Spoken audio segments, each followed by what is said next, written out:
Hello my friends, my name is WeeAddy and welcome back to Pokemon Crystal and the Pokemon Master Challenge for Generation 2. I just couldn't wait to jump back into it. I was having fun and I'm also off work for 3 days, so I have no repercussions for staying up late. Haha! So, with that, I can do whatever I want tonight, and I have a plan in mind. You know, we usually go for about 2 hours or so. And my expectation, if you couldn't tell by the title and or thumbnail, is we're going to get through 3 gyms tonight. And just coincidentally, they're all ladies' gyms, so that's the name, that's why the title is what it is. In case you're thinking it's anything else. But, I don't really have anything else to say other than welcome back. Yeah, we're basically right where we left off. I saved here, and we are good to go. I do want to go back to Johto at some stage tonight, for something that will make sense later on. But for right now, like, I genuinely have nothing to say besides let's just get stuck back into it. Honestly, I think that's just all there is to it. We were on this route, Route 12, Repel's effect is worn off from, why did we have Repel on? Oh yeah, we were getting Houndour. So yeah, literally we flew back here, we saved, and then we ended stream.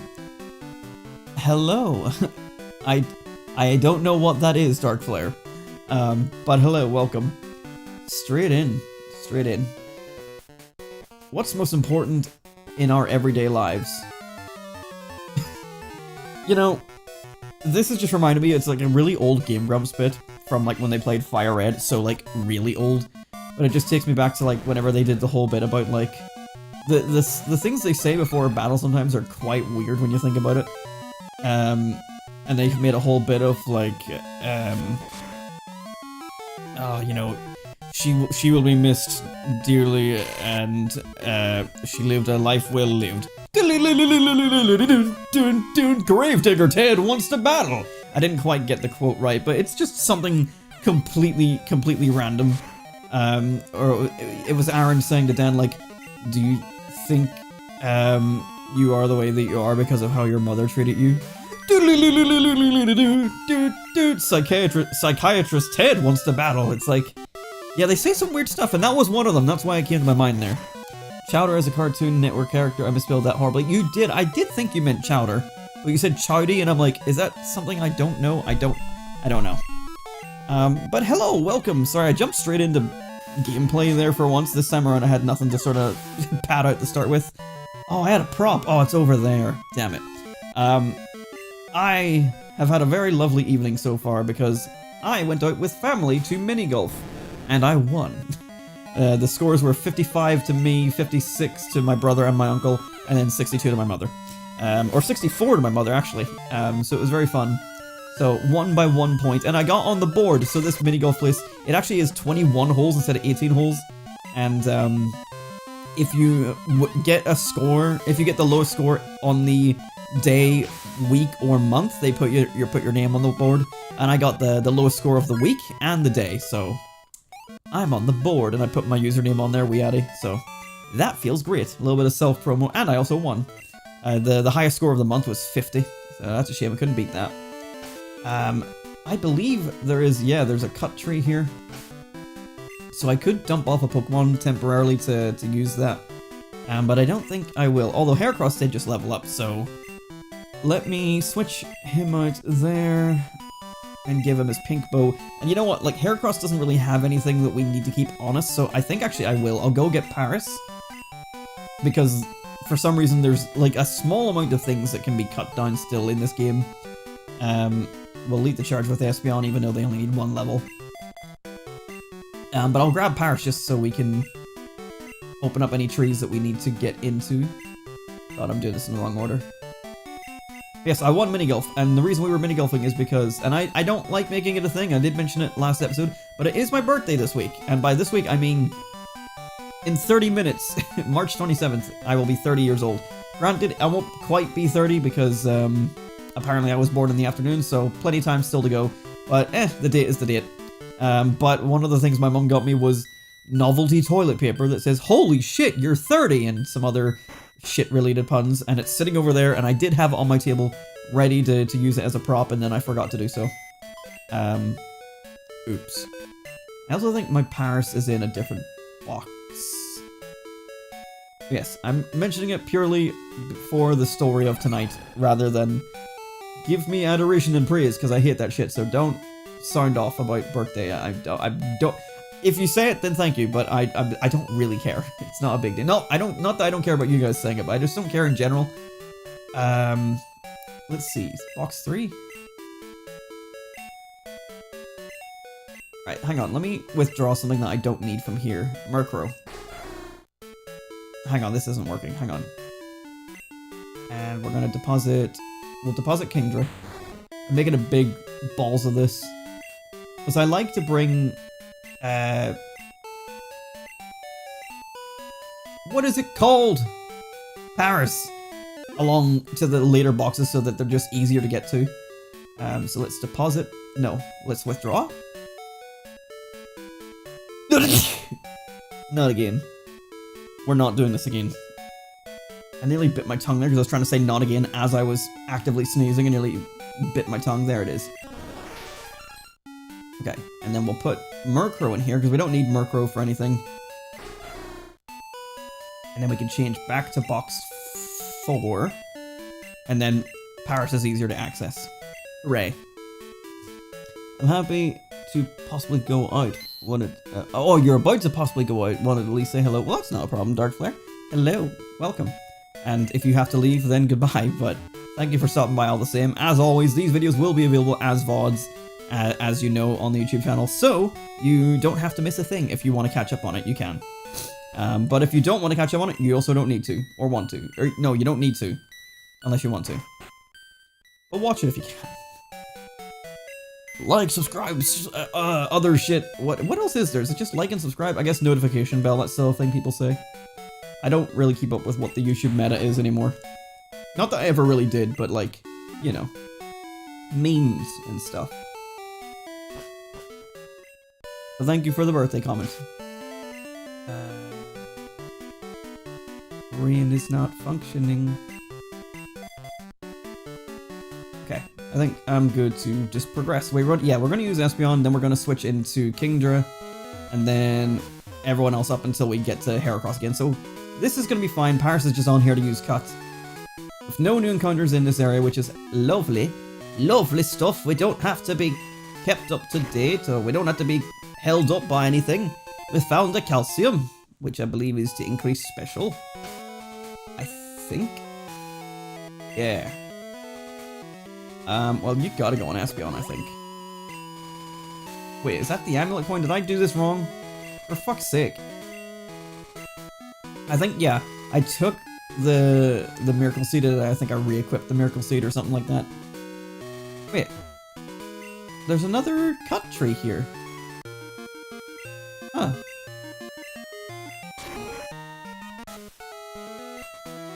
A nugget. I don't know if I've ever noticed that one, because, like, usually when it's on an edge tile like this, I don't expect it to work. And also, usually you see, like, the brown bit of the edge tile, like, there or something, but, Anyway, we are on Route 13! Progress is being made.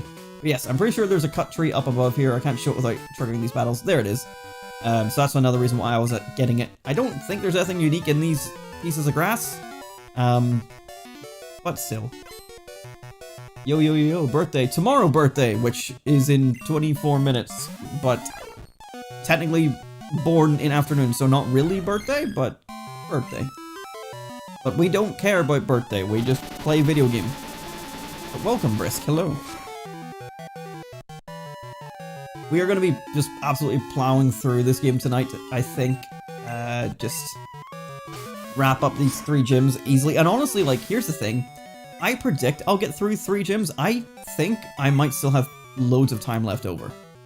I'm sort of hoping that with all the side quest stuff for the power plant, it might keep me busy a little bit. And, like, there's a lot of trainers on this route, and there's going to be a lot of trainers. Because we have to go through the cycling road, which isn't as bad as Generation 1. But there's also the Nugget Bridge, which is worse than Generation 1, if I remember right. Well, like, instead of 5 trainers, it becomes 7 or 8. But they take the place of, like, the route above it, rather than the bridge itself. I don't know, it's maybe around the same. But, I'm kind of just thinking all the extra stuff we need to do for travel is going to take up our extra time there, so I think we'll be alright. In terms of the actual gyms, though, those will go down in no time at all. I think we'll be at Janine within like 30 minutes, probably.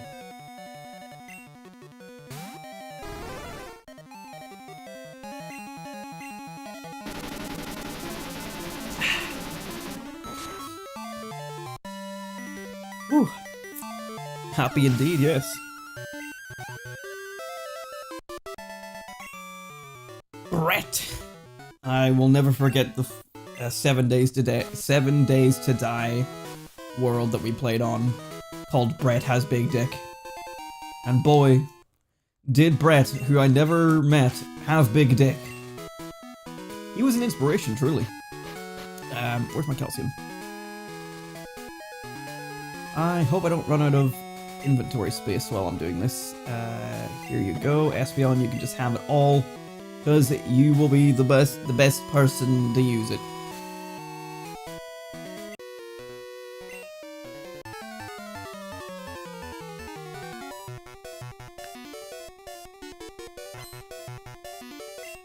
Joshua. I hope you don't have 6 Pikachu.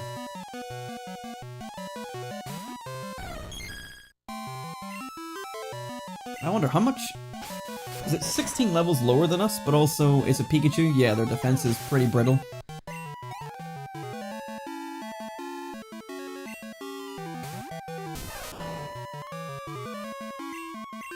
I guess this is just some quick attack spam. Well, oh, okay, this one survived.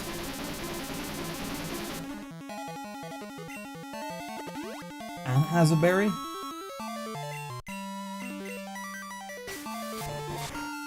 Not a problem.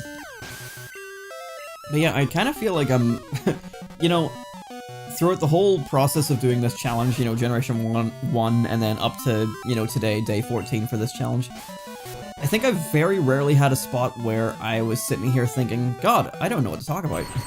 But I've reached it.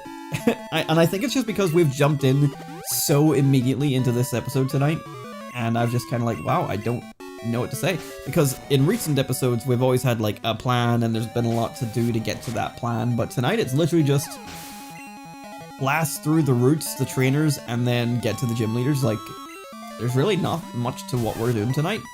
It's just a night of sort of grinding through what we need to do. 30 to level 40.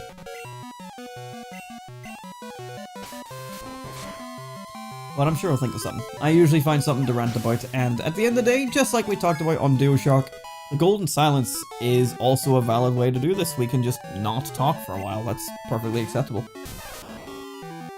I don't know if any of you watch the Power Wash Pals podcast that Markiplier does, but like he tends to do that sometimes too. Just play the game, power wash away, and let the gameplay just be some gameplay for a while. Even when he has a guest on, like sometimes he'll just be like, yeah, you know, it's just something I like to do. And it's like, honestly, like, just embracing the gameplay aspect of it sometimes is quite enjoyable.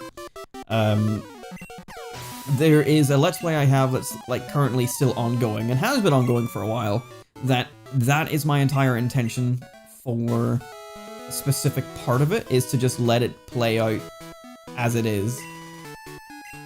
Look, right there, at the left side of the post. It's very confusing. Like, I know what it's trying to say, like, the left of the post, so, like, it's facing outwards. And it's where the calcium is, but it gets very confusing. Especially when it says, look, right there. I'm pretty sure, like, it made less sense in Kanto, or in Gen 1 Kanto.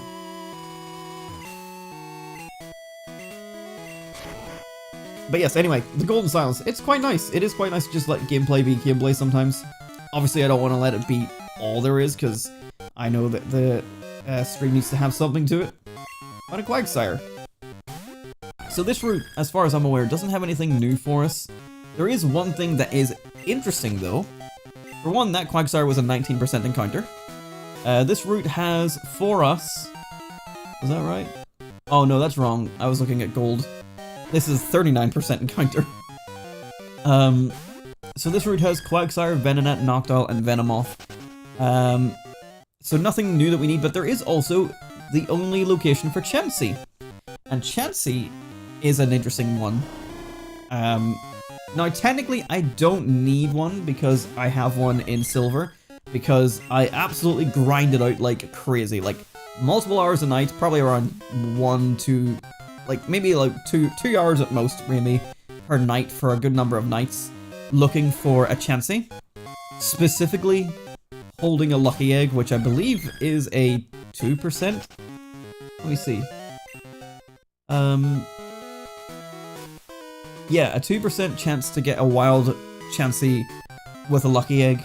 So it's a 1% encounter on this route, and it comes with a lucky egg for 2%, so it's quite a pain in the ass. And I was using Thief on every single one of them to try and see if they had it. And it took me forever, but I did get a lucky egg, and I'm not using it in this playthrough until we beat everything, and it's just all about grinding to level 100. But I do have one in backup. I got that really early on in my silver playthrough. Well, not early on in my silver playthrough, but really early on in the timeline of this playthrough, because I'd obviously beaten silver way ahead of time. So I have one. I'm not using it until we're done, but I'm just putting that out there. So I do have a Chansey in that save file that I could use instead of looking for one here. But Chansey has an evolution, as you probably are aware, so we should probably try and find one here to catch, or I can skip over it. I'm not too sure. I might give this up shortly. I don't necessarily want to just search for a 1% encounter right now. I do want to just blitz through the trainers and the next gym and stuff. But let me see. We're only 18 minutes into stream, so I'm gonna give it until 20 minutes into stream. So 2 more minutes of just doing this, and then we'll carry on. So it won't be a whole lot. But if we happen to find it, then that's fun. Oh yeah, my Espeon is still paralyzed. Let me deal with that real quick. Also, they're level 40, so I can switch them out.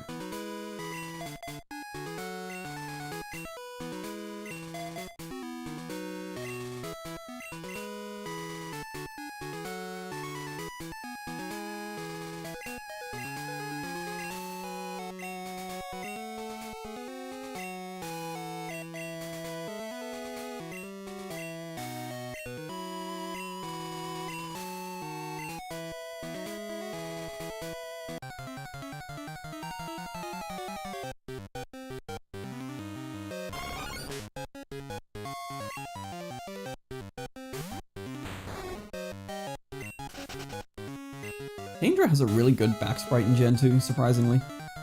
In a game where, like, some sprites can still be kind of ugly looking, it's done quite well for itself.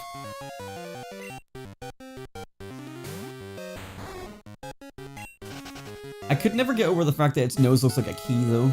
I don't know if anyone else sees that, or if it's just me, but it's got a very key-shaped nose.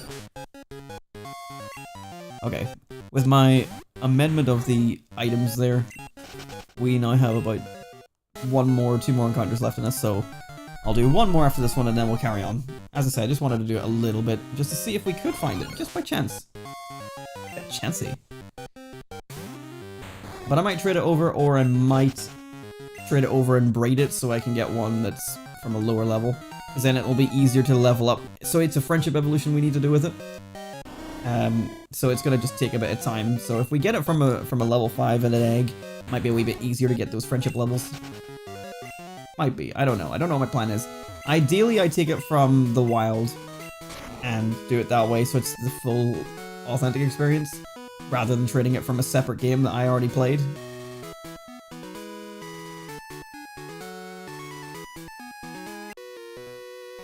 Bow down before my regal Pokemon. Well, aren't you a high and mighty son of a bitch?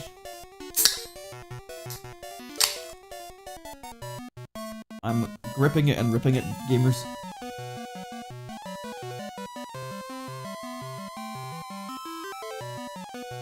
I'm being careful because my SP is right below where I'm pouring.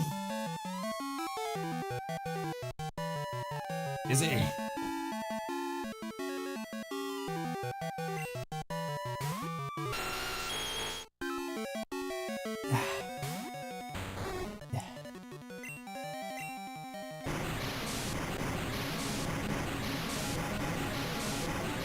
Some of you may be wondering, and maybe you're not because who cares, but why drink from glass when can? And simple answer is basically just I had an unfinished can that I didn't want to drink from anymore, but I still wanted the beverage, so I just poured it into a glass. And now I'm continuing to use said glass. A Slow King. What is good against you? Dragon Breath? I don't know whether you're more special or a defense user. I guess more special. We got the Paralyze on Dragon Breath though, that's pretty cool. Well, it's definitely special now. I'm not going to use Return anymore.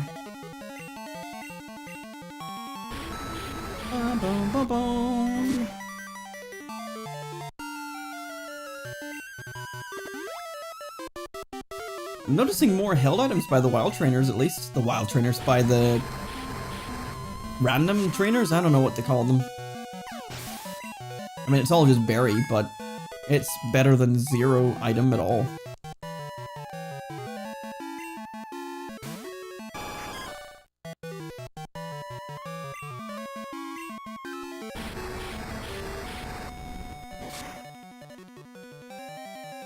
Ooh. Oh! This Dragon Breath is the new Body Slam. Because I think it is. It is 1 in 3, isn't it? I'm pretty sure.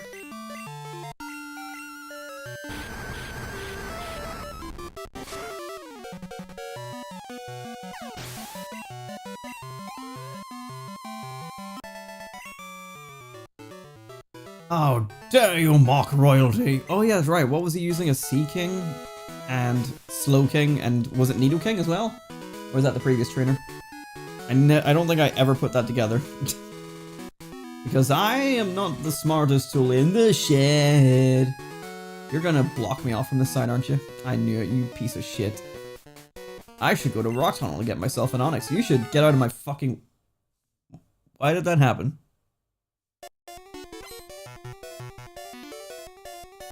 Okay. Thanks. GameCube? Elgato? I'm not sure who to blame on that one.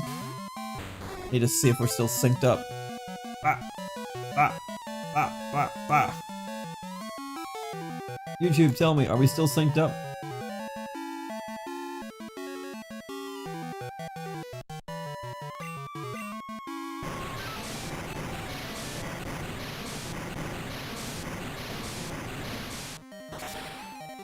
Oh yeah, we're still synced up. Beautiful. Good stuff. See, they're getting weaker again. And that's the thing, a lot of times when they put more Pokemon on a team, they weaken the rest of the team to compensate. And I get why, but also like, come on. The levels need to be higher.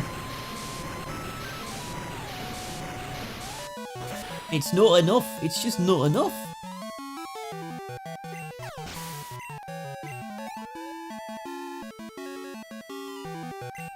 And a Golem.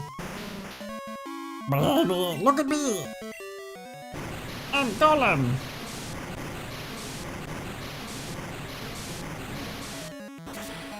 Looks fine to me, yeah. I think it's all good. A lot of times when something like that happens, it just makes me worry that, like, the sync gets broken. Because it happens all the time while we're streaming, like, Smash and stuff, where over time it just starts being out of sync for no reason. And so I just have to, like, deactivate the source and reactivate it. So whenever I'm doing my test audio at the start of every OBS session, I open it, I deactivate it and then reactivate it even though it's just been opened. Just to, like, make sure it's at the stage I expect it to be at.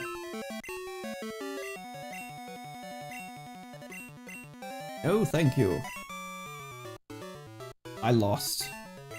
I killed Kenny. Okay, so everyone's at level 49, which is pretty sick. And give back your Mystic Water. And then we're back into Typhlosion.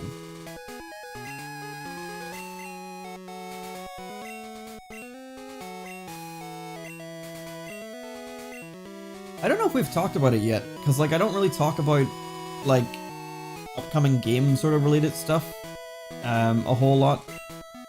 North of Labyrinth, sorry, I'm west of Fuchsia City. But, in terms of Pokemon Legends ZA, I should probably say, like, spoiler warning if you don't want to talk about ZA in any way. Like, if you don't know anything about the game, like, anything at all, then listen to me now. When I do this, the spoiler is over. So, the starters that have been confirmed are Chikorita, Totodile, and Tepig. What are you guys' thoughts on who you're going to start with? I'm sort of thinking at the minute it's going to be Totodile, but depending on if it's like Legends Arceus and we get new forms, I might change to like Chikorita or something. I'm not a big Tepig fan, but so far Totodile leads it for me. Out of the two of them, I prefer Totodile. But I don't know. I'd like to see what's going to happen, and then whether or not Mega evolved for, like, are they going to get regional forms like in ZA, or are they going to, or like in Arceus, or are we going to get Mega evolutions? I don't know. I have seen some things where people are speculating things, but I don't know. Don't know what to think. Anyway, spoiler over. Come back if you were avoiding us. Spoiler is over now. I'm not going to talk about it any further. But I asked a question and people in comments might reply. I don't know, honestly. Do I have a Chansey? I want to trade it for my Aerodactyl? I mean, this is cool, right? So, Chansey is a 1% encounter on this route, and then this is the only way to get Aerodactyl in this game without the fossil. So, it's cool that you can get an Aerodactyl. Like, that's actually a decent trade, but also getting a Chansey is so damn impossible. Well, it's not impossible, it's a 1% chance.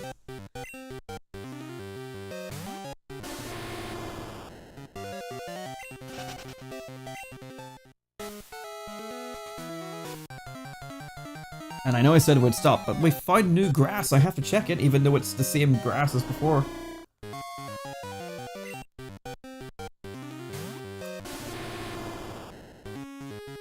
I'm only gonna do 3. Only 3. And then I'll leave it alone. This woman wants a Chansey. Maybe I give it to her.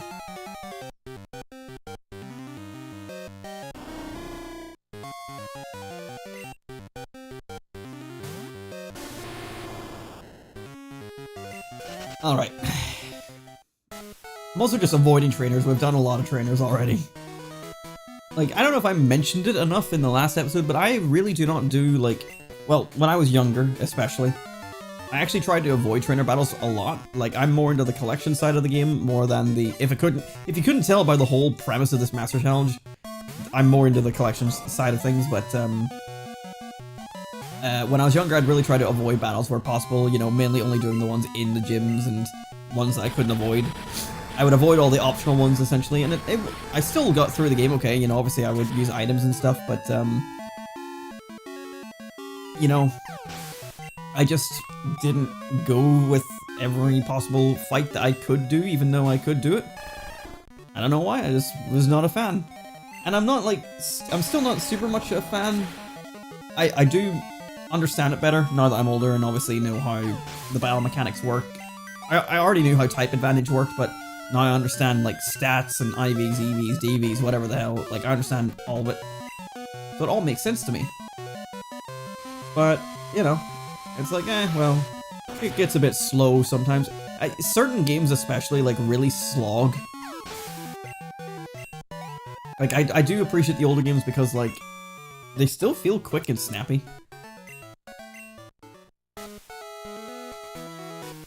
Even though they're old and you'd think they'd run slower, like...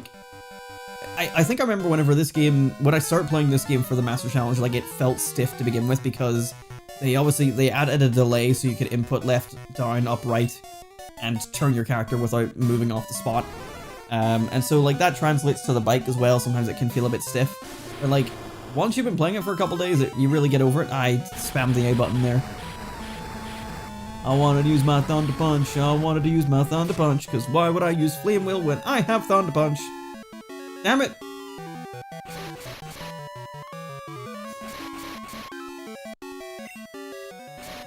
I don't know if I ever knew that Typhlosion could learn Thunder Punch. Can he still learn Thunder Punch today? Because that's really cool. I mean, I assume so, right? Because, like, when these get traded up to Generation 7, they keep their moveset, so... They get to keep it for Generation 7 at least, and then when they go to Pokémon Home, everything goes to shit because why keep your movesets whenever you could just have wiped movesets and unique movesets for every game?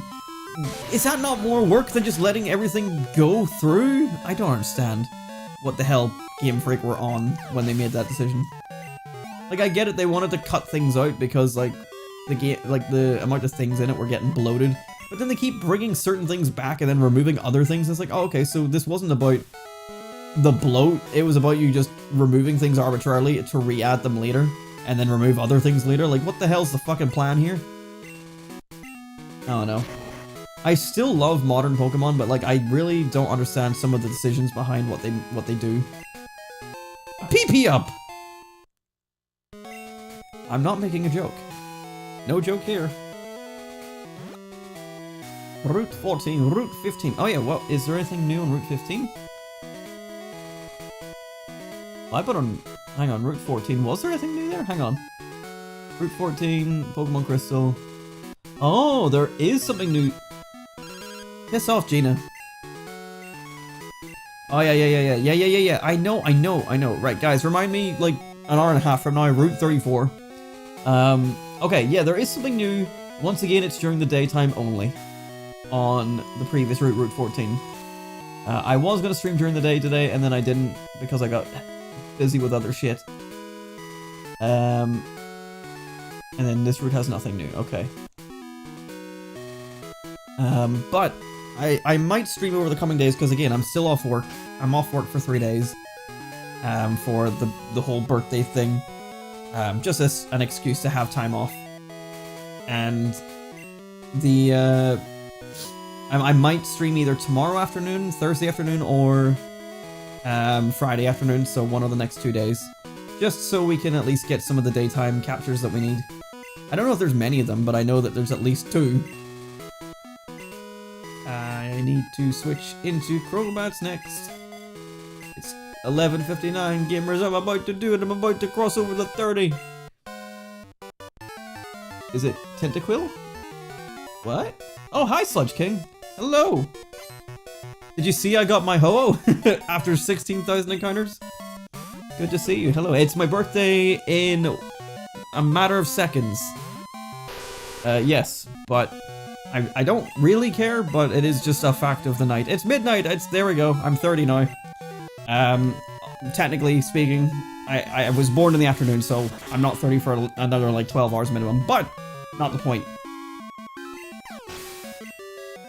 But welcome. Johnny with his weeping bell.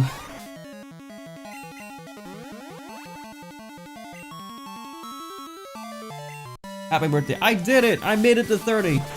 Which is good, because, like... this is gonna sound weirdly morbid, because I just turned 30, like, seconds ago. On a technicality.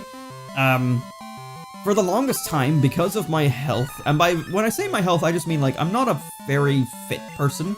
Like, I don't go out and exercise. I don't exercise, I don't really do anything to get me active. And on top of that, like, because of my eating habits, I don't have the option to eat a lot of things that are actually good for me. Since I was at least, like, 14, 15, have always been joking to my school friends, I'll be dead by 30. And I gotta be honest, for a while, I thought I was going to be right. Just based on, like, the way, like, my body felt sometimes, or, like, my heart and stuff. Like, my heart's fine, I think. I think I'm just feeling things in my chest, and I think it's my heart. I'm fine. But there were things that had me going, like, I think I might be right, and I'm not ready for it. I'm getting closer to 30. And, like, I've still been telling my friends all this for forever, because funny. And then whenever we're talking about it, like, my friend Matt is just kind of like, oh no, well, that's soon. And I'm like, I know, I'm worried. But I made it. So now we can postpone that to 40 at least. Hopefully. Oh no. Morbid jokes aside, hopefully I'm okay. But yeah. I was only saying that because of how sort of badly I ate, really, was the main thing. Is like, I don't know if I have a condition. I think I do. But I really can't eat things in general. Like, it's really hard for me to try new food. I prefer not to talk about it in general. It's kind of an uncomfortable subject, but it does make it difficult to socialize sometimes, but also just in general, it just makes it difficult for me to eat anything that can be healthy for me.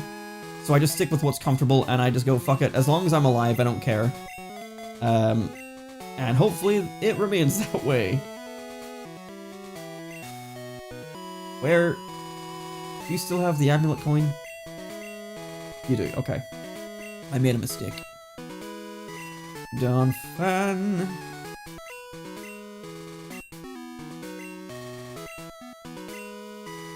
Okay. Let's see.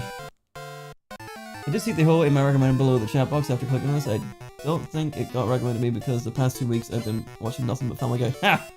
Nice. I have not caught up on Family Guy in a little while, which is a shame because I quite like it. And then, like, I don't know about you, but you probably did see it, but did you see that, like, the pilot, the original pilot got, I don't know if it was leaked, but it was found online. So that crossed my recommendations, and I'm like, I have to watch it. It's surprisingly similar to the original episode, which obviously it makes sense. They just remade the original, they just remade the pilot for the original episode, changed a couple bits here and there.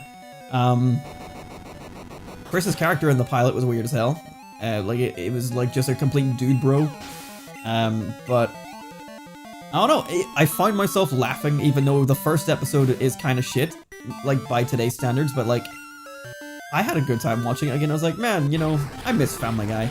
Not that, like, I think it's bad now, I'm not one of those guys, but like, it's just nice to see, like, the original vision, like, and the hand-drawn animation at the time, or it might have still been digital, but like, you know, you can see that it's got that style of, like, it doesn't look very flat like modern cartoons do, like modern Family Guy, modern Simpsons, they look very flat, because everything is nice solid lines and perfectly captured, like character sheets, models, all that kind of shit.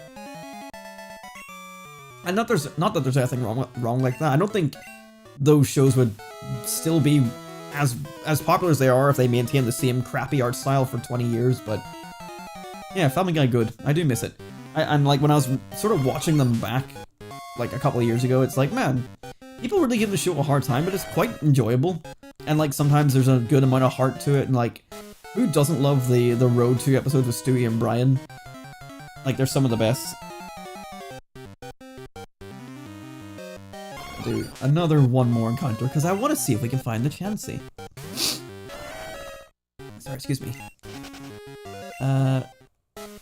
Such as some interest eating out with friends and in group settings. Thankfully, my friends are cool with it, but it's more like work colleagues. They don't get it, and then they push and push and push, and it's like, I would appreciate if you just didn't ask questions and didn't get upset if I don't show up to anything. Whereas my friends, we all understand each other, so when it comes to like eating places, usually we just get takeout and then come back to someone's house, or if we're gonna eat out, I will go my way, they'll go their way, and then we'll meet up again, and no one asks questions, we're just happy. And I appreciate that. I've got very, very thoughtful, like, and maybe to them it's not even much of a thoughtful thing, but like, they do honestly, put up with my bullshit a lot. Even though it's a very small thing, it's not even much of bullshit, but I'm talking generally, they put up with my bullshit a lot, so I'm quite thankful for the people I have. I did see that everyone is re-uploading it for the cloud. It's different now for sure. It's nice to just put on and turn your brain off with Family Guy. Yeah, 100%. Like, that's the kind of thing I'd probably stick on and play some, like, COD Zombies too, like, just have it on in the background, so I'm catching up with it, I'm watching it, but I'm not, like, watching it. Although, I feel like with new episodes, I'd prefer to, like, see it so I can see some of the gags. But, like, if you ever, like, find yourself watching older episodes, it's, like, it's quite easy to put on in the background and listen to the jokes. Just while you're playing something. Very enjoyable. And, like, American Dad as well. Like, I didn't think I was gonna get into American Dad, but honestly, American Dad sometimes is, like, better than Family Guy, like, because it sticks more to a story and a plot line throughout the whole thing. And, like, it sometimes also has more heart than Family Guy. And honestly, like, Roger's great. I love Steve. Like, the way Steve yells sometimes is so good. Honestly, I think my least favorite is probably, like, Haley and Jeff, but, like, honestly, even they aren't that bad. But another show that I have not caught up with in a while.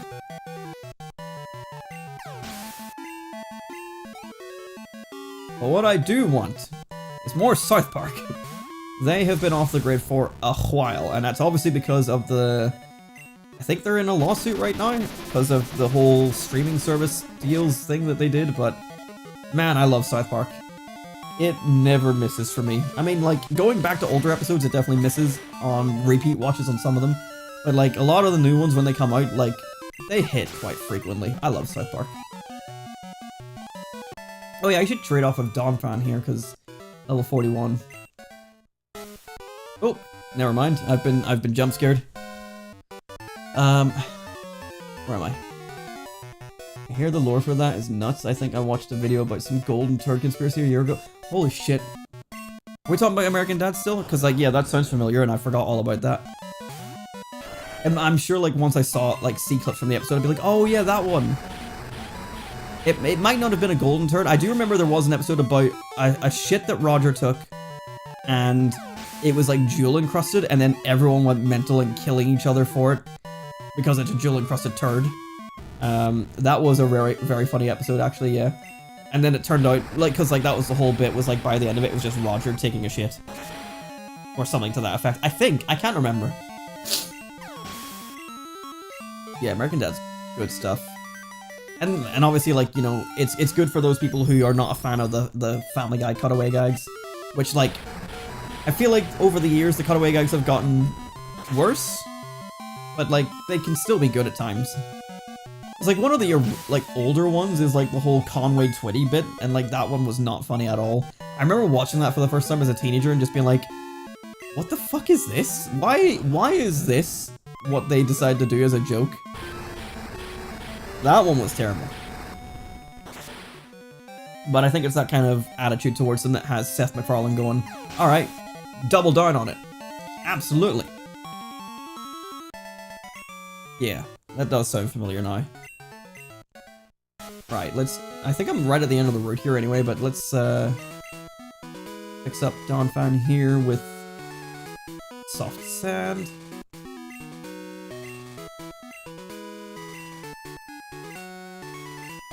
But since you're dropping in here, Sludge King, I'll let you know sort of what this is. You might have read the description already, but this Master Challenge is essentially my excuse to play the older games in a way that I never got to as a kid, because I did not have Red, Blue, Yellow, or Gold, Silver, Crystal as a kid. I had a 2-in-1 cartridge for Gold and Silver, which is not real, obviously. So I had a save file on Silver when I was a child, but my first game is actually in this SP right now, Pokemon Ruby. This is my childhood cartridge. But the idea was, now that I have all this capture software and these cartridges, and I have a way to dump my save files, and a way to I modded my 3DS, like, doing all this research, I was able to find a way where, well, not find a way, everyone else has done the work for me, essentially, but I can play these games on a physical cartridge, including playing Pokémon Stadium 1 and 2, which I never got to do with my own team before in the past. Get all the rewards from them, you know, the gift Pokemon. Complete a Living Dex for the first time, and when I'm done with that generation, trade it all up by exporting my save from physical hardware into the 3DS Virtual Console versions, and then up to Pokémon Bank. And so that is, like, the Master Challenge. Is ultimately what this came down to was I wanted a Living Dex where every Pokemon came from its respective earliest point in time. So all the Kanto Pokemon came from Red, Blue, Yellow, all the Johto Pokemon came from Gold, Silver, Crystal, all the Home Pokemon come from Red, Ruby, Sapphire, Emerald, etc., etc. So that when you have them in the later games, it says from Kanto, from Home, from Johto, etc. And so that mixed with being able to play Pokemon Stadium 1 and 2 with my own teams for the first time is what spurred this whole challenge on, and it's been such a fucking blast to do. I've done all of Gen 1. We're obviously closing into the end of Gen 2 here, and I can't wait to do Gen 3. Those were the main three I want to do. I will keep on doing it as far as I can until Pokemon Bank closes. But I've been loving this project. If you have the capabilities of doing this, I highly encourage it. It's a lot of fun. Oh, well, I'm about to get to... Yeah, I'm about to waltz on in here to Fuchsia City, so... I was gonna say we'll heal up Espeon, but I don't think we need to. And, like, I'm not doing this on one cartridge at a time. Like, I play Gold and Silver to get those guys up to, like, the end game as well. You know, they play with the other starters. Red and Blue were the same. I played with a Charmander and a Squirtle, and I played Green as well, all in Japanese. I don't read or speak Japanese. I played it all the way up until the end game as well with a Bulbasaur. Just so I have a team on each game that I can trade up. And all of those count towards my Living Dex, and it was a lot of fun. Anyway, welcome to Fuchsia City. Sorry, side tangent. Fun series is fun. Let me heal up while I'm here. It's a series of small scenes across the scenes before culminating in the episode with Roger going to the bathroom, I think. Oh, okay. Are you going to keep it back up with everything before transferring them up? Yes, I've been so because of how fragile Generation 1 especially is, I've been backing up, since I have the saved up, it's a Game Boy operator I have, I was backing up my saves after every play session, so every Pokemon Yellow stream, backed it up. Every single play session for Red and Blue, backed it up. That was a problem though, because, I guess because those cartridges are a bit more flimsy, I lost the save file on Red and Blue, at least one each. Thankfully, for very early on, or if I did lose it, I was able to, because I was recording the entire thing off stream as well, so I just rewatched the recording and did everything basically beat for beat and repeated myself on the Game Boy operator at 5 times speed and caught myself back up in less of time, and then just saved over it again. Pokemon Green, though, was a pain in the ass because it crashed repeatedly. I lost the save file multiple fucking times. And I even was contacting the Game Boy operator people about that, and they sent me out a replacement unit, and it still didn't fix the issue. But my copy of Green works fine. Like, it has no issues when it's specifically fine in a Game Boy or in the GameCube. But on the operator, that's when the save file got wiped. So I was like, it has to be the operator. It has to be something to do with the way it reads the data. It's wiping the data. That said, I had 0 issues with Pokemon Yellow. I have had 0 issues with Gold, Silver, or Crystal, and 0 issues with any of my GBA games that I tested prior to this whole challenge starting, so it might all be fine. The operator itself might be totally fine, and maybe it was just how bad those cartridges were because they were old, and most of them weren't mine to begin with. In fact, all of them weren't mine to begin with. I never had them. But yes, I back up after every session because I don't want to lose any data, especially on the off chance that one of my batteries dies, because I replaced the batteries a year prior to starting this challenge, because I had this planned out for such a long time. Like, I knew I wanted to do this for such a long time. And I was just excited to get it started. I just had to get it moved into this house for one thing and get everything set up and ready. And eventually I did. Did I give Espeon the... I did, okay. You can lead the pack for the moment, then Heracross can go next. But yeah, it was mainly just because the save batteries was the main reason why I was backing up after every play session, because what if the batteries I installed, because they were just ones I got off eBay from China, and it's like, what if these batteries don't have as long a lifespan, and that kind of thing, so I just wanted to make sure I didn't lose anything between sessions. Was the main reason for backing it up, but also it means that, yeah, whenever I'm done, I can just keep the save files on my physical cartridges. It is effectively cloning Pokemon, and I'm not a fan of that, but it's more so just so I can continue to use my teams without losing access to them. I don't want to lose access to them. Even though I'm never going to go back to those old files for any reason, I just like them being there. Sorry, yes, I just wanted to touch on that. And it sounds like an awesome way to return to these games. It has been so much fun, honestly. I was not a big fan of Gen 1, like, retrospectively. Like, you know, I've played them multiple times, and I do like them. But, like, replaying them for, like, the challenge and also for Stadium really made me really reappreciate Generation 1 and Gen 2. Like, I was kind of like, oh, you know, they're fine, but when you go out of your way to play it this way, and, like, I'm doing some other restrictions as well. In Gen 1 specifically, there was no items in battle, and I'm using set mode, which I don't ever do. I usually use switch mode because that's just how the default is. I have been using items in battle on this one because I just forgot, and then I went, fuck it. For some occasions, I just needed to do so. But I try to avoid it where possible. So yeah, I'm just trying to make it, like, as interesting an experience for me as possible.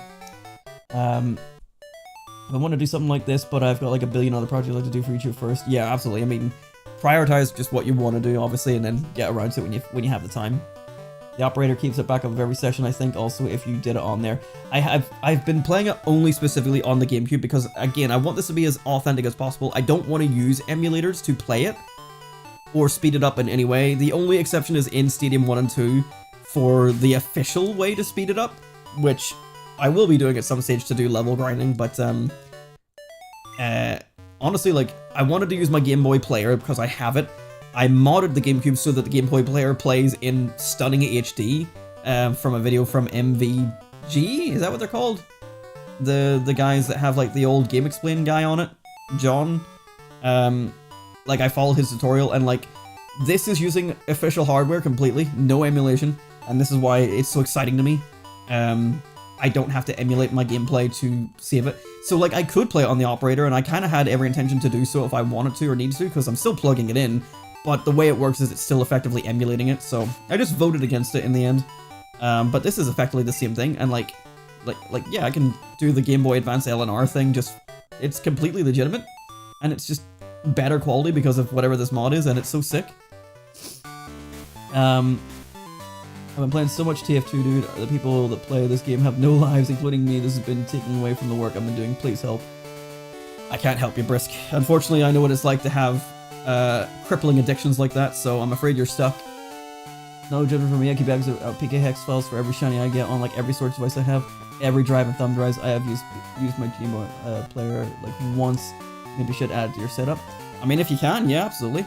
Like, the only negative is, like, because I'm in the UK, I'm not sure where you're from, Sludge King, but in the UK, the GameCube does not output,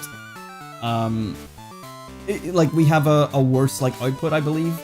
I believe the GameCube outside of the UK can do, like, a better output resolution, and it's also 60 FPS. I think, like, you can enable 60 Hertz, but I think I heard that, like, it's still 50, or I don't know.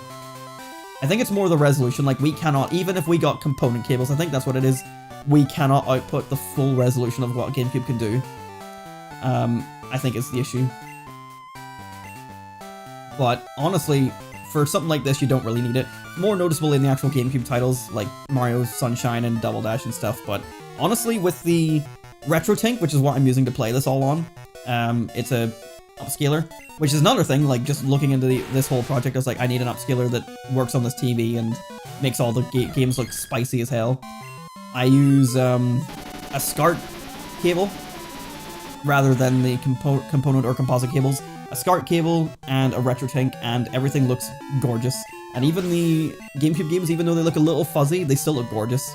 So like, I've had to put a lot of money into this setup over the like nearly 18 years I've been doing this whole fucking YouTube thing, but I love it. I love it, I love it, and I just don't do enough of it because I'm lazy. But that's what I'm aiming to change this year. That's why I am streaming more than I can, and I'm uploading once a week, and I'm just like, man, if I can just keep this up, then I'll be happy. But if I can't keep it up, well, shit. I tried my best. I work at 9 to 5, so if I can't keep it up, you know what happens. But honestly, same for yourself, like, just do what you can, like, if you can do a project like this, fucking absolutely go for it. And if you've got other projects in the way first, like, just handle those in your own time and do those the way you want to do them. Make sure you're happy with them. Don't rush out a project. I'm sure you know, I'm not sure how long you've been doing YouTube as well, but just have fun with it. It's the main thing. Enjoy it. But yes, I've been backing up my my shinies as well lately. Like, I have gotten a couple here in gold and silver since I've been starting this playthrough. I got a random shiny Krabby in silver when I was only just trying to fish up. I legitimately was only trying to fish up a the fuck is it? Corsola? Too much goop. I don't know, Brisk. That's not enough goop, you know. But yeah, I found a shiny Krabby just trying to fish up for a Corsola. So that was the first one, backed it up. Then I hunted for shiny Ditto so I could do legitimate breeding without using the mimic glitch in Generation 1. And I found it after a Rattata. No, after, yeah. I think it was 2 Drowsies and then a Rattata. Was the order of business, and then I found the Ditto, and like, I'm happy. I'm very happy with the shinies I found here, and then fucking Ho-Oh took 16,000. I'm currently at 1,400 for Lugia, so we'll see how that goes. Hopefully it behaves itself. Hopefully. That's... we'll go for it. He's got Earthquake, this should be fine. Need to deposit this nugget and PP up. Maybe we won't be done with 3 trainers, because we're at 56 minutes. I have been distracted with talking though, but... still. Amber Barry. Did someone say Barry? That's right, it's Barry Steals. Here to steal the show.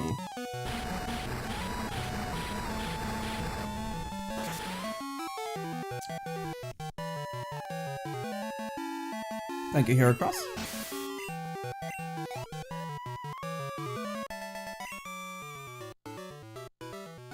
My disguise, no.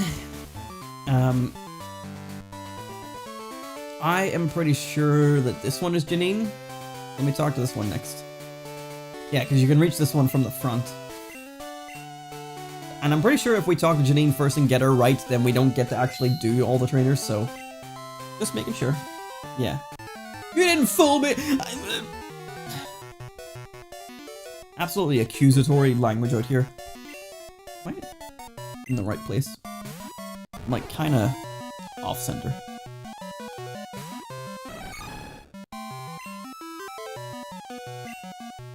I probably could have just used Earthquake, but meh.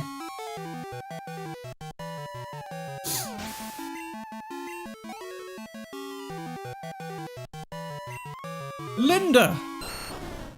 I cannot admit what would be utter lies, Sludge King. She thinks, in fact, I was so not fooled, I saved in front of her just in case I fooled myself. But I was the one who fooled the fooler. Which makes me the fullest, the F-U-L-L-E-S-T, fool of all. So really, who is the fool here?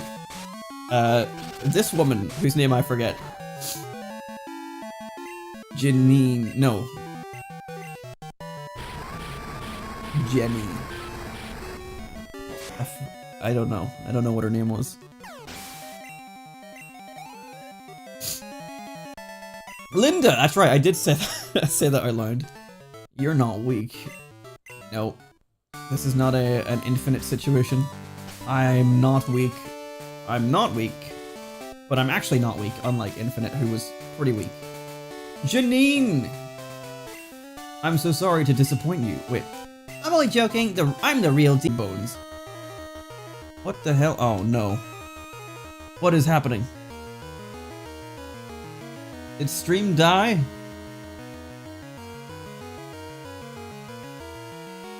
Okay. I heard a sound on my computer. Hang on, let me change. TV, remote, please. What happened? Do you guys hear the computer sound?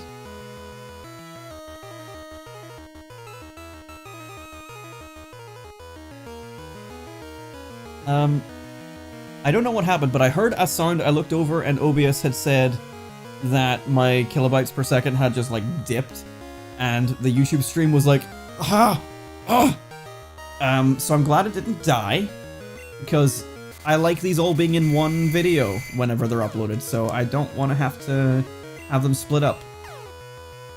So behave yourself, OBS. Thank you very much. Or internet, whatever the hell the problem was. Wait, what did he use?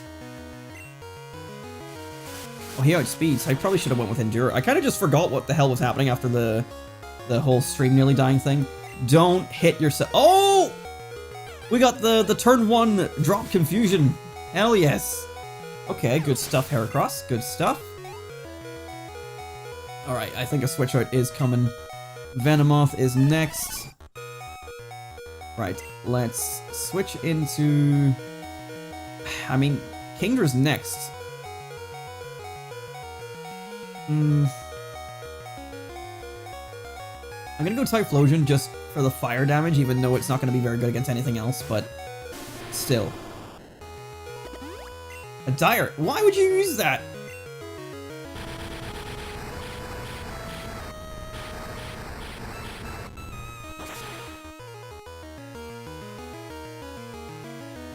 Nice.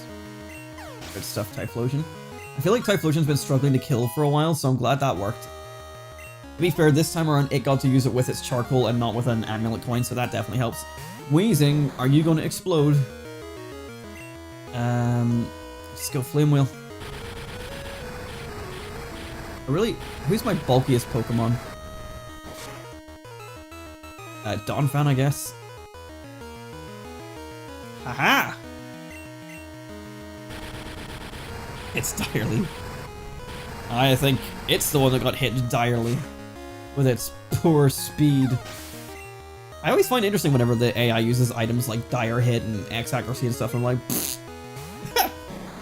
Although I hear they're actually really good. I never use them in my playthroughs. I'm just like, but if I hit on this turn, then I hit on next turn and you die. Whereas you think, use item that turn and then hit on next turn, I die whenever you could do same amount in...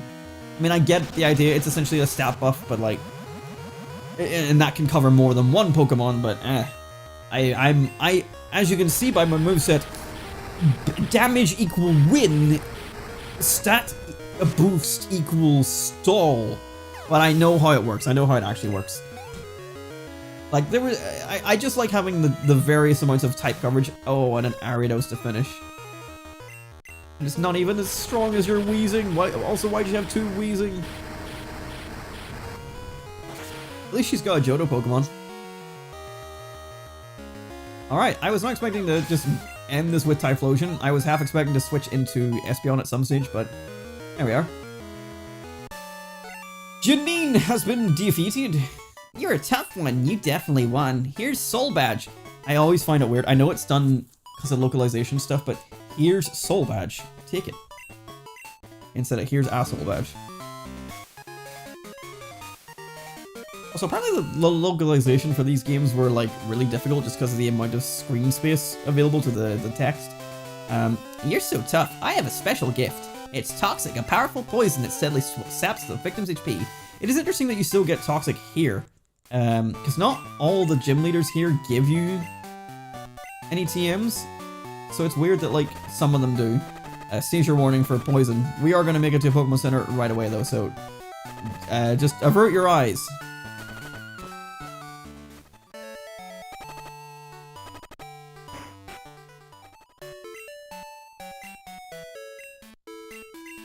Right, that's one gym leader done. We still got about an hour to go if we're staying on for 2 hours.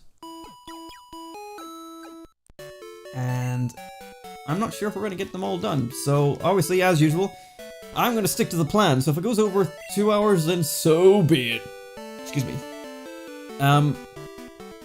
Welcome to Route 19, which looks like a map designer just dropped a whole bunch of assets here.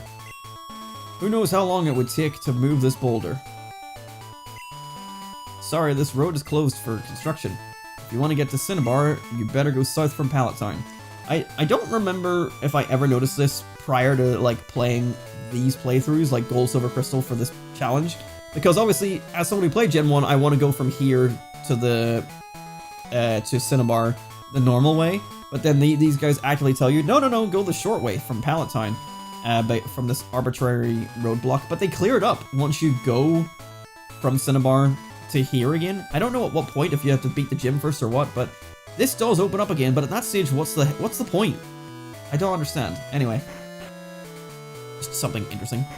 I'm gonna dip and go work on something. Good luck to you and happy making it to 30. Thank you, Sludge King, and hopefully I make it to 40. And yes, good luck on any hunts that you're currently working on, and hopefully I will see you again soon.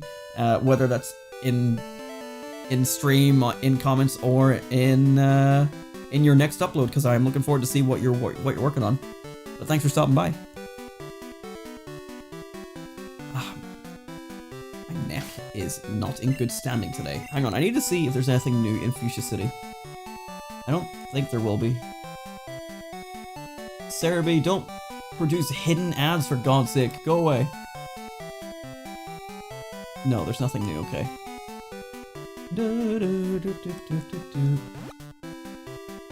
Is there anything in these buildings? Oh yeah, I need to go and deposit some items. My grandpa is the Safari Zone warden. At least he was. He decided to go on a vacation and took off overseas all by himself. He quit running Safari Zone just like that. What a bitch! So he's the reason. And definitely not developmental issues. A photo of a grinning old man who's surrounded by Pokemon. It's a photo of a huge grassy plain with rare Pokemon frolicking in it. That is highly irresponsible to just close like that. I can't believe they still left this here. This annoys me, this one little gap.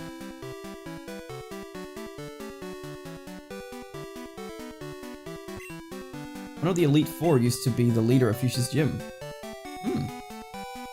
Oh man, do I need fucking... What is this? Why empty? What is this? Fuchsia City. Behold, it's passion pink. There's a notice here. Safari Zone office is closed until further notice. Why there's no one inside?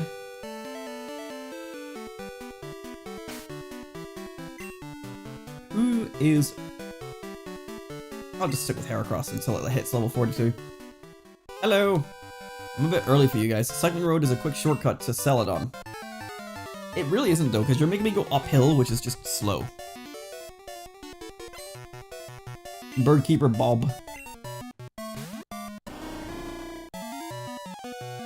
Which, as usual, I've sent out a Heracross against something that's 4 times effective against it, because apparently that's all I ever do with it. But it's tough enough to survive them now, right?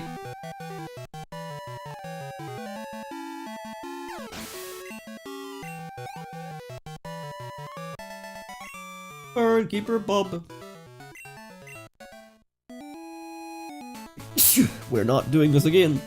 What run am I on? Oh my god, Aaron.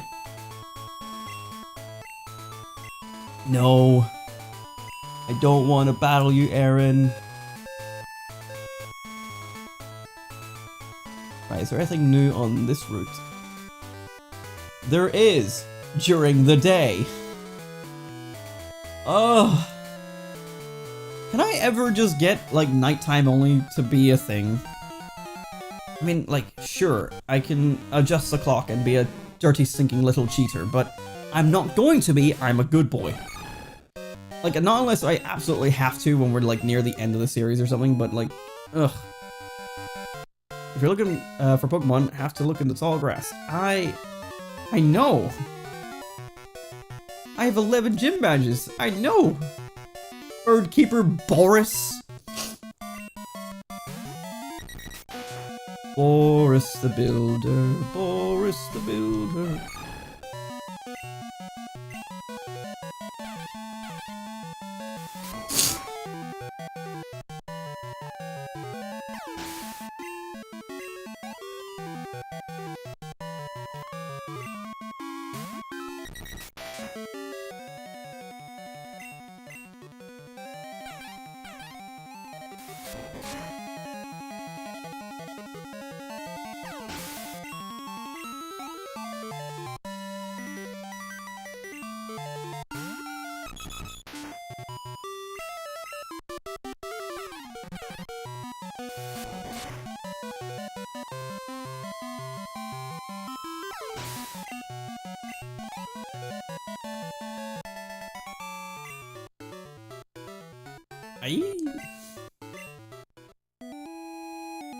Yeah, there's only Muck and Grimer in this grass, so we really don't even need to, like, sort of circle around. We're gonna do Cycling Road from Celadon, just to make it slightly faster. And I don't really think there's anything worth exploring for here, but I'm gonna go and get Paris, just so we can cut down that tree and see what the hell's in here. I believe you're making me use Paris again. I can't believe you put cut trees in Kanto. What a waste of time. No, I pressed down.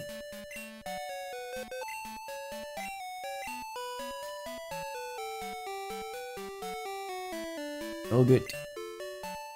PP.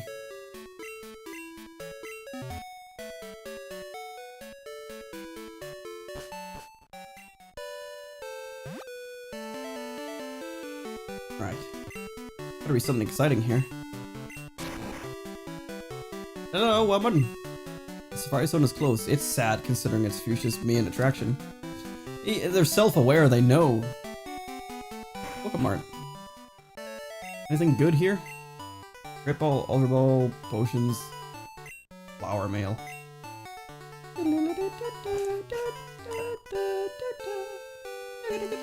Oh. Nice. Oh, well, yeah, I can. Burnt berry.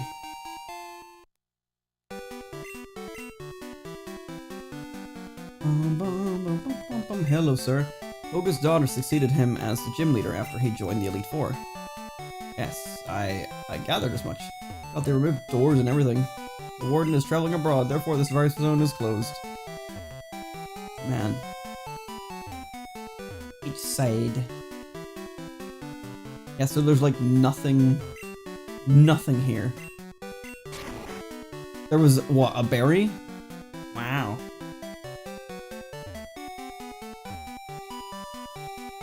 Is the item finder? Yeah, it is, isn't it? I have it, don't I? Do I? I do. And there's nothing, right. Well, we're done with Fuchsia City. I was about to fly away, but we still have Paris. I mean, we can just put it away when we get to wherever we're going. But I'm addicted to gambling. So I'm going to do 5 more encounters for Chansey. Because I can. Like Sire. As you see, this is a very blue and lanky Chansey. And on your left, we'll see another Chansey. As you see, this one here is a winged Chansey. Winged Chansey, very rare indeed.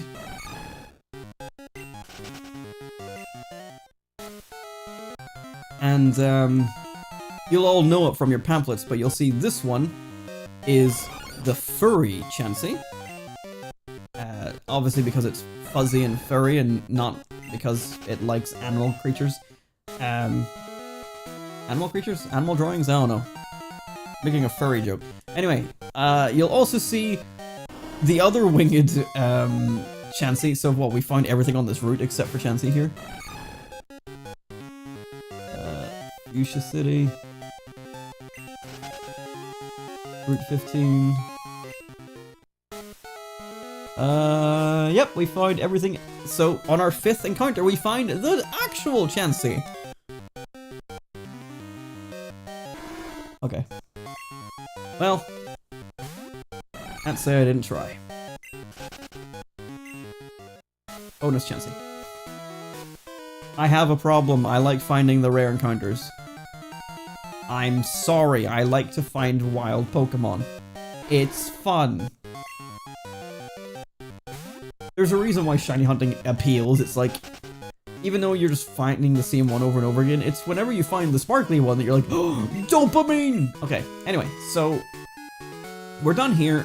So I think we just go straight to Celadon. Like, yeah, we can just fly right there, so this is why I expected this to not take that long, is like we can jump right from one to the other like right away, although I'm pretty sure, I'm almost 100% confident we still need Paris, because the cut trees here still exist as well. So who did I put away? Kingdra? Right, so Kingdra's gonna have to go up against Misty. Well, actually, just anything beyond what we're doing here. Another PP up.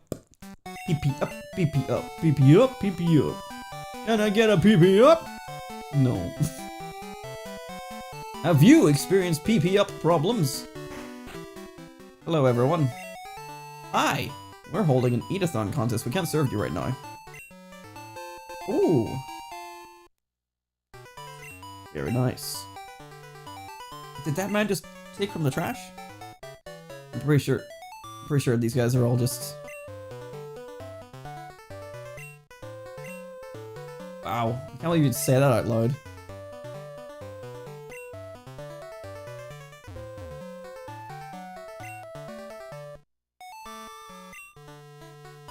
You're just eating, my guy. Unless your problem with concentration is you don't want to accidentally inhale when eating. Holding an eating contest at the restaurant, just watching them go at it makes me feel bloated. I lost at the slot machines again. We girls also play the slots now. You should check them out. Did girls not play slots in Gen 1? Do I not have Surf? Oh my god, yeah, my Kingdra's in my box. Well, the old man's just gonna sit there for a while. Do I have any coins on me? Alright. That answers that. Hello, sir.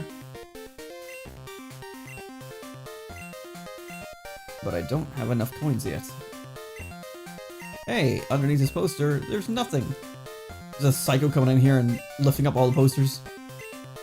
You ever do that in anywhere you go? Because I sure don't. What are these? Nothing. Does anyone give you coins in this place? I forget if it's this one or the one in Goldenrod, but there is a machine apparently that has a man at it. Or maybe this is Gen 3 I'm thinking out. There's a man at one of the machines that like will be there all the time. Oh yay, coin! 1 coin. I mean, at least I can play the machine.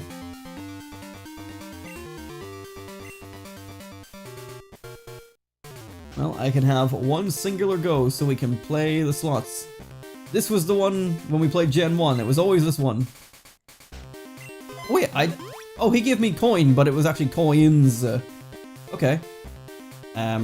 These ones are still rigged, but I think they're less rigged, I guess. They're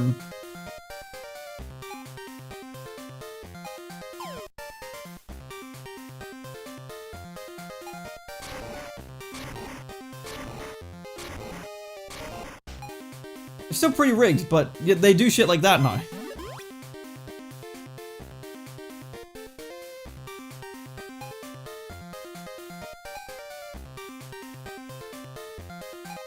Yeah, that one, I pressed it and it delayed to get to the end there.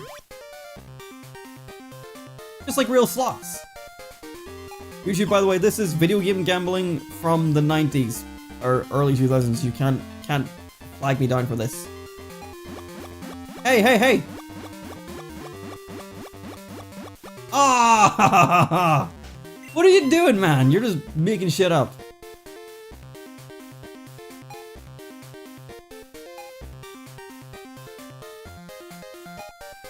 Man. Gotta get our win before we finish. Oh, don't do this again. You went... Ah. Oh. Same result. It's crazy how like they program this in such a way that can actually make you feel the same, like, come on, one more hit, I'm bound to get it, like urges from actual gambling, and this is why it probably doesn't get allowed in the games anymore.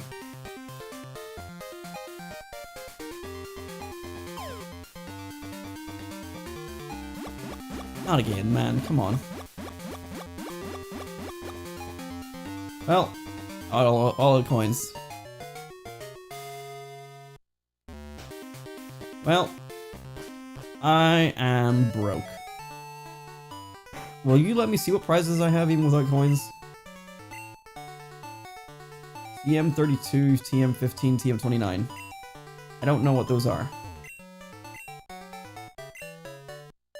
Pikachu, Porygon, and Larvitar. Ooh. Okay, so I'm probably gonna have to get money for Porygon. Oh dear. I didn't think I'd have to come back to the slots. Excuse me. I'll have to watch a video on like how the slots work for this game, because with Gen 1 it was a matter of just go in and do it a couple times, and if it didn't get a win then it wasn't on the lucky setting. So it was nice and easy to know, but I don't know if it's the same with Gen 2. Obviously with slightly different mechanics there. So Gen 1 like had a system to it that was very repeatable, and I was able to get through like 9,999 coins within a matter of like an hour or two, or like just multiple sessions of an hour or two, so it wasn't too bad. Don't do it! Hello. Let me recount a terrifying tale. Once upon a time, there was a little boy who was given a new bicycle. He wanted to try it out right away. He was having so much fun that he didn't notice the sun had set. While riding home in the pitch black night, the bike suddenly slowed. The pedals became heavy. When he stopped pedaling, the bike began slipping backwards. It was as if the bike were cursed and trying to drag him into oblivion. Shriek! The boy had been riding uphill on Cycling Road. For listening so patiently, you may take this TM03. I was waiting for the bike to explode. Is anyone else waiting for the bike to explode? Curse. Oh. I think I had intended to teach Curse to one of my Pokemon. I did.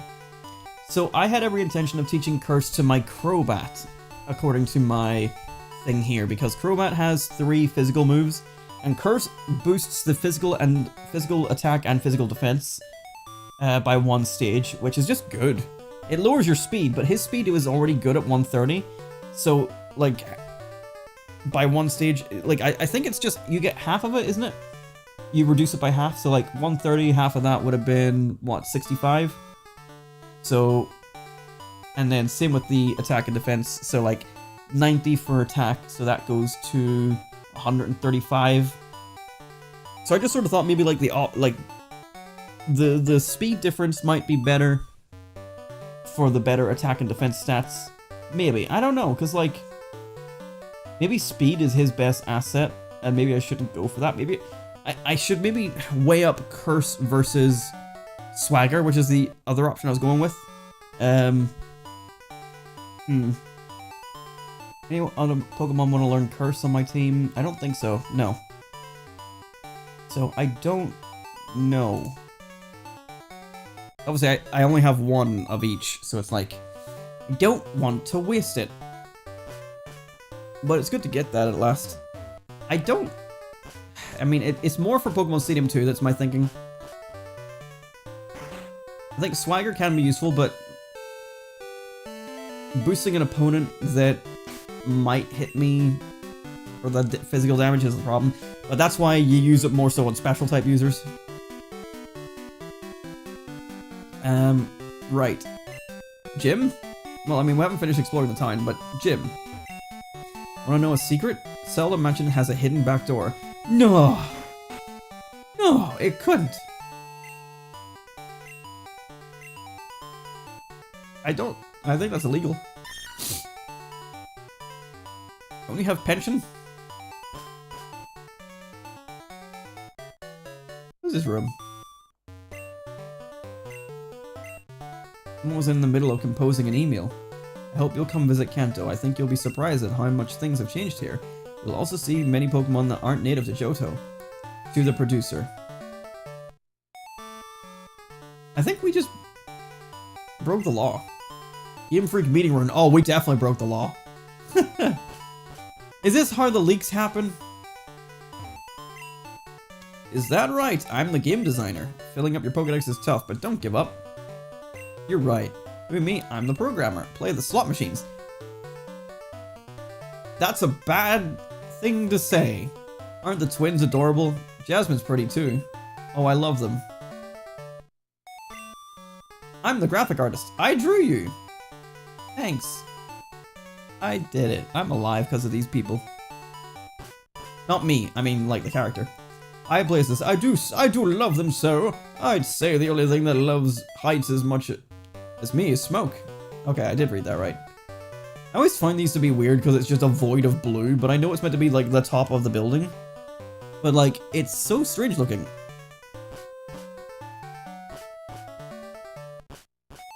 Oop. Okay, I think we're about done exploring here.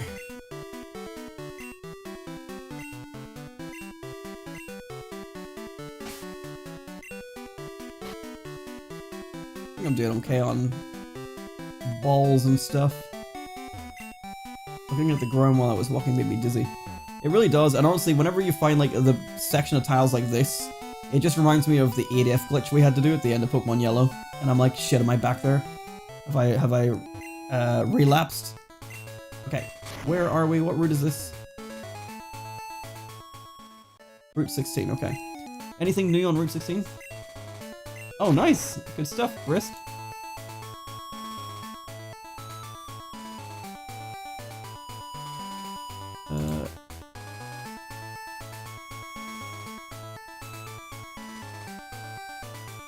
Route 16 has a new encounter during the day only. What a joy for me. There is technically a new one here at nighttime, but it's Murkrow, which we already have. If you cruise down Cycling Road, you will end up in Fuchsia City. Right? That I know.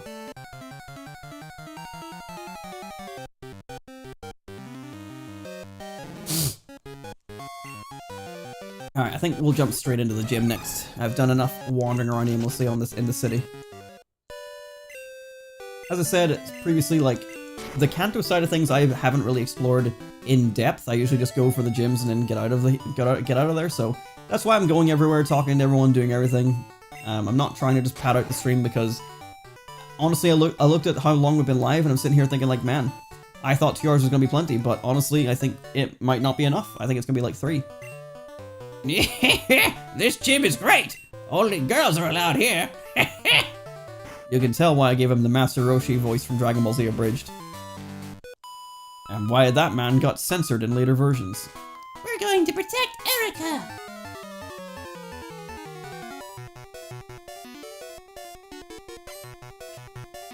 Twins Joe and Zoe went to battle. With a Vileplume to start off with. Vileplume looks actually terrifying. I feel like I've said that before, but like, look at that sprite. It's the fact that its eyes are just red dots and that mouth as well when it opens for the extra couple pixels. It looks like a horror sprite that someone made for like the creepypasta games.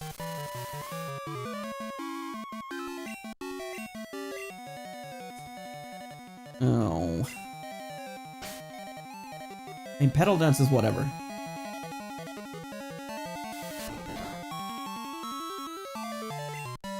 I knew that was gonna happen. I have to sit through this entire animation just to get paralyzed.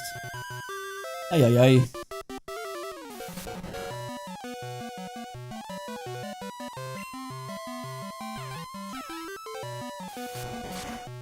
Well, oh, there we go. So I'll take this opportunity to check Pokemon Go, as I usually do. Victory Bell.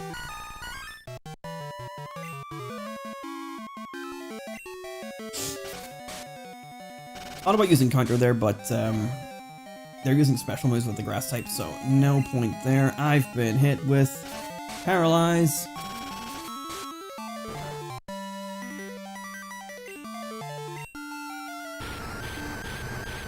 See what we got outside. It's a Wurmple! It's not shiny, even though it's boosted odds. Okay, and we'll use Return.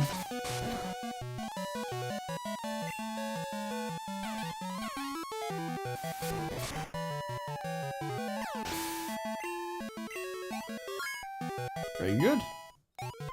And a daily spawn of Cutie Fly.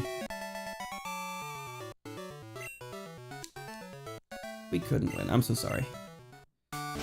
Right, so now it's time to put you back there. We'll put Crobat up front just to get it to level 42.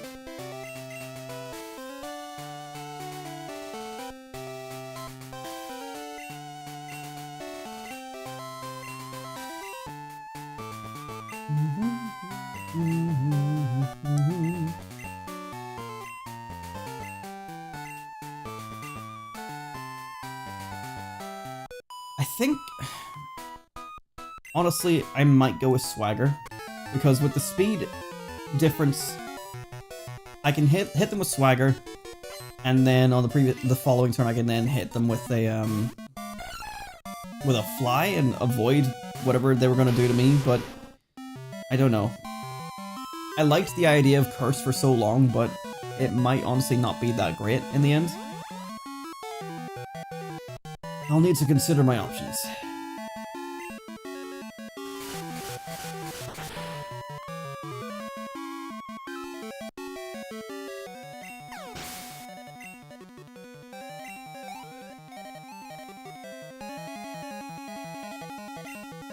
Jumpluff.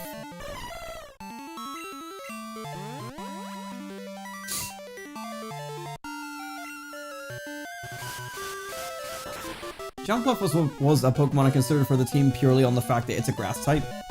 And I wanted something grass effective. But I think the Hoppip line is just, even with 2 evolutions, is just so poor. I just voted against it in the end. Like, I really struggled to pick a team for Gen 2 just based on that. Like, there's a significant lack of decent grass types other than Meganium. I think there's one that isn't too bad. I don't know. I didn't really check its stats or anything like that, but it's Blossom, which we haven't even gotten close to like getting at. I don't know if I've ever seen a Wild Gloom, and if we have, I've just not been paying attention.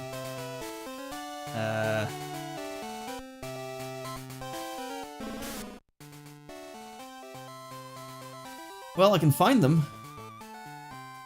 That's good to know. Also, I really thought that I couldn't flip between them like that. I thought I had to be in the area and it would just show me the area only. I wonder, will it show me where Entei is? Yeah, I can look at Kanto even though it doesn't come over here. It's there, whatever route that is on. Still haven't found Raikou, except for that one time I found it off stream when I didn't mean to, and then I didn't save because I didn't want to jeopardize the encounter off camera.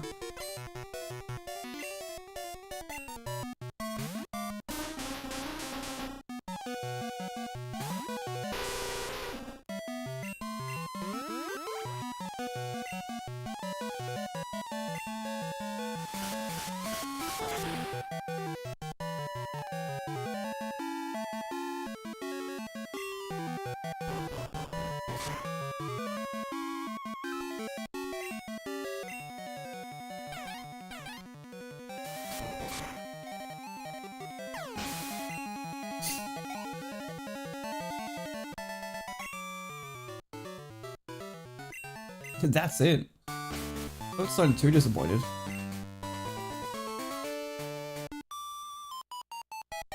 Are you looking at these flowers or at me?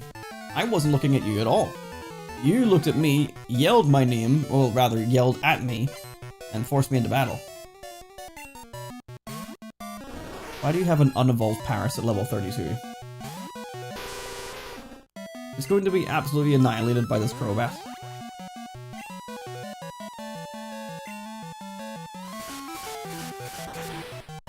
Yeah, I'm just thinking about it. I'm thinking maybe Curse Bad because... like, I go first to use it, and then it's gonna cut my speed. Did I learn this? Mean Look would help with Raikou and Entei, but... you know what? The final move the final move that we need to learn anyway is a TM. And Confused Ray, I don't use it all that much. But eventually, we can just replace Mean Look once we get Entei and Raikou with our TM version of Confused Ray. So you know what? I think I'm going more the lines of Swagger. And we're gonna get rid of Confused Ray for now, just for Mean Look, because that will be useful whenever we encounter those guys. It's such a later down the line kind of thing, but fuck it, we're doing it. We're going for it. Or maybe it's going to be a sooner rather than later thing, because when we hit level 50, like, we gotta jump right into we gotta jump right back into Pokémon Stadium 2.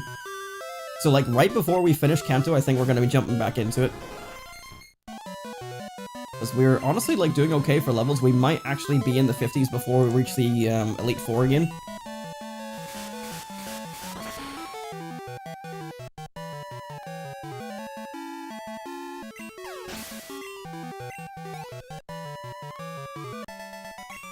Julia defeated, how annoying. Oh dear, oh dear, oh dear, oh dear, oh dear, oh dear. Alright, take back your wing beak thing. And let's switch you out with Typhlosion, and Espeon will take lead, because most of your Pokemon are probably going to be poison type as well, so this is just perfect. Drop a little save. I don't think I saved for Janine. I saved for the Janine copycat instead, just in case. Been a while, but I've almost completed Mario Wonder. I decided picking it up again after a while. Damn, nice. It was fun. It's one of those things where, like, occasionally I think to myself, like, should I replay that? But I'm like, maybe after a while. It was fun, but it is still just a 2D Mario at the end of the day, but it was a very good one. And, like, I can see myself replaying it at some stage, but not for a while. I did 100% it as well, though. That was fun. The last stage is a fun one. The very last stage when you 100% it. Oh, okay, okay. So we've got level 42 versus level 41. Let's see how this goes.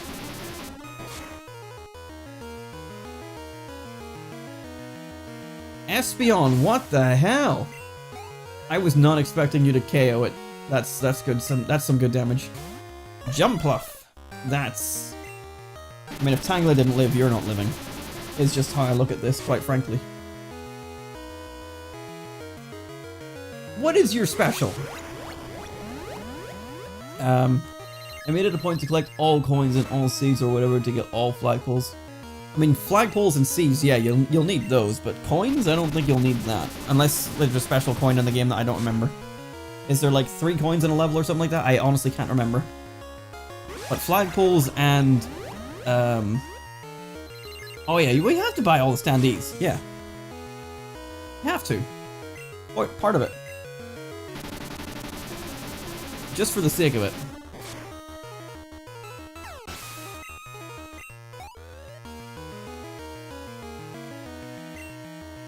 I can give you a tip on the standee things, by the way. I mean, you probably already know it, but I can tell you a tip. Are you a psychic type? You're not. Gonna hit me with a solar beam. I could swap. This could be a good chance for a swap. Oh yeah, the 310 coins, that's right. Okay, yes. You do want to get all those as well.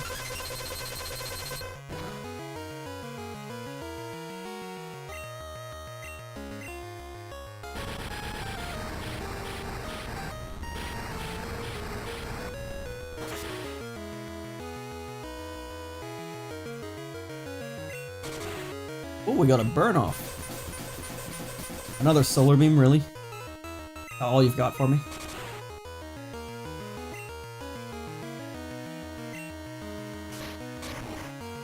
I haven't found all the badges for some reason, don't get those.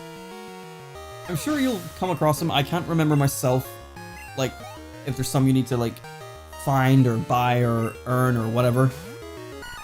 But they will make sense at some point, I'm sure. When meeting the final boss. Can't even remember what the final boss is. Actually, no, that's not true. I do remember it somewhat.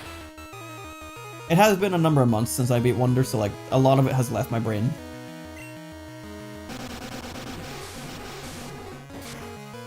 I would just say like focus on the main game first. Like obviously collect as many things as you can, but don't sit and grind until you like beat the game. Because obviously by the time you've beaten the game, you might find like better levels for grinding and all that stuff. So like don't go out of your way to grind out for things. Well, other than like completion stuff, so like the flagpoles and stuff, like do that. But like standees and badges and all that, like just go at your normal pace, and I'm sure like it'll all sort of fall into place basically. If I remember rightly. You might have to do a little bit of grinding whenever you're done, but that's as much as I can remember. We got the rainbow badge. I think that's us on 12.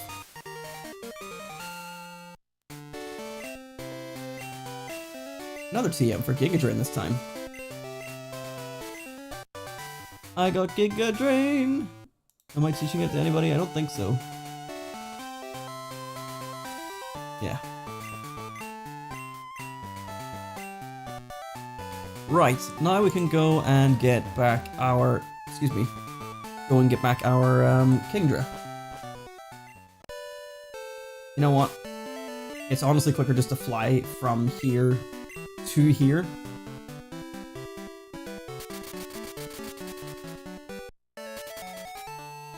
I can't even remember what badge I used. I remember I didn't use one that was like super great. Or not. It wasn't that it was super great. I just sort of used like a basic one, like one of the ones you get near the start, just because I enjoyed it more than most of the rest of them. But I don't remember what most of them are.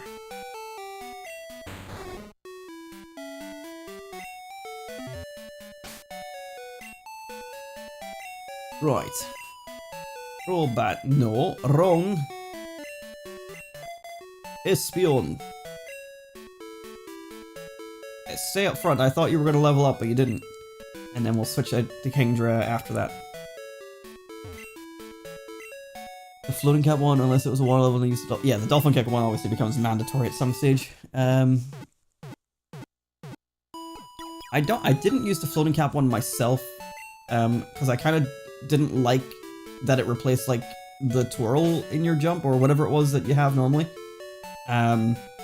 I would be used to that instead of the floating cap, so I used a different one, but I don't remember what it was, but it was like an early game one.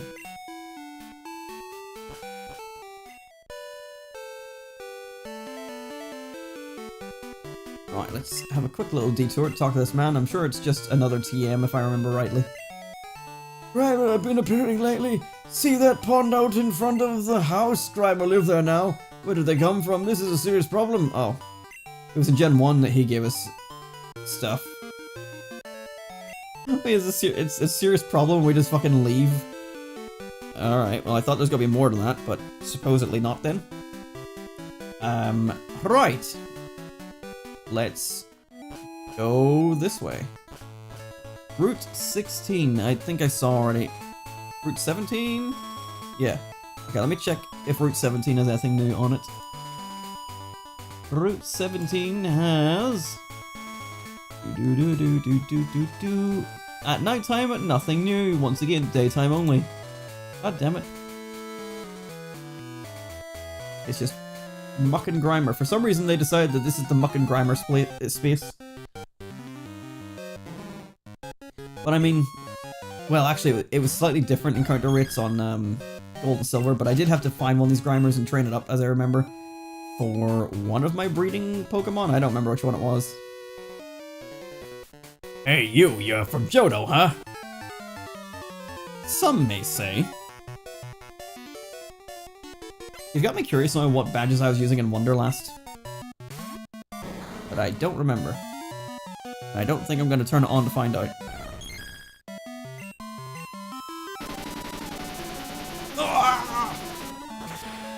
Completely just eviscerated this wheezing. Send him to the Shadow Realm.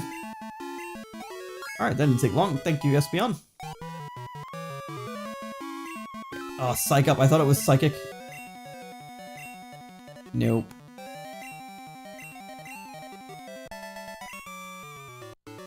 Oh, you kick. Okay, and then we go down this side. Cycling Road is a lot quicker to get through this time around. There's less people on here for sure.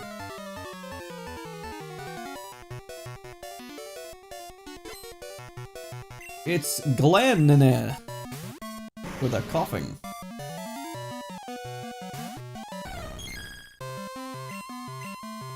I know it was such a long time ago, but like, from watching Jugger Conroy's Let's Play and the first coughing he finds being shiny, every time I see a purple coughing, it looks weird.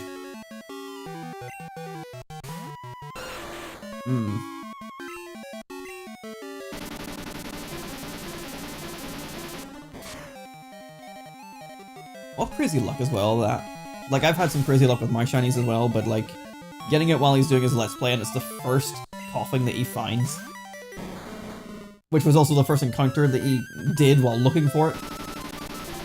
Crazy.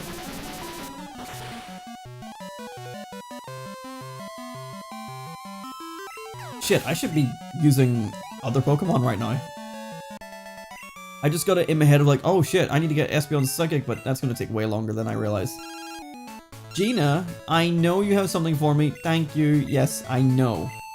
Guys, remember, Route 34. Don't forget to tell me. Near the end. Closer to the end of the episode. Alright, Espeon, switch with Typhlosion. Then Kingdra go up front.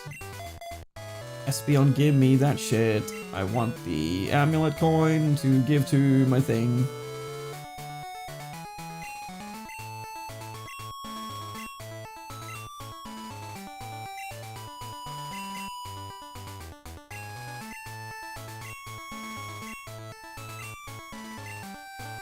Alright, here we go. Right, you go with... Wow, that's a cool bicycle. Thanks. A man gave it to me for free.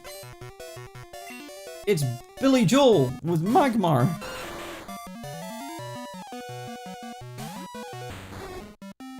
Oh yeah, I'm using Kingdra now. I was really expecting Espeon to pop out there.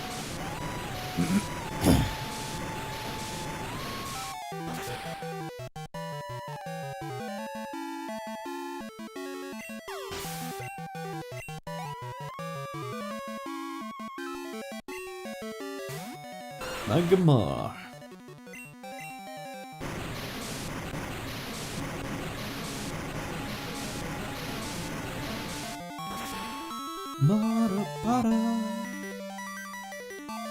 See, like, this is just the thing, we're just slightly over leveled because we can go almost anywhere in Kanto we want at any time, and it's just a little bit too disjointed in a way. Because now there's no consistency with these level ups. Okay. So there's a trainer there, we'll get him on the way back down, but we're going to do the slow ascent back up. Because there's only 3 paths, so I then go up the middle path. Which I don't think there's actually any trainers, but this just makes it easier for me to map it out in my head that we've done everything on the route. So we face him. Come up here, this is where all the grass is. Then we go down here. And there we go. There's someone on this side, right? No? Okay, wow, I thought there was someone on that side. We're Fearless Highway Stars. I read that as stairs at first. We're the Fearless Highway Stairs. You're about to get stepped on by Charles. Biker Charles. Not even Charlie. There goes Surf. Hey yo, Charlie, get on the bike and razzle dazzle him. Hit him with the coughing smog, yeah. Do it. Do the thing. Do the roar. Wheezing.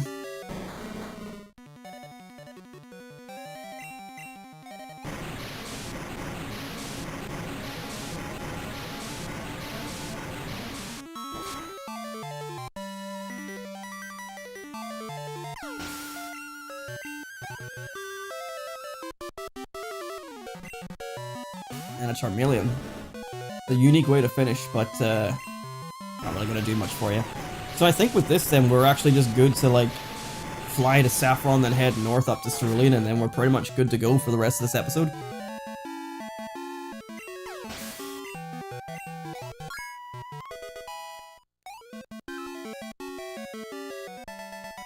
And Biker Charles was defeated. Because, yeah, I think to the right here, the only thing is this little doorway, this man, hello sir, and then back into Fuchsia City. So, we're done here. What if we did a couple more chances? 5 more chances? 5 more chances for Chansey? Why not? Why not? We roll the dice, as we always do. We roll the dice. Here we go. Chansey! The long Chansey, once again. We all remember from earlier? You all kept your pamphlet? Long Chansey. Like Long Dennis, but Chansey. Ah.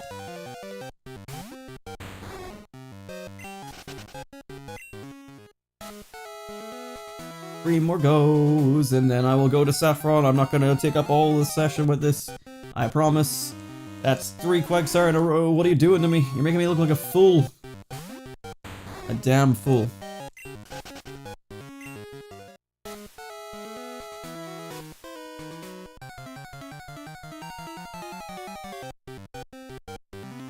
Venonats. Okay, 1 more go, and then up I go.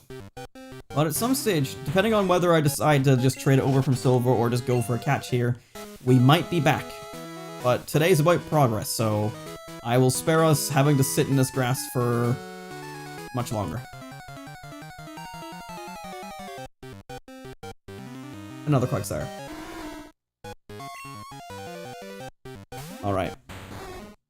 And so with that, I will do one more encounter because I have an addiction problem, and also because we've had 4 Quagsire. So one more, and then I'll go up to Saffron. Fucking... Yes, Quagsire, very nice. I like the way you can wave your arms. Looks primed, ready to do the Macarena. Right, Crobat.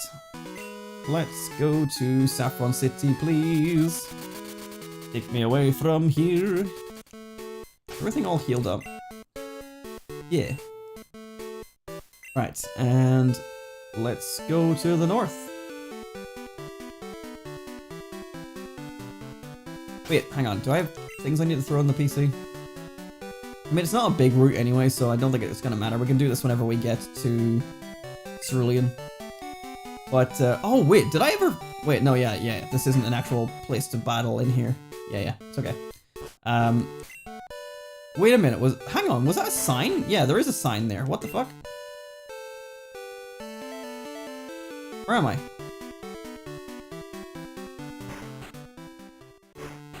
Okay, it's this sign. I thought for a second there was like a sign outside the map that you just couldn't get to. The road is closed until the problem at the power plant is solved. Okay. I'm gonna take a small break, and I mean small. Literally all I'm doing is running upstairs to activate my Pokemon Go++ to tell it I'm asleep, even though I'm not, because I don't care about the actual gameplay. I just want to find the Pokemon. So I'm gonna go tell Pikachu I'm asleep, and he's gonna be like, oh, okay, good stuff. And I'll be immediately back, so like, not even a minute. Don't go anywhere.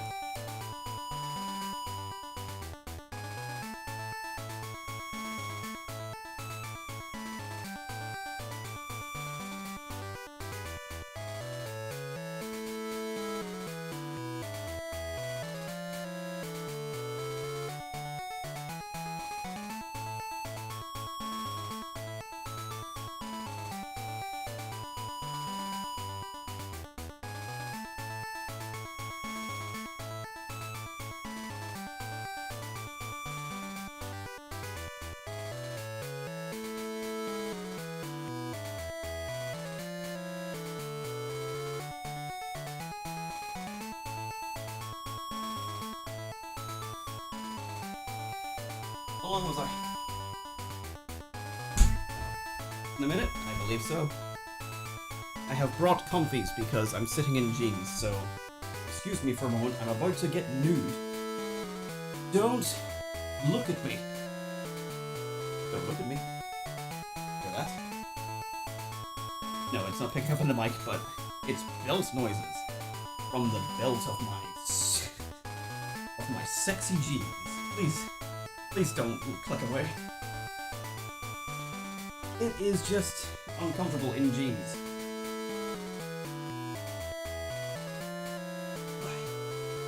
There we go. What is new? Here I come. But just because I wasn't on screen doesn't mean it wasn't a minute. I was back. I was back within the minute, I swear. Oh, 30 years. I am unfit. Okay.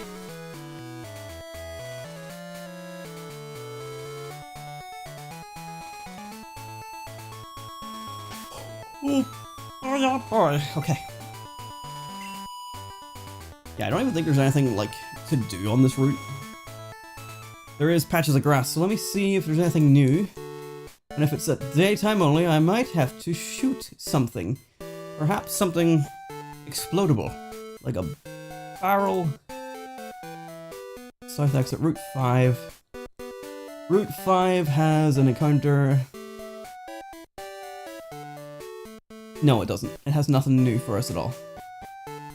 Okay. That's fine.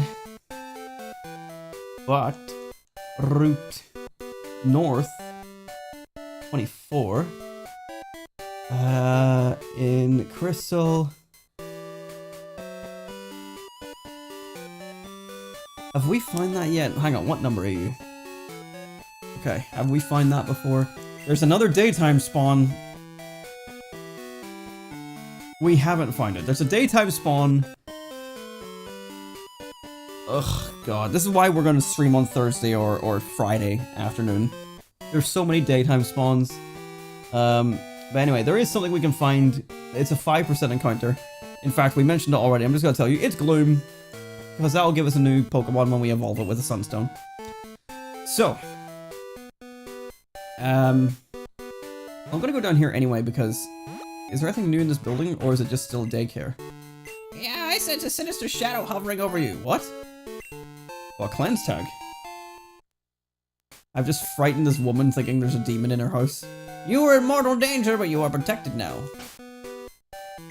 This is some cursed silver nonsense here. She's like, If it weren't for me, you would have died. You're welcome. Is into warding off what she believes to be evil spirits. I'm sorry that she startled you. She's crazy. At least she knows. Okay. Yeah, it didn't take long to get to Cerulean at all. Bike shop is closed because it has moved to Goldenrod. I don't think that's how it works. They still need bikes in Kanto. Kanto's power plant. It's near the end of Route 9, the road that heads east from here. I think there was an accident of some sort there. My Slowbro and I make an awesome combination. Slowbro, show me your confusion. This is like one of the only evolutions from like Kanto, because this was a Slowpoke in Kanto. Or in Gen 1. I keep on saying Kanto. I'm a huge fan of Cerulean Gym's Misty. Cool. The magnet train travels at over 340 miles per hour. It goes between Kanto and Johto in almost no time at all. It really makes Johto accessible. It does, since we can't fly there. For battles, I'd much rather use Pokemon I've been raising, even if they're weaker than some newly caught Pokemon. Hell yeah, brother.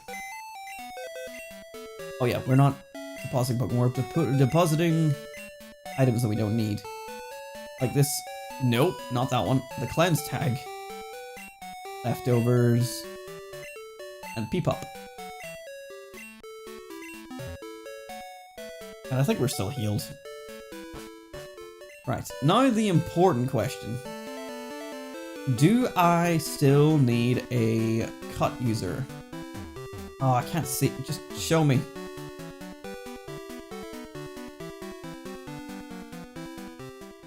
You piece of shit. Okay, right, well. We'll deal with that when we have to come to that. So, there's a notice here. Stamp out thievery and make the city a friendlier, more cheerful place. Cerulean Police. It's really fucked up that they have a Diglett now. It got broken into once, and then they're like, we need a Diglett. Because it dug a hole. But at least these guys are like setting up like a whole anti-thief thing after their incident 3 years ago. Cape in the north is a good place for dates. Girls like it. I wouldn't know. Okay, hello! Hello! Hang on. I have a thing for this. Hello! No. Hello. Hello? Oh. Hello! Where is everyone? Anyway, yes, I still have a Gold XLR that I remember that I have sometimes, and sometimes I will use it. Anyway, how'd I go? So yeah, Misty's not there. Hello. My husband lives happily with Pokemon he got through trades. I'm so happy. Yeah, I believe that these Pokemon are ones that you would have traded in Generation 1. I think. I can't remember. Are you collecting Kanto Gym badges? Yes. I thought there was going to be more to that. Well, good talking to you. Good being talked at, I suppose. There used to be a cave here that had horribly powerful Pokemon in it. Ayo? My item finder is responding. It is weird that they've done that, because like, I don't know about the rest of you, but I never knew there was something over there. And we're gonna go over and show you immediately what it is, because it's actually pretty fucking cool. Wait, do I want Route 24 or 25? Hang on. Route 24, Route 25. They're barely different. Route 24 has the one that we're looking for, whereas Route 25 doesn't. For some reason, even though they're literally right around the corner. So, we'll do a little bit of encountering here. Well, let's go south first.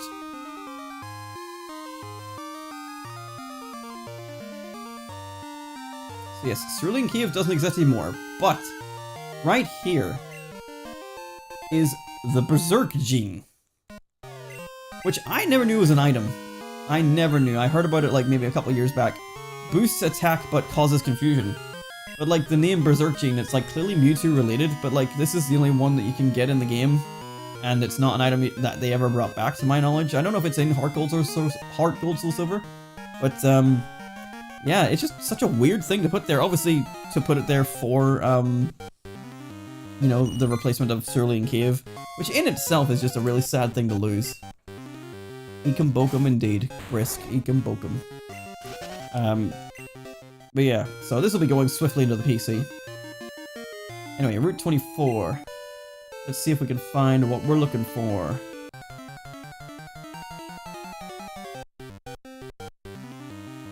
Not Venonat. So what we're looking for is a Gloom. It's a 5% encounter. The encounters on this route are 50%, 30%, 10%, 5, and 5. So like, it's really not terrible compared to some of the other ones, but it's mostly, we're going to find mostly Oddish, I think. Well, that's the other 5% encounter right there, so... And remember how long it took us to find the 10% Quillfish, so... I'm sure this can only go well.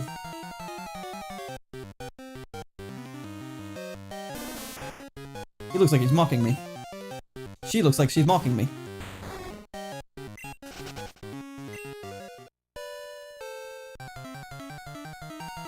Okay, well we've found nothing but unique things on this route, and you've ruined it, Venonat, thank you.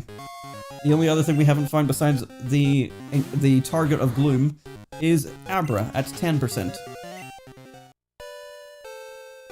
Only problem is, how am I gonna weaken it? There's the Abra. It has a catch rate of 120, so it's actually not terrible. The first game I reached was at the first Goomba in New Super Mario Bros. Wii. What? Really? You're memeing, right? You're memeing? I'm sure you're memeing. I mean, I haven't played Wii in such a long time. Like, when did that game come out? 2006, 2007? So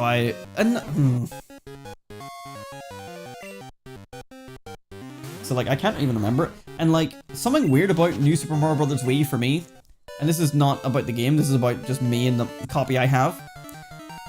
My copy is sitting inside the case of Mario... My copy is sitting inside the case of Mario Galaxy. I have no idea where the actual box is for New Super Mario Bros. Wii. I don't know what happened to it. I don't know if it's out of my life completely or if it's hiding somewhere. But like... it's just gone. And like, my entire Wii game collection is there. Except for that one box. So I don't know how the fuck that happened. I was so young. That's true. I mean, I can't remember if you told me at one point.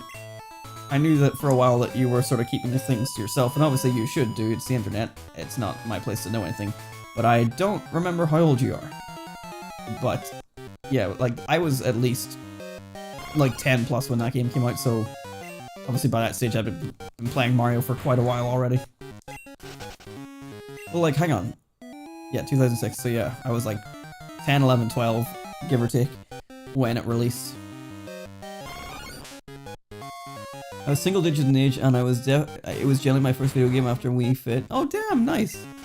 I mean, you can't be mad at yourself for that. First non-Wii Fit video game.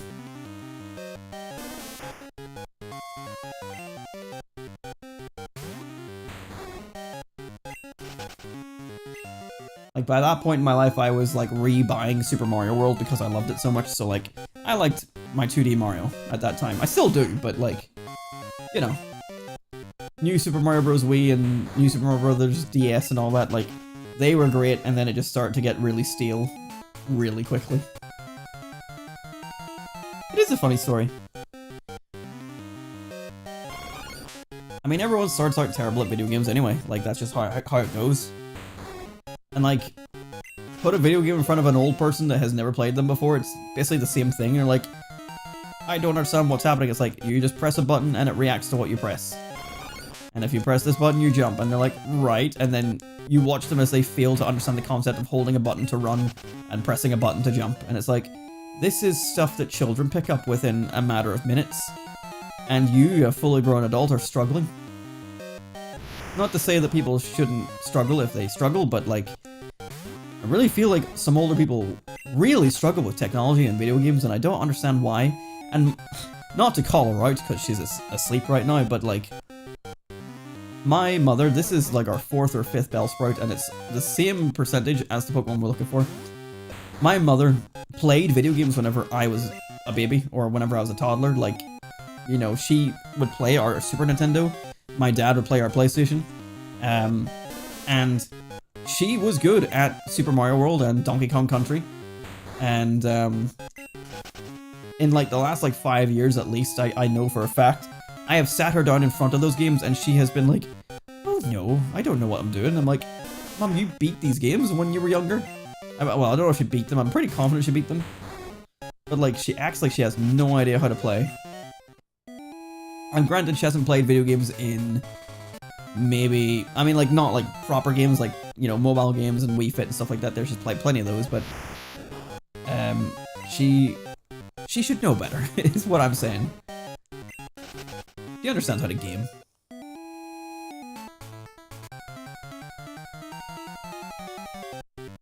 My grandma can play video games, but she just generally cannot understand why you would play them, and fun is not an acceptable answer for her.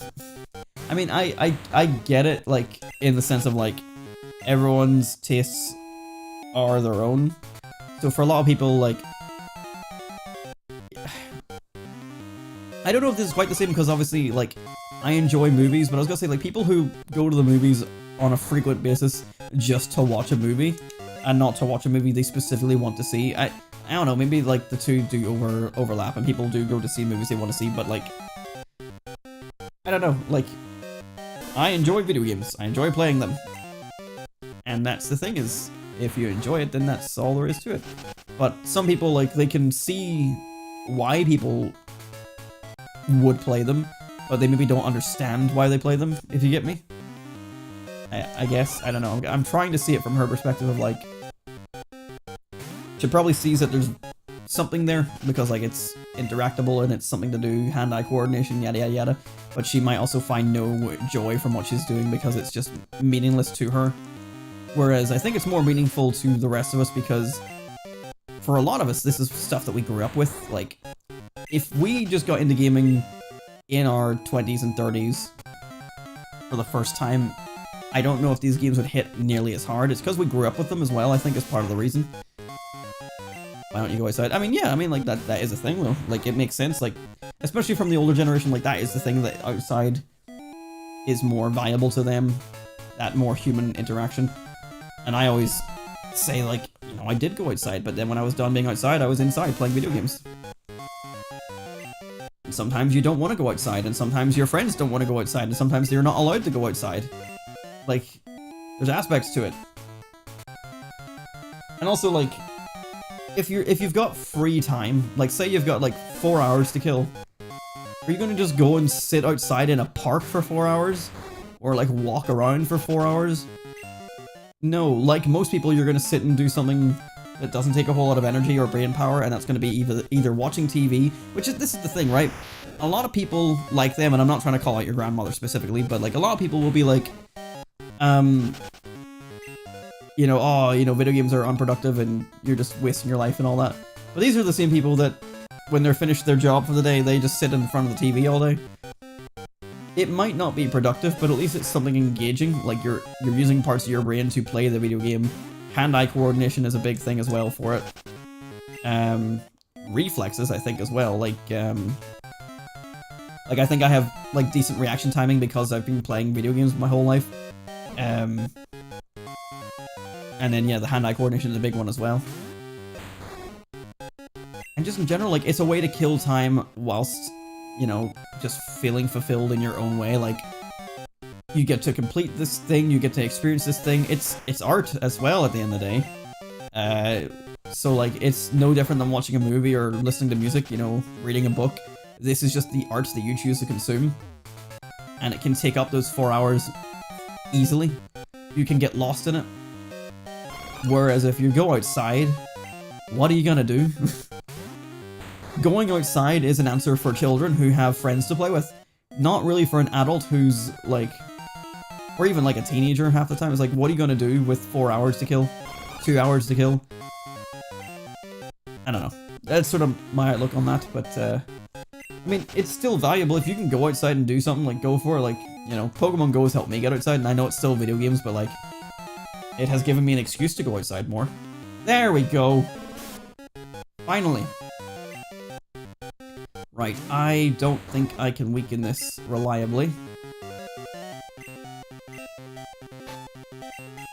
So I'm just gonna toss a ball. It's got 120 catch rate, so it might be alright.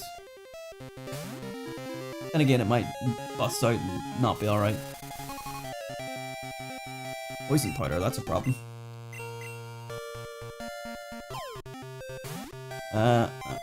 Fly to Europe. Oh, what the hell? Yeah, no, that's a, like...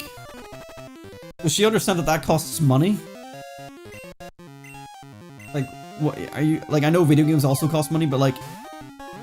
Again, going back to what I was talking about, do you want to spend 4 hours jumping on Goomba and having a good time and then putting it away for the day? Or do you want to hop on a flight and go somewhere that you might not enjoy, that you might also enjoy, but you also have to dump a whole bunch of money to do? And also, like, take days off work or just disappear from your life for a while just to explore. Like, I don't know about you. I don't really care about exploring the world. Occasionally I see, like, my friends and stuff post, like, photos and stuff of them traveling, and I'm like, oh man, like, that looks kind of fun. Like, I'm glad to see that they're having a good time. But, like, I think about myself there, and I'm like, all I'm gonna do is stay out of the sun. I don't like the sun. I don't drink. I don't care about trying the new food because of what I talked about earlier in this episode about, like, not being able to eat much food. So, all I will do, like, all I ever did whenever my family went on holiday, whenever I was a kid, was look for the mini golf place. I always wanted to get one game of mini golf in wherever we went. That was my thing. And other than that, I just did not care. It was like, you know, get in the pool, do a bit of a swim, whatever, mini golf, go home, see my dog. That was my holidays. And like, as I've gotten older, I've had experiences where I've been able to go to other places, so I've gotten to go to Paris with my college, and it was like 2, 3, 4 days long, and I think I got everything I needed to out of those 2 or 3, 4 days, because I don't care. Excuse me. The only thing there that I really wanted to do was, like, if we were allowed to, I wanted to climb the Eiffel Tower, and I got to do that. I got to go to the highest point that we were allowed to go to. On that building, so that was pretty sick. Seizure warning. And other than that, like, it's like, okay, well, I've gone and done that now, and I don't need to do that again. And it wasn't even like that amazing. It's just kind of like, oh wow, it's cool up here. Anyway, let's go back down. But like, we went to the Louvre and saw the Mona Lisa and a bunch of other paintings, and honestly, my reaction was, because there was a whole bunch of people in front of it and like trying to put their arms up and take a photo of it, and my honest reaction was like, honestly, the painting behind me is so much more impressive. Like, it was massive. But I am not, like, much for, like, museums and culture and stuff. Like, I'm kind of a dick in that regard, honestly. I am a bad person for culture. But, I don't care. I don't find any interest in it. I think I was genuinely more impressed with, like, the cool glass structure of the museum outside that made it look like a pyramid. I'm like, oh, this is cool. But other than that, don't care. And we were there for Disneyland as well, and I'm not like a roller coaster guy, so all I did in Disneyland was the arcade. Video games! Like, genuinely. So, you know. Anyway, we got a new Pokemon. Bum, bum, bum, bum.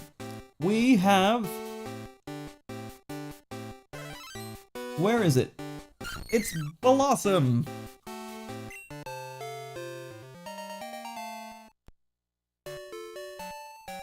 Where is it? Blossom. Oh, there it is. Number 182. Here we go. I want to go to Japan, but everybody wants to go to Japan. I don't. And like, my brother's been asking me to go for actually quite a while. And I'll explain why. The concept is nice, right? Like, there is some cool shit there. That would really suit like a person of my interests, you know, nerd. But genuinely, it comes back to like the food thing is one of the main things for one. But I just genuinely don't think I would be that interested in going. Hello, Sybil. You're moving the table. Right, Sybil's being attention seeking. Sybil has been pretty bad lately, just in general with her attention seeking. And her inability to... Do you want out? There you go. Go. Like, I think she's really losing her mind. She's still clearly very healthy. Because there's nothing wrong with her, like, as a dog. Like, she's not in pain or anything like that. I think her mind is just really starting to go because she gets really needy, really attention-seeking. Really struggles to find where the door is. And bumps into things, trips over things. I think she's really struggling mentally. But physically, she's fine. Anyway, I need to go put her outside, so BRB. We'll continue the Japan discussion when I get back.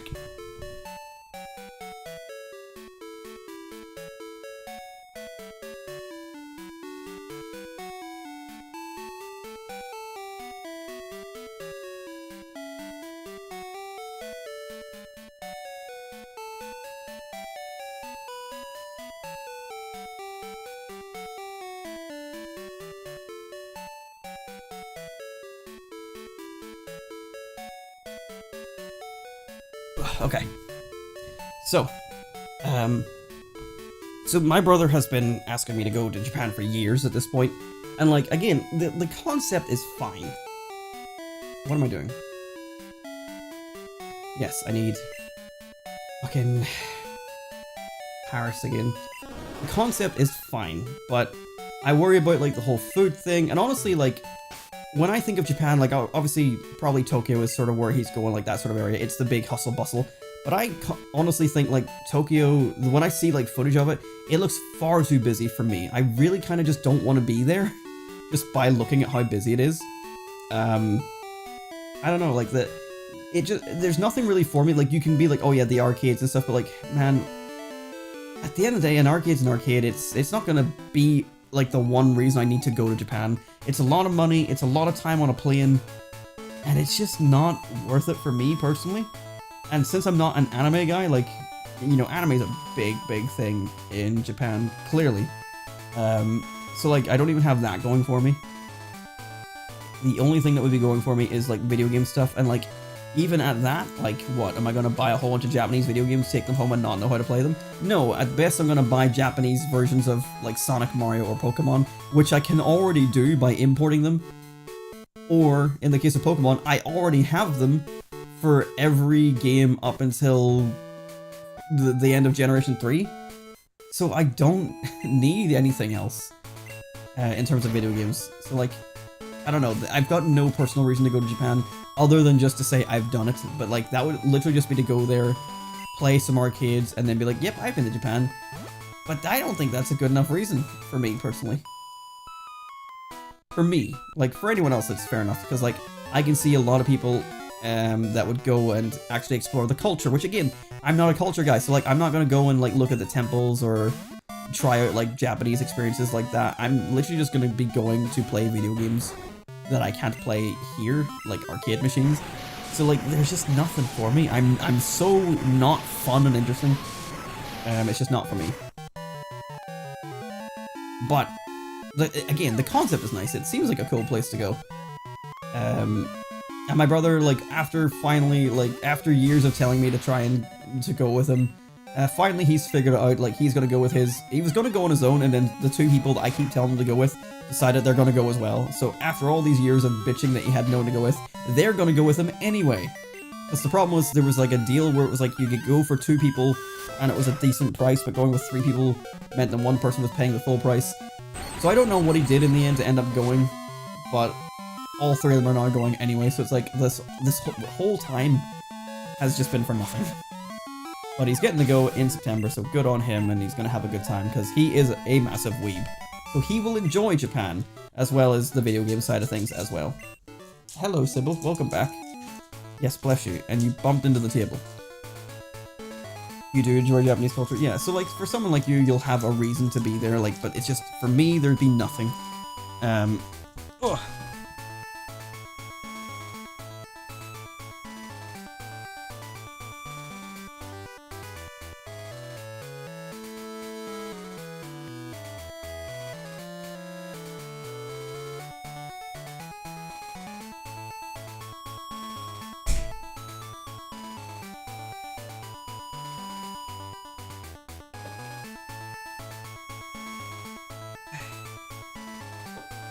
I know you're gonna get up.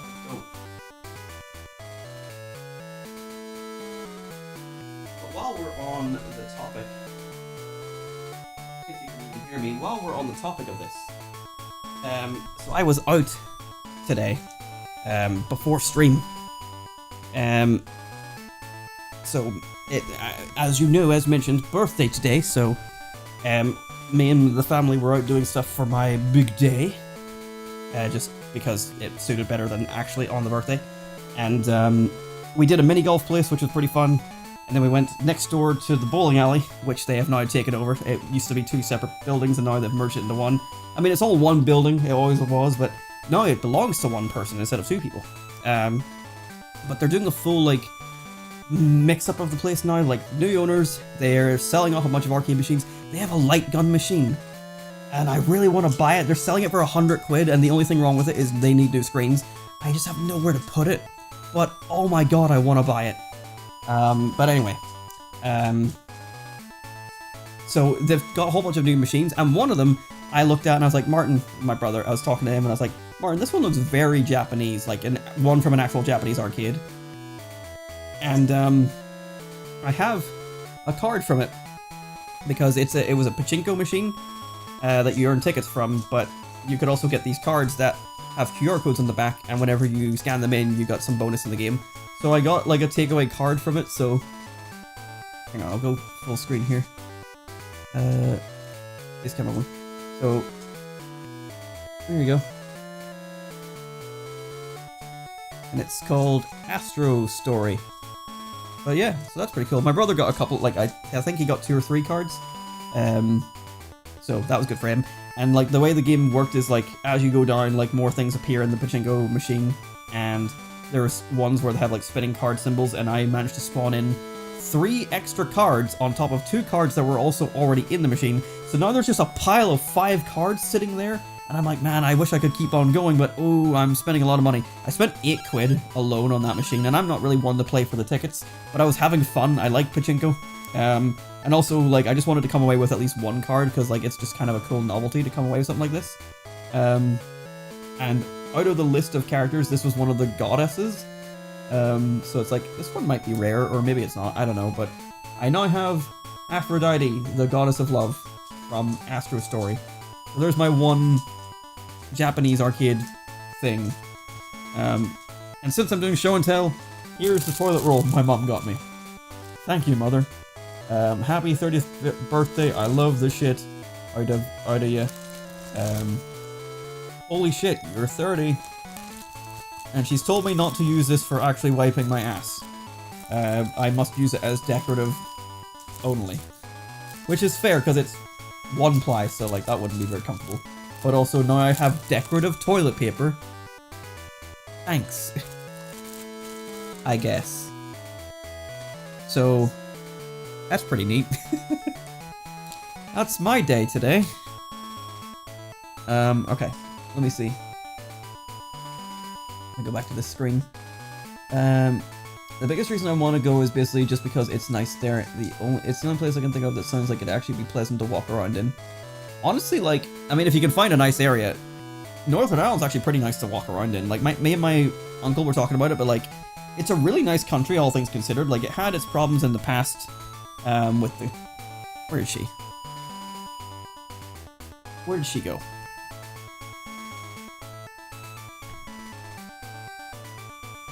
Where the fuck did she go? Oh, there she is in the kitchen. Northern Ireland is actually a really nice place in general. And like, even like, there's a park that I have nearby, and it's like, you know, it's just a typical little like greenery park. Like, you just walk around, it's just grass everywhere, but it's nice, it's pleasant. I think our accents are too thick and aggressive sounding, for the most part. But genuinely, like, it's so much friendlier than a lot of the other places in the UK. At least I think so. And I think we were named as one of the happiest countries there recently in some weird survey thing. I don't know, I didn't get the vote. I wouldn't have said yes. But that's just because job. But yeah, it's quite nice here, but obviously, like, Japan actually looks gorgeous. We only look nice because we have a lot of grass. We're the Emerald Isle after all. But it's not bad. I can deal with bustle, so that doesn't seem like such a problem to me. Yeah, I'm just not a bustle person. I get sort of overwhelmed when there's too many people in a city. I don't like going to Belfast for that exact reason.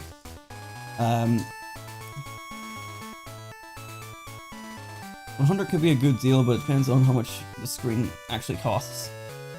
I said that wrong. The biggest reasons is that it's nice. I really like Nintendo and I want to go eat the food.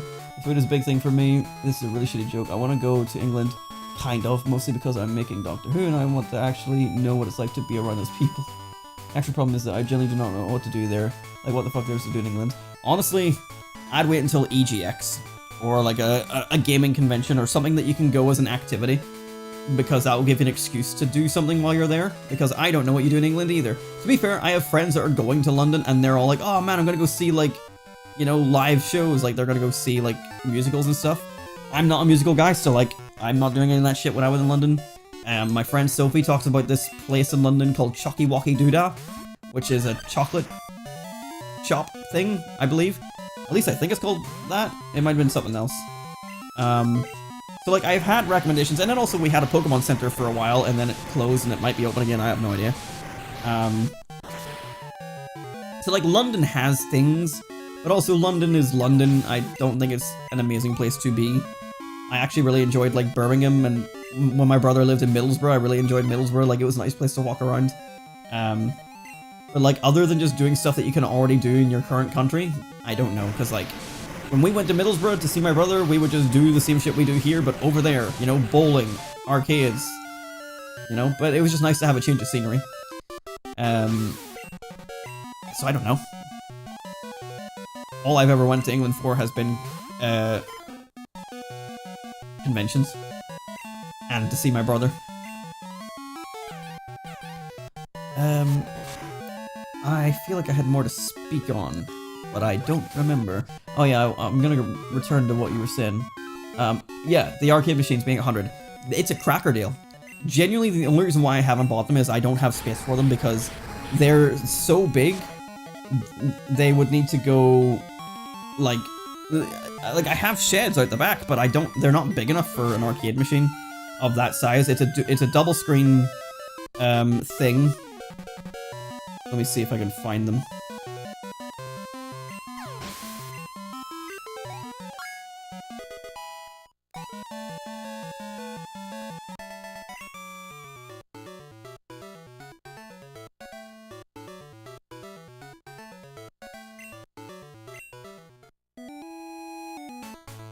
Is that the one? I don't know if this is the one. I don't think there's anything new here. No, this isn't the one. What route am I on? Where am I? Cerulean City and then east exit Route 9. Is there anything new here that we can catch during the night? No. Nothing new in general. God, where is it? I thought I was searching my recent Oh, I see, okay. Oh, damn it. I'm looking through my Facebook Marketplace right now, so just bear with me. Oh, man. Can't find them.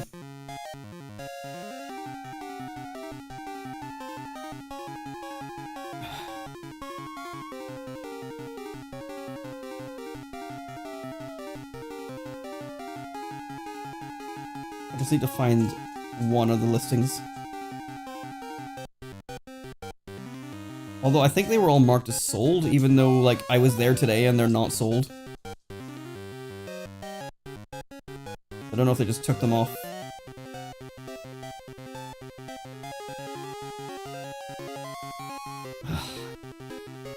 Oh, damn it, because I wanted to show you the machine. Oh, wait, did I take a screen? No, I took a screenshot of the racing machine. I mean, this will do.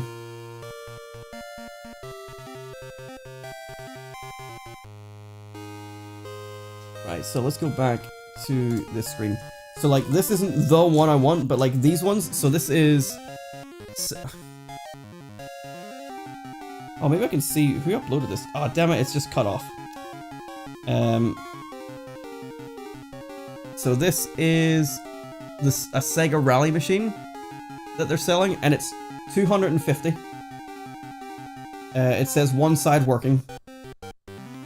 So it's like, I could buy one of those from them. Okay, I see who the seller is now. Okay, bear with me. I think I can find this. Yes. Yes.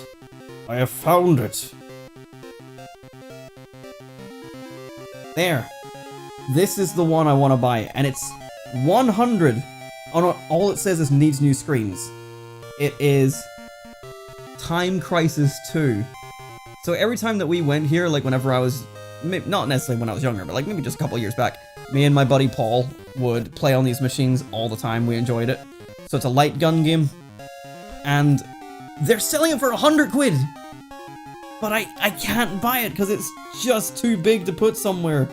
But I'm so upset. I would love to buy that for 100 quid. That's a fucking steal. They're also selling, like, you know, generic, like, gambling machines as well. So, like, arcade machines that you put money into and try to win.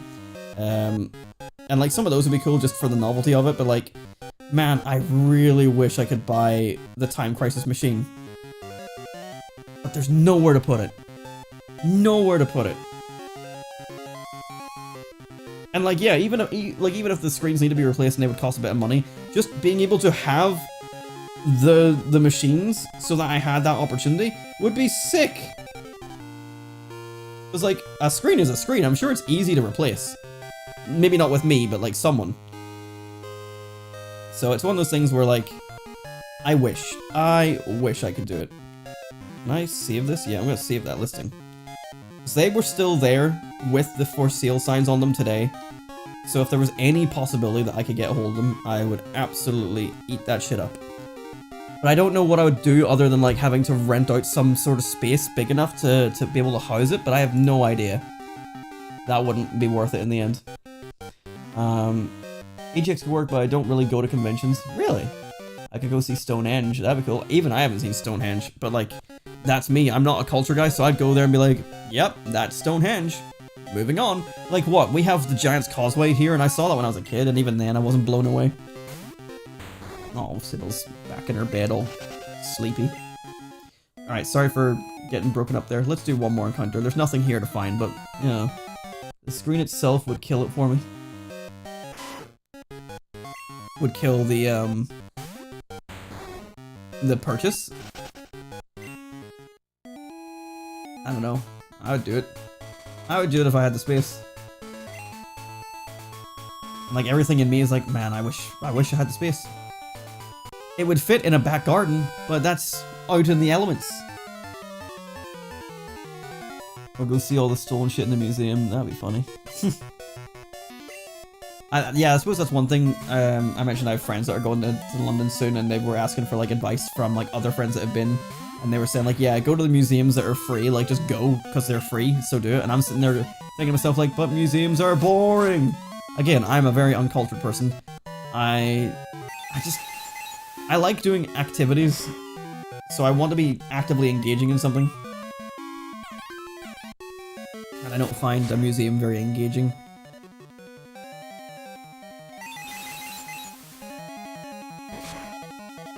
But I am a boring person with no personality. I can't do stuff like that. I mean, I can't replace a screen on an arcade machine. That's a bit above what I have the skills to do. But I'm sure there's someone I could find that I could hire to do that for me. Like, at the very least, if I did my research to find out what screen would be functional with it, then I purchase the screen, I get a guy to install it. Easy. You know, that sort of thing. Or, you know, I look up a guide. I have, like, obviously it's a bit bigger than modding a controller or opening up a Game Boy Advance or something like that there, but, like, I'm happy to experiment and get my hands dirty a little bit to sort of tinker around. But anytime that I feel like I'm stepping out of my boundaries and might break something, that's where I would get some sort of professional in. And thankfully, we do have professionals sort of in the area that can, like, come and do things like that if I need them to. I don't know if they would ever come out. I think I have to take it to them, which certainly introduces a problem to the whole thing because, giant fucking arcade machine. That's the other thing, right? How would I get it home? I would love to buy it. How would I get it home? That is the other problem. Because it's not going to fit in a generic car. You're going to need a van. And like my uncle has a van, but he is selling the van. So, like, I could buy it and get it shipped thanks to him probably, but that's not going to last very long. Because again, where the fuck do I put it? Anyway, I could buy an arcade for dirt cheap, but I can't. Like, I just don't want to go through the effort of finding someone else to do it. Well, thankfully, I know there's people in the area, and it's like, it's either someone else does it or you do it wrong. Is kind of the way I look at it, and I would rather not do it wrong. Oh yeah, shaking the can for a drink whenever my can isn't here.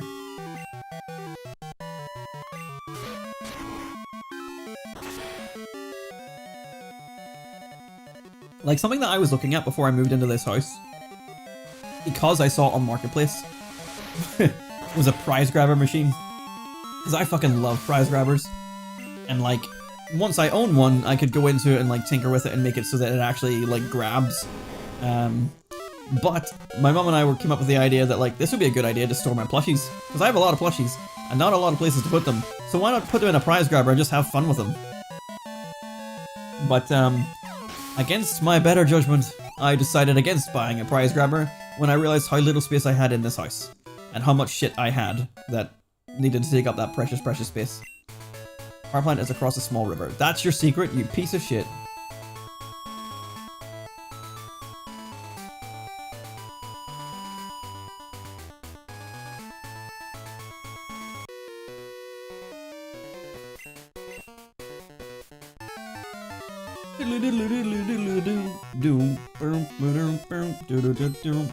Hello there, I'm Hiker Tim. Oh, Tim, it's you?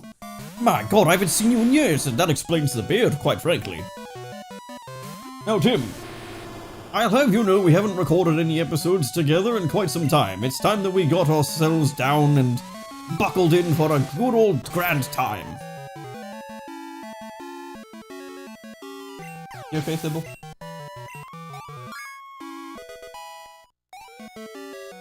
I think she's having a little bit of difficulty trying to sleep with the big light on, but she can get to sleep. She was asleep earlier, but in general, as I mentioned, with the way that her brain's been going lately, she's just been really struggling to get comfortable. Like, she'll get into bed, then she'll get out of bed, then into bed, then out of bed, into bed, out of bed, prance around the room, walk over shit that doesn't need to be walked over. She is losing it, but she seems to be comfortable at the minute, but she's just, I can see it in her eyes, she's having a hard time just getting to sleep, and that's probably because I'm talking. I know houses over on that side of the world are actually smaller than ours, so while I love a good puzzle, I probably wouldn't bother with making space for it. Yeah. No, there'd be literally no, like, the only place I could fit it would be in this living room, and I would have to, like, shift so much shit out of the way to make that happen. And then I've just got a dusty old arcade machine sitting in my living room that I cannot use.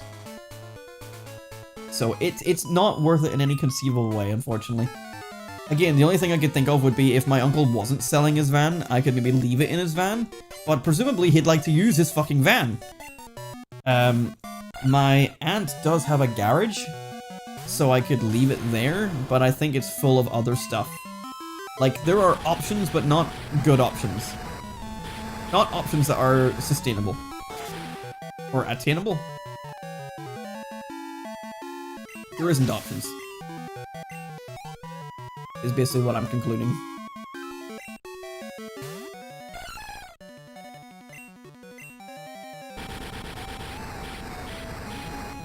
But man, I can dream.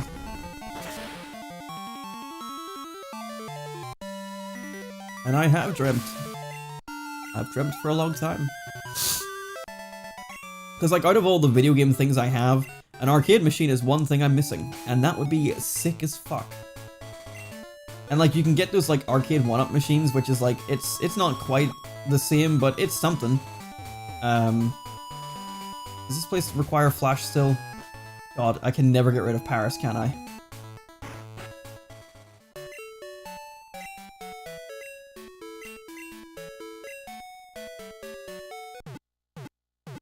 Right. Let me see where I am. So Route 10. Excuse me. Has nothing new of interest.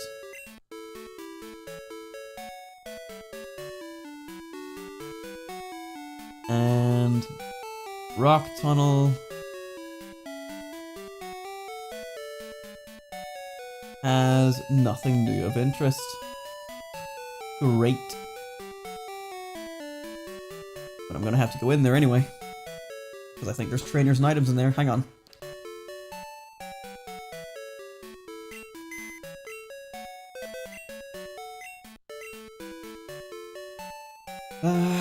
Let's see. Put you away. Let's drop a save. I haven't saved in a while.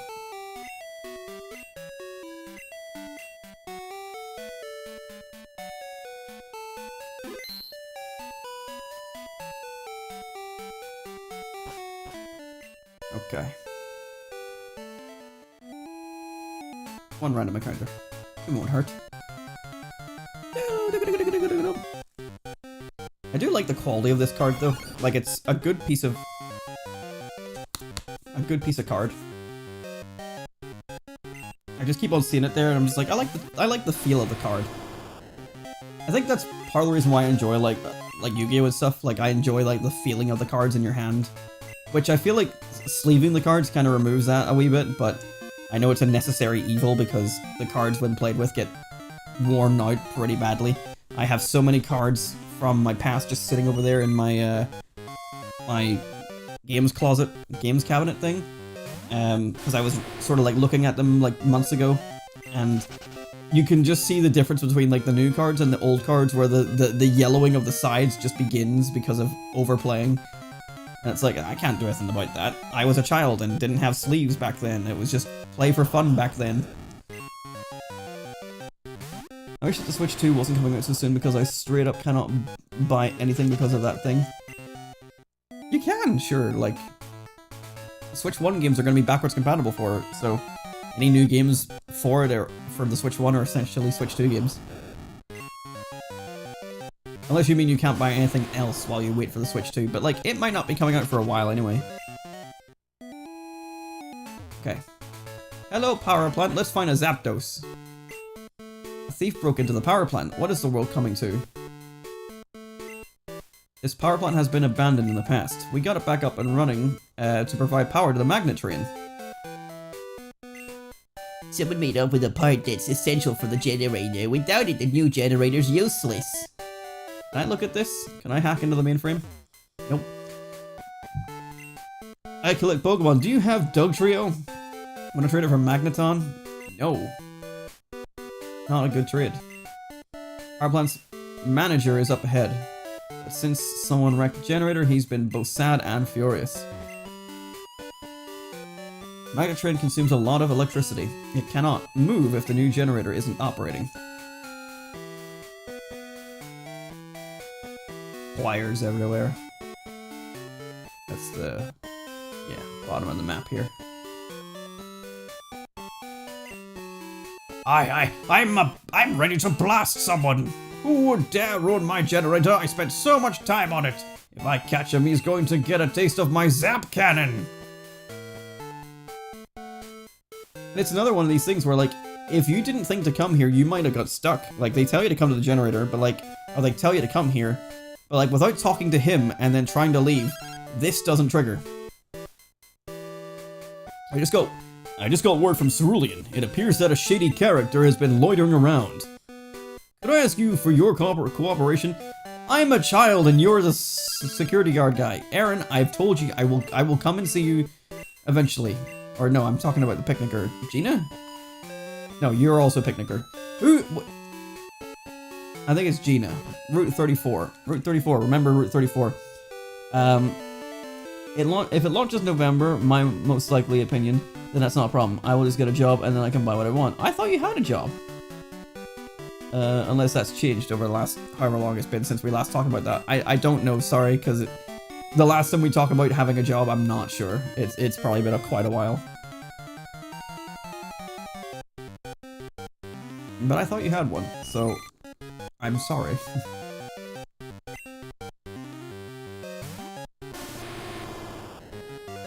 I should switch out from Typhlosion.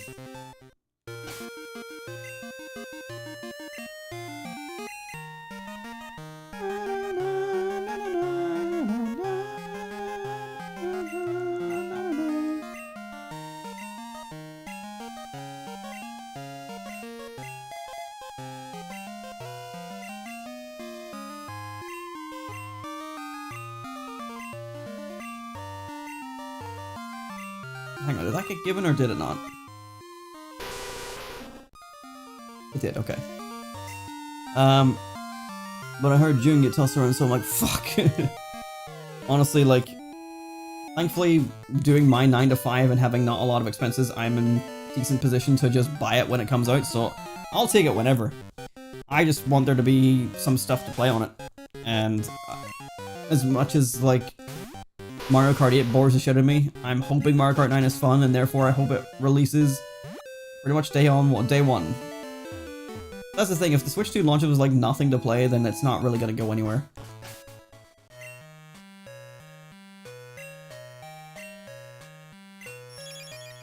Let me drop a save while we're in here.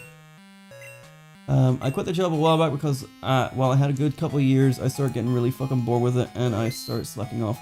I decided to quit rather than get fired, but I think they want me back, so I might re-strategize my approach. Okay, fair enough. I've kind of had that like sort of mindset myself of like, if I'm not enjoying it, I will leave a job, but so far I have not done that. And I think the only reason I haven't done that, at least in the past with my old job, was because, like, I sort of thought it was not smart to do so for me and my circumstances. At that time, it was the only income I had. I was still living with my mum, so it wasn't a big deal, but like, it meant I could do things with my friends and I could buy the games I want without much issue. But that was really all I could do. Because at that time I was working a 16-hour contract, so I didn't really have many hours. Whereas now I work a 9 to 5, so what, a 40-hour work week, which works out by the time they take away breaks to like a 37.5-hour work week. And I'm on a salary instead of like hourly rate, so like I get paid enough to live in a house now, so ups and downs. I have fuck all free time, but I have a house, and I still make enough money where I pay for all my expenses, and I'm still going up every paycheck, so I can actually afford video games, and it's cool. Obviously, like, I don't go crazy with it. I'm not wildly spending, because I do know people that just sort of spend as soon as they get, and that I don't think that works out for anyone. I think it's important to be a little bit wise about it, and I'm not like a frantic saver. I'm like, nah man, like, if I want to spend my money, I'll spend my money, but I do have a little bit of self-awareness to be like, well, I don't need to buy this thing, or I can wait till it's cheaper, or, you know, just I don't need it, period. You know, that kind of thing. But, like, computer upgrades and stuff like that, or like, upgrades to my setup. I've been using the same webcam since I started my channel. I've just learned how to make it look nicer. I've upgraded my microphone because just anything from beyond a WeeAddy, like an XLR mic from a USB mic, was just a good improvement. Haunter. I might catch this because this could be useful for the beasts as well, because they can still use roar, I'm pretty sure. Although I don't know what its catch rate is.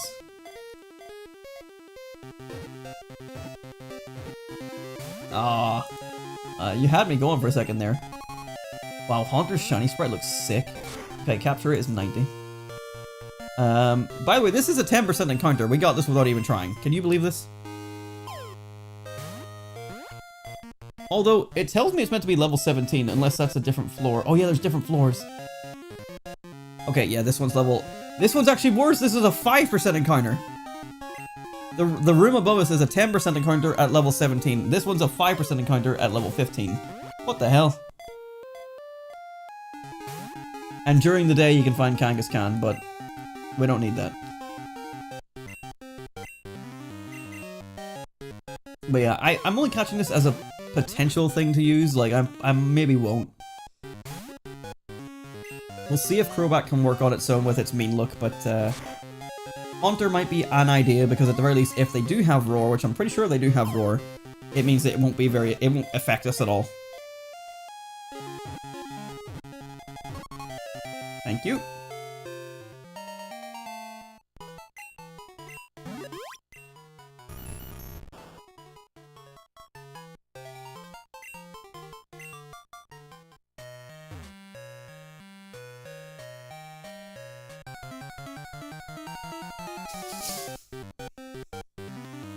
Zubat. Oh, Zubat. Wait, what the hell? I've just looked at my phone and I have an email from my Japanese Nintendo account, and they've sent me a download code of something. Translate to English. It says, happy birthday. And then there's a code that I cannot tell what it is. The translate to English didn't work.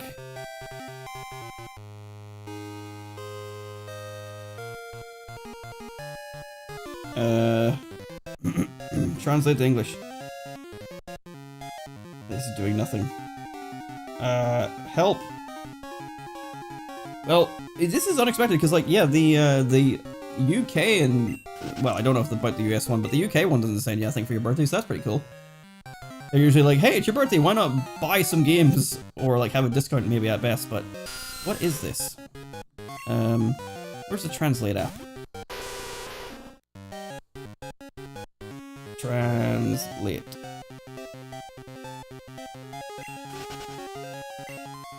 Ugh! Go away. Go away. Go away. Stop. Use translate without an account. Thank you. Help. Camera?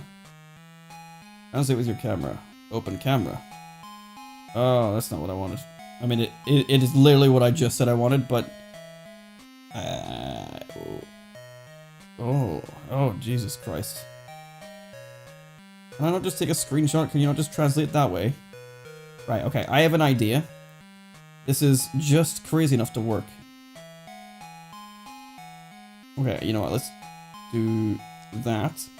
I'm going to send myself, on my second Twitter account, the screenshot of the email, so that I can then use the app to translate by pointing my camera at it.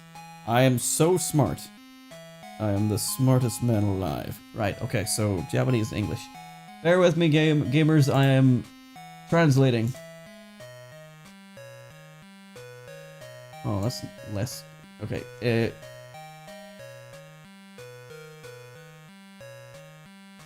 just says special birthday design goods. It doesn't tell me what... I don't know what that means.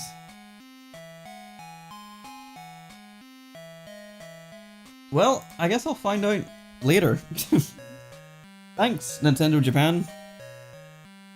I don't know what you've done, but I appreciate the goodwill.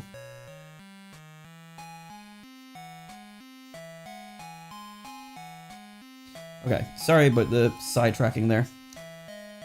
Right, where are we? We're still in this cave.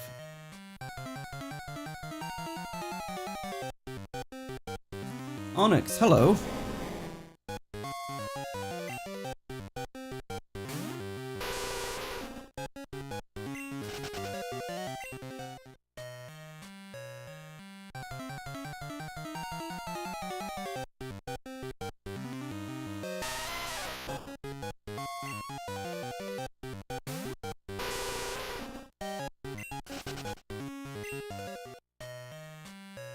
I check all the gaps for any random goodies.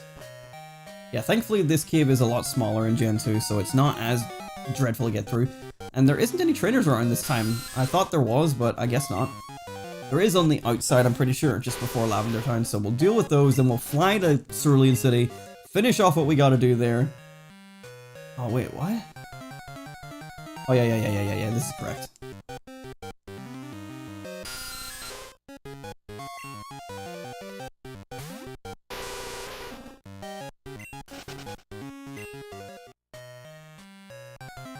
Yeah, there's nothing on this side, okay.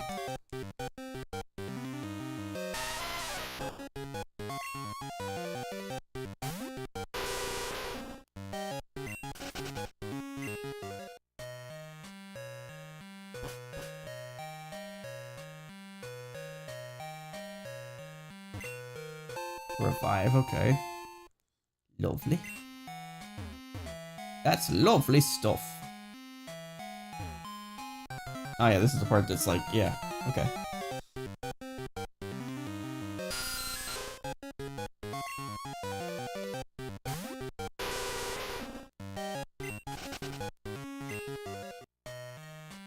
Really didn't realize just how nothing this cave was in Johto.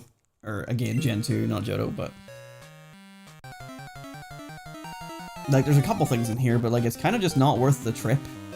Like if you came in here with a repel, sure, but we like the chance of finding sparkly goodies, and I mean it hasn't happened in 14 episodes, but it'll happen one day, right? Gen 3? Gen 2? No. Oh well. It'll happen one day when I'm not expecting it, and I'll be like drinking, and then I'll choke on my drink, and that'll be a very funny moment for all involved. Except for me, who'll be choking.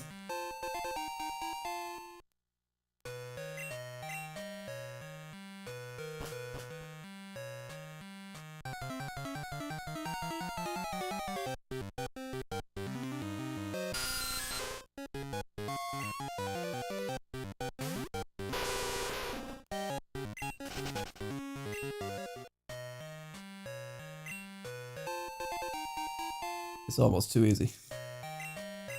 Find random shite in random holes. I get the impression I'm going to be full up on items for this one last item that I want to take. Oh, there's the level 17, 10%.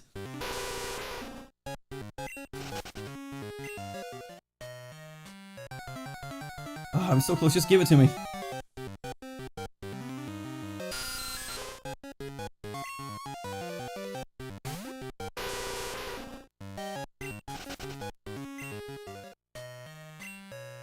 EM47.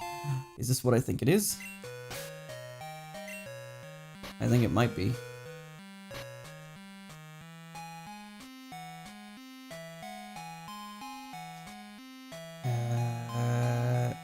It is Steel Wing.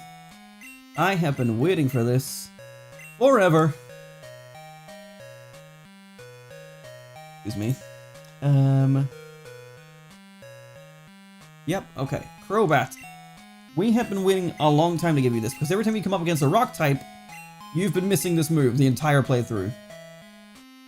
Bite is lovely, but Bite is special, and your special isn't great. I mean, like, hang on, let's just look at its stats real quick.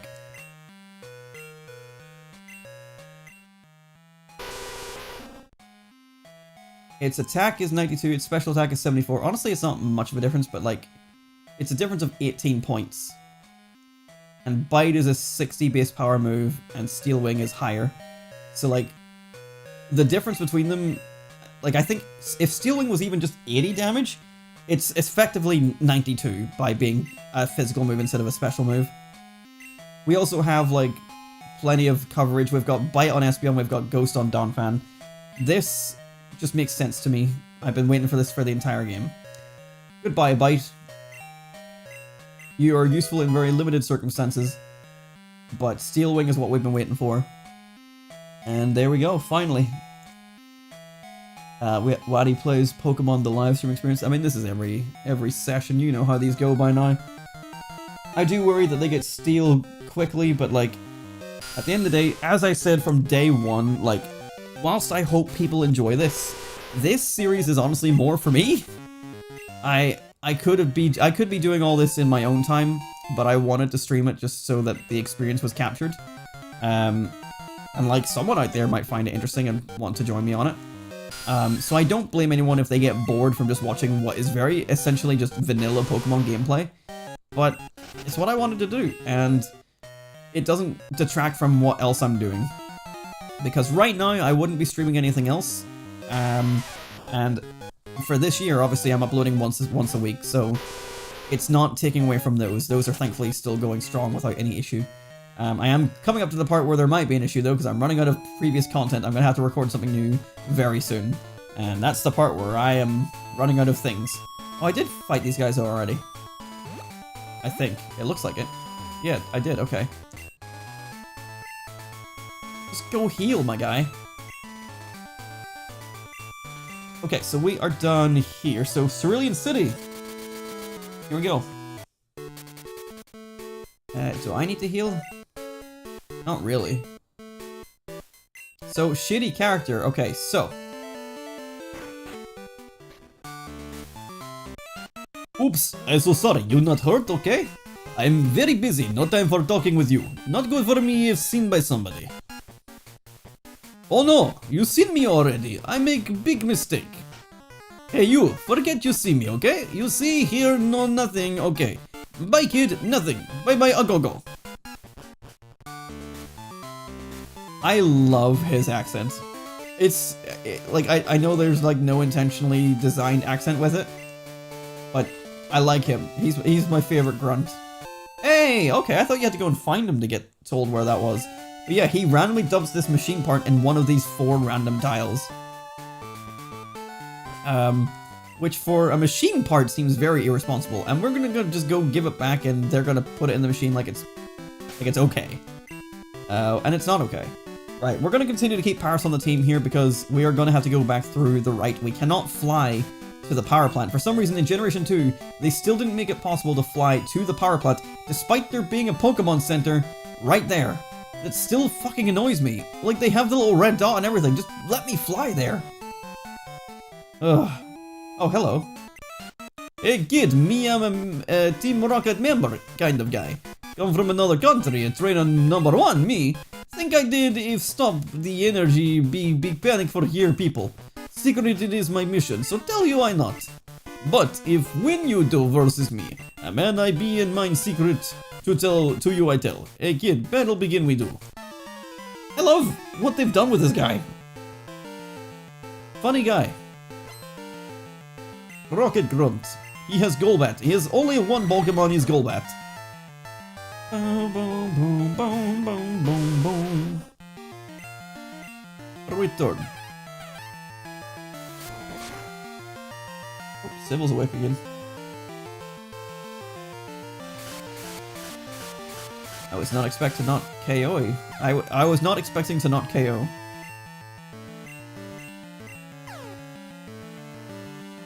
Oh man, come on.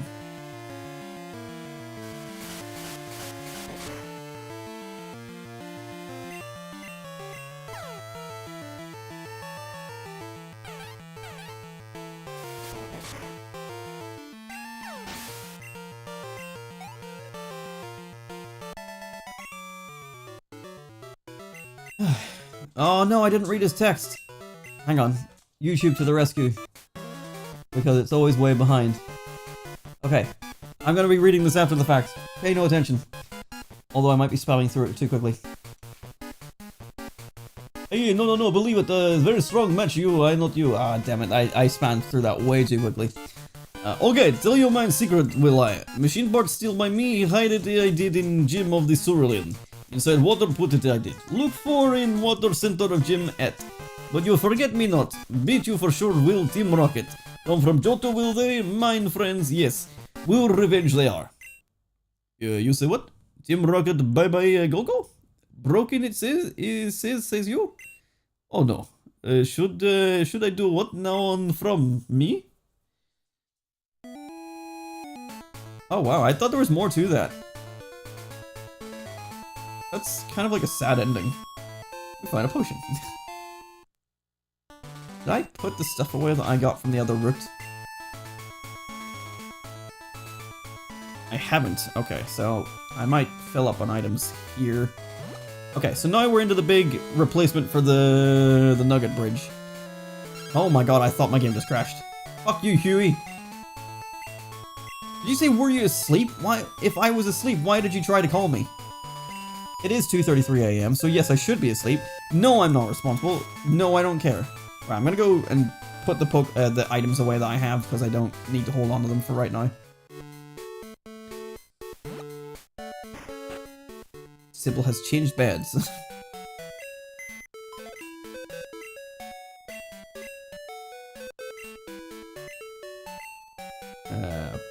Okay, bye-bye, go-go. X accuracy, PP up, max potion, X defend, elixir.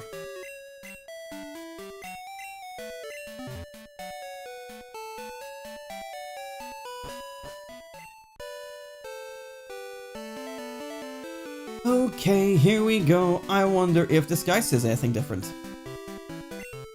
There used to be a cave here that had a horribly powerful Pokemon in it. Okay, no, he just doesn't do the item finder thing anymore. Interesting. Was not aware of this. Alright, prepare for mini trainer.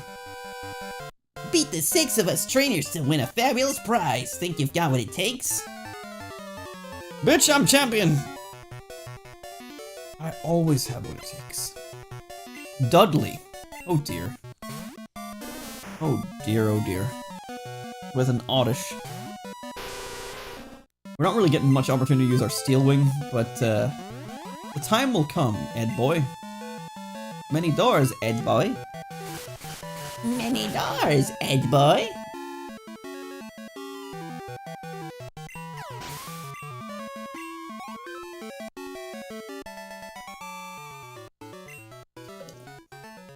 Woo, good stuff. Excuse me.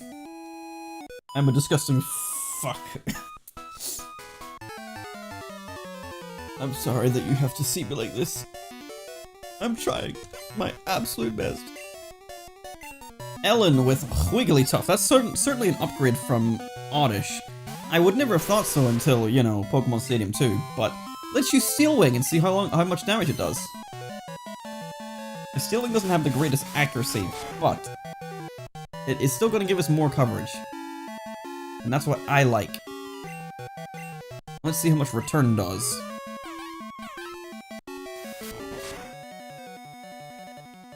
There we go. Like, Return is still one of the better moves to have, but it's, you know, not super effective against anything at least, so it is useful to have an alternative option. Fly still being our stab move is still going to be probably our best thing to go for, but Steel Wing will come in handy. It means we can hit Ice for super effective, which is good. I don't think we had anything really besides Fire for that. Although, I'm not really going to be sending Crobat against Ice types, am I? I mean, not really the ideal scenario there.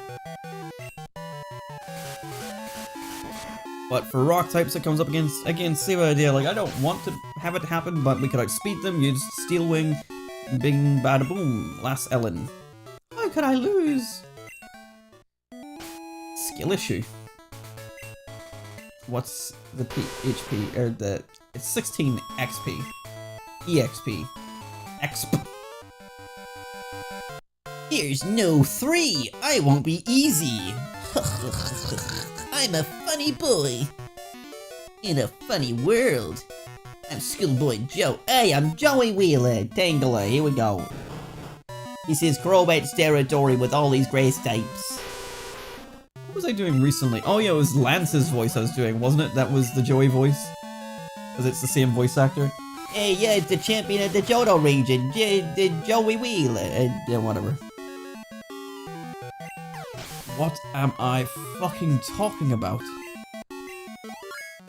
Crobat hit level 43. Very good, you see. Joe has Vaporeon. For some reason, that's a bit of a different Pokemon to go with. I think your physical bulk is pretty good actually, so I'm not sure. You could use anything. Yeah. Oh well, another one will do the trick. Honestly, maybe return is fine. With return. I don't think the stab matters all that deeply. Yes.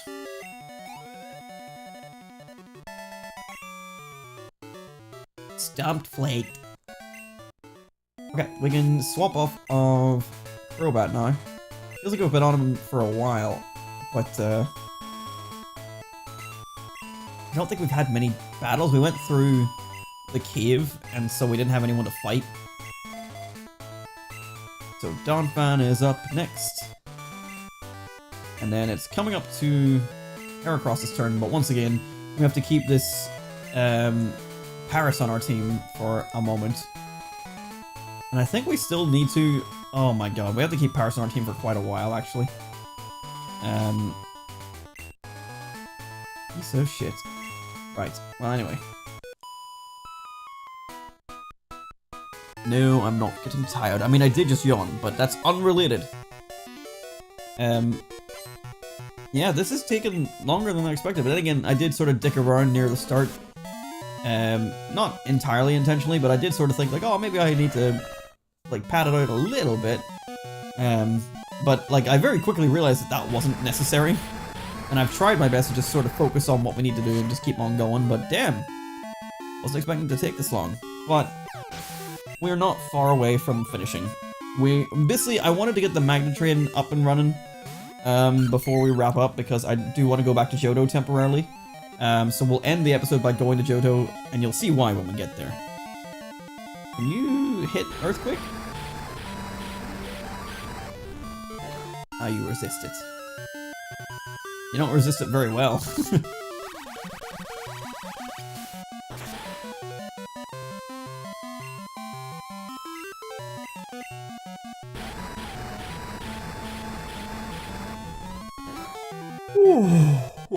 Excuse me. Tired is starting to set in. I had to wake up early this morning because I ended up calling the doctor. I am okay. What I actually did was I was saying that I wanted to be put on the list for an ADHD assessment. Because I tried asking years ago, but it never went anywhere. So I tried again today. And he was like, right, I'll send you a thing, and then when we complete that, we can take it from there. I'm like, oh, finally something. And I think this is just to get an idea of whether I need an assessment or not. And I think from what I scored, they might determine I don't. I still disagree and think I might need one. But, you know, if it says that based on this it's unlikely and therefore it's going nowhere, then it's like, right, well, it's the answer I have to take. But man, it would just be nice to know for certainty. So yeah, I got up today at like 9 o'clock to call the doctors, even though I was off work and I didn't need to wake up at 9 o'clock. And it took 30 minutes to get picked up. Those phone lines open at 9 and they close as soon as too many people have called through. And I called on the previous day, like around 9:15, and it was like, yep, the phone lines are already full, goodbye. And I'm like, oh, okay. Great. Bellsprout. So yeah, and I like nearly fell asleep while I was waiting. Every so often when the music would stop, a voice would come on and be like, oh, I'm sorry for the wait. Please continue to hold. There's a lot of people, blah, blah, blah, blah. And I'm sitting there going like, I might fall asleep. And then I think I was just drifting off as I got picked up by a voice. And I'm like, that's not the automated voice. And they're like, hello. And I'm like, oh, you're real. Oh. Hello, I would like help with my brain. Can you help me with my brain? And it was a nice quick and like a 2-minute call. 30 minutes of hold time for a 2-minute call. And then I got called later in the day, like maybe 2 hours later when I was doing the dishes. And not even doing the dishes. I was doing Sybil's dishes. Because her bowls needed cleaning. And I got a call from the doctor just being like, hello, and I'm like, hello, Brian? And he's like, okay, well, if you say so. So we'll see how that goes. I get the impression based on what I was Googling after the fact that I might not go anywhere. But I still have my feelings. And those are worth everything. Bug. Grass. Level 29. Let it melt. Let it melt to my Psybeam. Also a Paris, I mean, I'm sure its stats aren't that good. What'd you say about Paris? I'll kill you, I'll fuck you up. I'm a Paris, look at me. Ah! No! I can hold on. Blech. I hope it's another Paris. Oh, okay. Literally just the Mewtwo cry.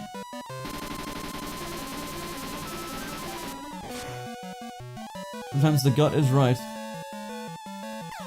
Maybe. At the end of the day, science is more right than my gut, but if science won't look at me properly because of 10 questions they made me answer, then, you know, what can I do? I have nothing to do with the six-pack traders.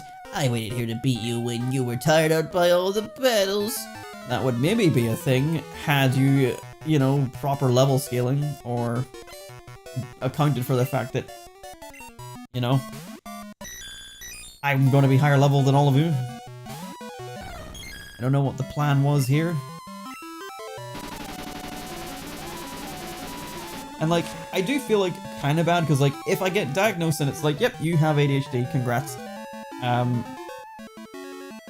I feel bad kind of wasting their time away with it because I'm not going to medicate for it. I just want to know. I just want to have the answers so that I can finally like, sort of give my past closure. Like, oh, this is why you struggled so much in school, amongst many other reasons. Hello, mother. Another doll, okay. Thank you. What a lovely woman. You took on one more battle than you expected, but you won anyway. As promised, you win a prize. Nugget! But after seeing how you battle, I want to see how I'll fare. How about it? Let me take you on. I don't even get a say in the matter. Well, actually, I was feeling kind of like going down to the pool and jumping in. Oh, okay, it's a Rhyhorn. The spine's on its back moved. Does it do that in any other animation? Oh shit, we're level 43 with Espeon. I should have switched them out. Oops. Also, level 38, not bad. Like, kind of bringing the levels up a bit. Good stuff, Kevin. With your Wartortle. Also weak to my hidden power. You might not have ADHD because I've actually been diagnosed with it and it's fucking impossible to do things. But maybe I'm just worse than you. I mean, it could be like different levels of it. Because like, I don't know. I have, or I had a colleague that, has been diagnosed as ADHD, and she was like, oh no, like, from talking to me, she's like, you know, I can see, like, similarities in yourself to myself, and I'm like, oh, well, that's, at the very least, that was, like, reassuring that there's a possibility of it there. But, like, I'm able to focus on shit like this, like, things I have an interest in, you know, especially because, like, I'm doing this as a stream thing right now. That is something I can do, but, like, even just, like, getting into my kitchen and tidying can be really tough because of distractions and stuff. And then the main thing lately for me has just been like focusing at work, and that was a thing in my old job as well. Like, I remember distinctly having a day where like I just could not focus at all, and I couldn't explain why, and it was actually like really upsetting me that I couldn't figure out what was going on, like why I couldn't focus. And like all through school I struggled focusing and distracted easily and various other things. Aw, why did you have to show up and bug us now? You know what they call people like you? Pests! You heard me right, pests! Oh, those badges you have, are they Johto Gym badges? If you have 8, you must be good. Okay then, come to Cerulean Gym. I'll be happy to take you on. I'm Misty, the gym leader in Cerulean. Bye. Sea Cottage, Bill's house. Help! You know, Bill, he's my grandson. He's in Johto. He does something with BC Swamhouse City. My grandson Bill told me about a Pokemon that has a long tongue. If you have that Pokemon, may I see it, please? You don't have it? That's too bad. What do you want with the long tongue, old man? What do you want? I don't know. But yeah, I mean, like, it's like any neurodivergency thing, isn't it? Like, everyone has different levels of it. Like, I think the saying is everyone's on a spectrum of some kind. So, like, I think one of the things that one of my friends said is, like, everyone's a little autistic, or everyone's a little this, that, and the other. And it's like, obviously there's people who get, like, actually diagnosed with it, and they're the ones who need, like, the support and stuff like that there. But, like, everyone has, like, everyone demonstrates symptoms of this, that, and the other. I think, to a degree, is basically what I gather from them. And maybe some people strongly less so than others, and then maybe some people strongly more so than others. So it could be the same for, like, ADHD, where, like, you know, for some people it's a real debilitating thing where they can't get through anything without their medication. And, like, I can get through things, and there are just some days where it feels like it's difficult to do anything that requires any level of effort or thought. I'm not doing this yet. I need to keep Paris on me.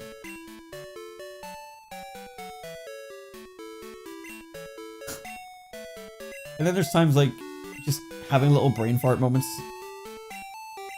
But like that's one thing. Is like I'm pretty sure like ADHD and like memory is like a thing, isn't it? If I could say it in a more coherent way, I would. Because my memory is shocking. It's very difficult for me to remember things that have just happened. But also just in general. Oh yeah, I'm gonna fight Misty.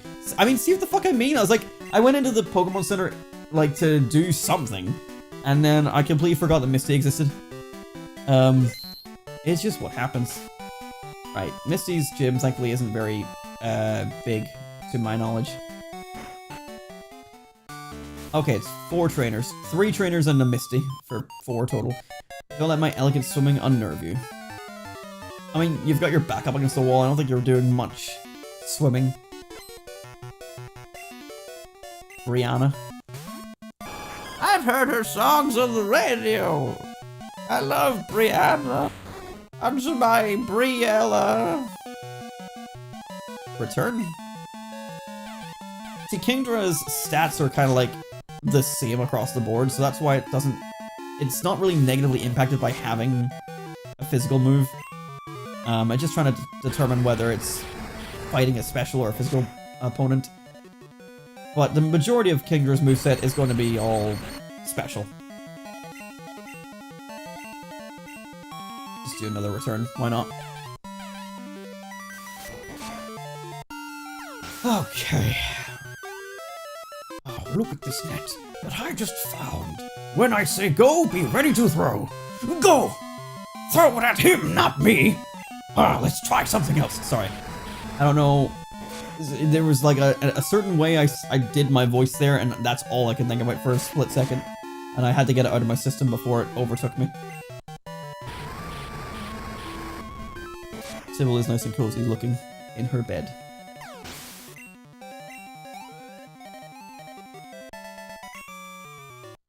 Oh, you calmly disposed of me.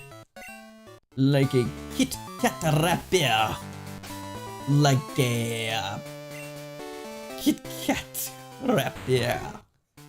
Yes, yes, yes. Hui, hui, hui. Do I use Typhlosion with my Thunder Punch? I'm first. Come and get... I don't think you're first. Also, you can avoid most of these guys by swimming. Or surfing. So, like, it's not difficult to avoid. Horsey. Look, it's you, but when young.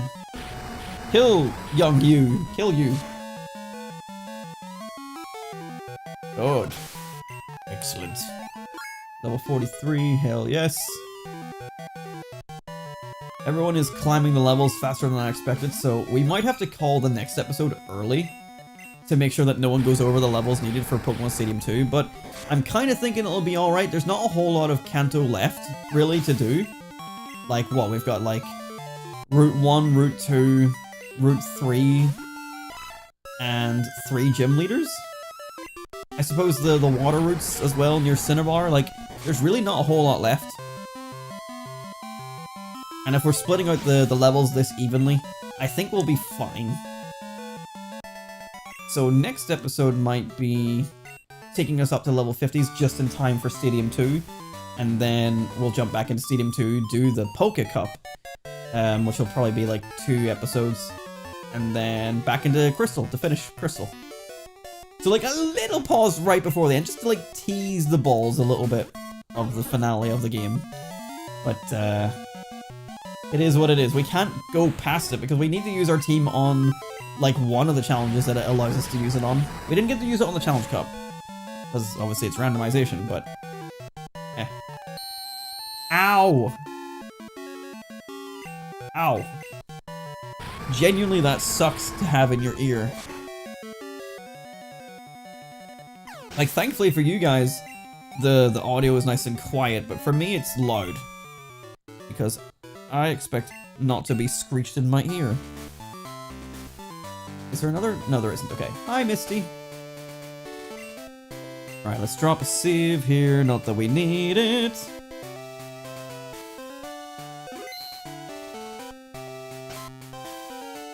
No! Ah, I pressed it one more time. Okay. You know what? Fuck it. We're gonna lead with Typhlosion. Actually, her levels are probably gonna make it so that he doesn't really last, so maybe I shouldn't, but I'm going to.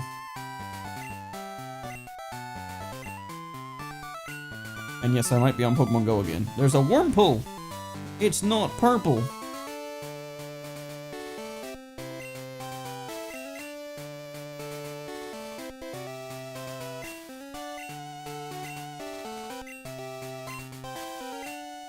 Alright, let's see how this goes. I was expecting you, you pest. You may have a lot of Johto gym badges, but you'd better not take me too lightly. My water-type Pokemon are tough. The final gym challenge of the night. Doesn't mean the game is good, or doesn't mean the night is over yet, but final one of the night. Can I also just say, like, I really like Misty's hair on this sprite. It flows really nicely. Like, obviously her original hair is iconic from the anime, but, like, I like this look. It's a good look. Although I don't think it looks as nice in the Heart Gold Soul Silver render. I don't know. I don't know what it is, but there's something about this one that makes her hair look really full. Anyway, Golduck to lead off with. So her Psyduck does evolve. Man. It'd be kind of funny if she was still rocking a Psyduck. Alright, so let's see how far we can get with using a fire type with Thunder Punch. I don't think we'll get super far, but like, here we go anyway. I think we can survive one of these and then another Thunder Punch and we're good to go. And as long as we outspeed the next Pokemon, we might be able to get some decent damage in. But if we can just hit level 44, that at least gets Typhlosion out of that. Oh, come on. Oh shit, okay. Well, Typhlosion, you've done all you can. What is your 86? Okay. Well, this is literally what Espeon is here for, as we all know. Alright. Earthquake? You could have used a water move. I suppose Earthquake's probably more damage. Espeon? Okay, fine. And then our only grass type move on the team. This is why it's here.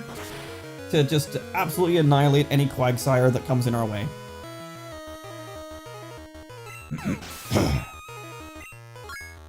There we go. Level 44. We did get it. Right, what else we got? Probably gonna be a Starmie. Yes, indeedy. Level 47. Okay. We outspeed it though. Starmie is pretty fast in Gen 1 if I remember right, but maybe I'm wrong. What is a coin flip? I'm either right or I'm wrong. Infuse Ray. Okay. Very nice, thank you very much.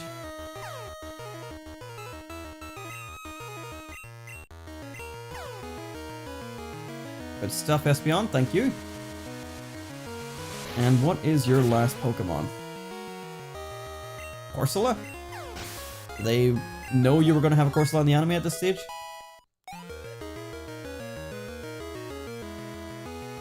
Lapras? Huh. Nice.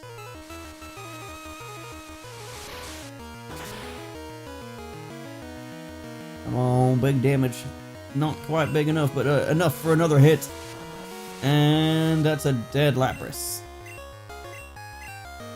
Oh wait, come on, don't. Okay, good. I say, don't make a dick out of me right now.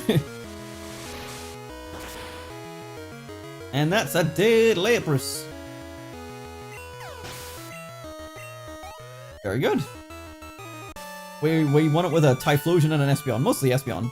You really are good. I'll admit that you are skilled. Here you go, it's Cascade Badge.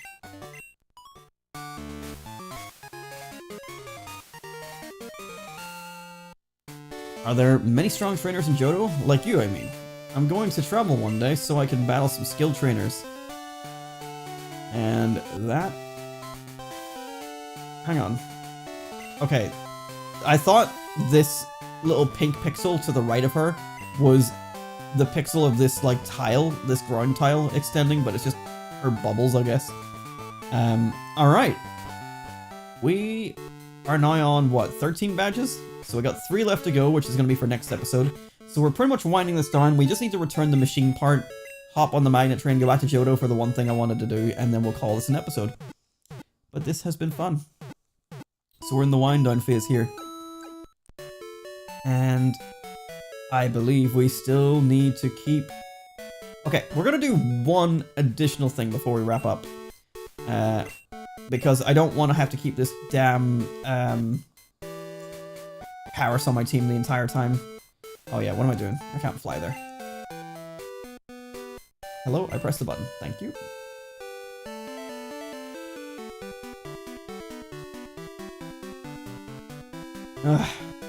I'm glad that they renovated this place so that it was a bit easier to get around, but come on, it's still a pain in the ass.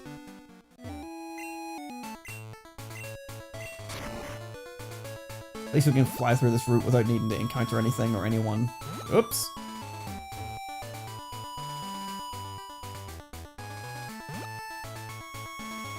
No, no, no. Wait, where am I going?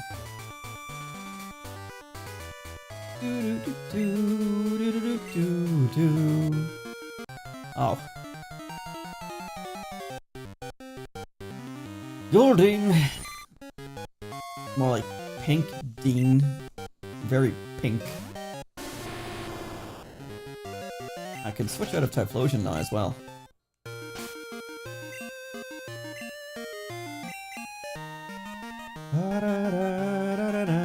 I should really check and see what our money is like, considering that we've been using this amulet coin on every fight. I mean, we have been giving, like, half of it to our mother, but still. I'm curious. What are we sitting at? $220,000? Not bad. And that's not including the savings that Mother has, despite the ones that she's spent our money on. I'm back with a very soggy machine part. I'm sure this is completely safe to put in the machine. Ah, yeah, that's the missing part from my beloved generator. You found it? Wahaha, thanks! Here, take this TM as a reward. It's TM07. TM07 is my zap cannon. It's a powerful technique. It's not what anyone would consider accurate, but it packs a wallop. And that is another move that I have been waiting for. Where is it? So, out of the moves that I can learn with my team, can I learn Giga Train on anyone? Oh, Crobat can learn it, but again, not a special type user. Out of all the Pokemon that I have, although I have Thunder Punch, I did want to teach Zap Cannon to Espeon.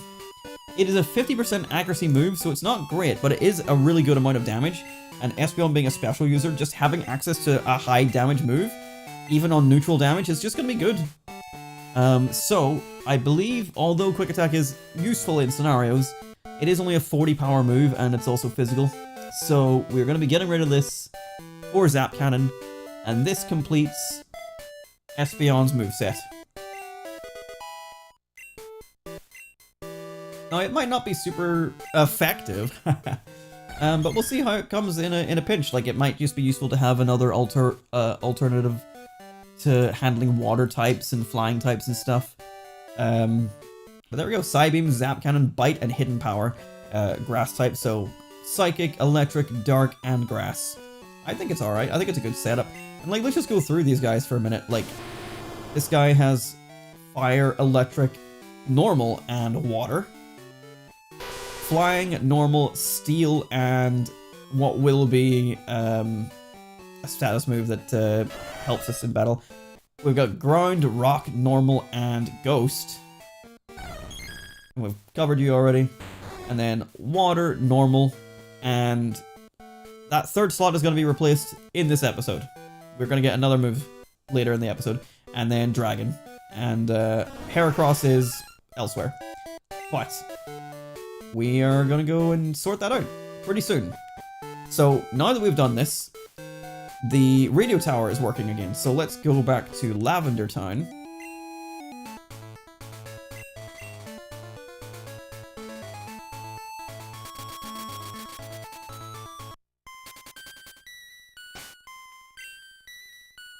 Did I give you the amulet coin? I did. I just didn't put you at the front. Although once I do what I'm going to do, I'm going to just grab Heracross and put it to the front, I guess.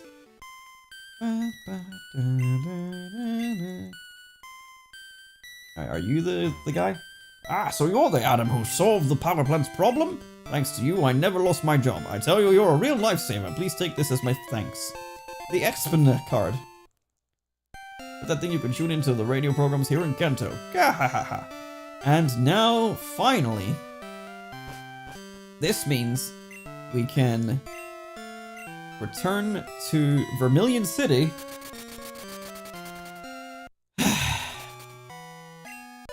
and wake up this fucking Snorlax.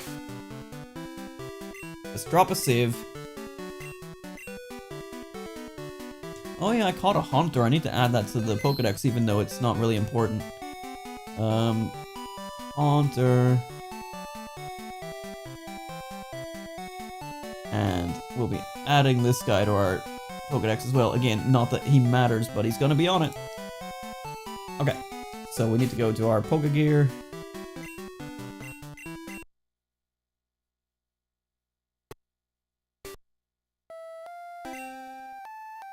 And I believe using... No, that was in Gen 1. Using the Poke Flute can wake up your Pokemon. I don't think this wakes up the ones in your team. The Pokegear was placed near the sleeping Snorlax. Snorlax woke up. Alright. Level 50 Snorlax. So this is going to be a bit time consuming, but as it's a static encounter you get one of, we're going to catch it even though we don't need it for anything. It's using Rollout though, it's kind of a problem. And it's using leftovers as well. But this is fun because you can get 2 leftovers by doing this. Not that most of the mechanics in the game that let you use held items, they prevent you from having 2 of the same held item. But still, for a main playthrough, you can use both at least. If you wanted to. And he's used Rest. Okay, what is his catch rate? Let's have a look. Catch rate is 25, but he's put himself to sleep. So, I wonder... Okay, I'll use a couple more hits while he's asleep. But we should try and catch him while he sleeps. Oh, he's using Snore as well, I forgot about that.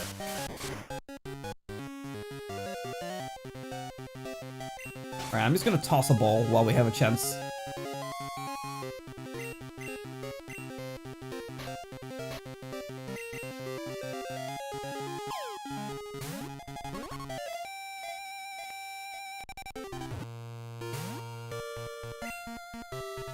It woke up.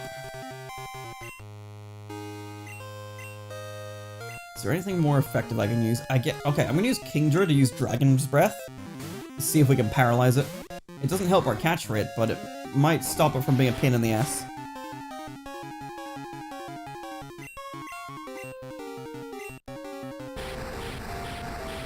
Right in the crotch.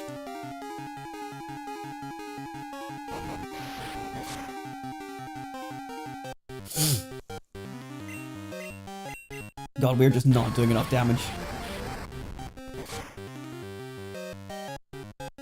Maybe because we're trying to paralyze it with a move instead of actually deal damage to it. Okay, I am gonna lose my Kingdra here if I don't get lucky.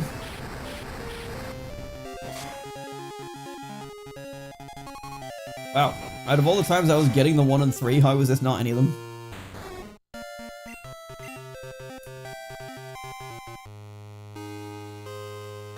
Okay, it's gonna use a 5th rollout, so I think Donphan's the way to go. Plus, he is weaker on his physical defense somehow, so let's go with this. Like, why is his special defense so high but his physical defense is low? Like, look at him! He looks like a healthy boy!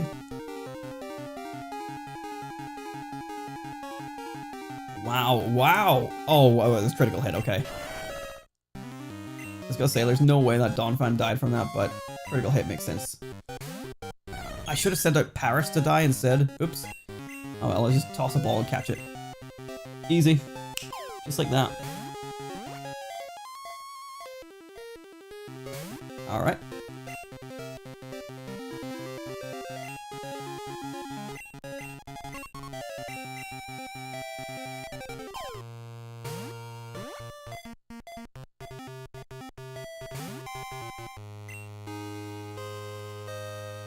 And there goes all the work.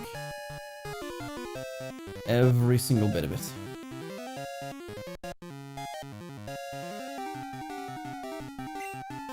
You know what? Toss a ball.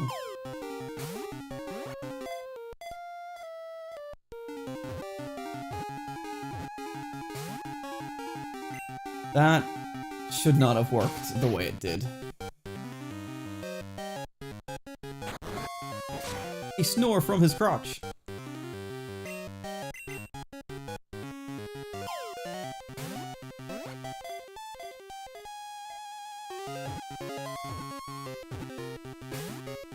Man, you really want to stay in on a full health sleep?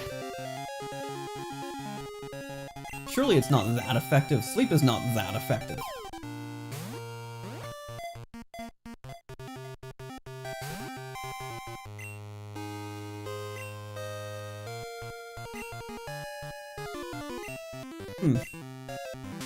Damn, we landed it.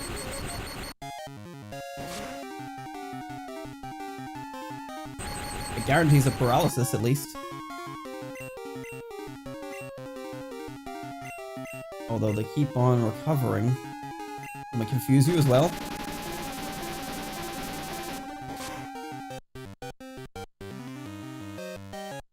Critical hit, nice. Uh-oh. Right. I think... one more. I think I can still use rest and get rid of the paralysis. Oh yes, there we go. I don't want you to hit yourself too much, but just enough to, like, stop being a pest. Okay, okay, good, good, good. Things are working, things are going good. We're gonna Pokeball it. Its catch rate doesn't get better with the paralysis, as I learned from Ho-Oh, but, this should do that.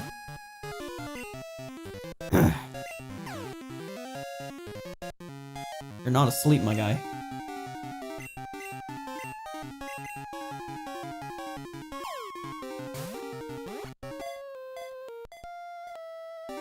Alright.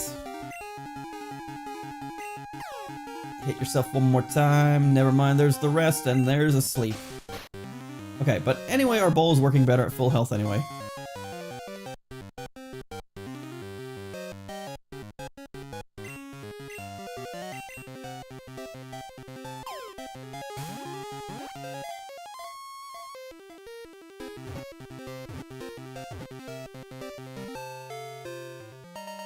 Why not?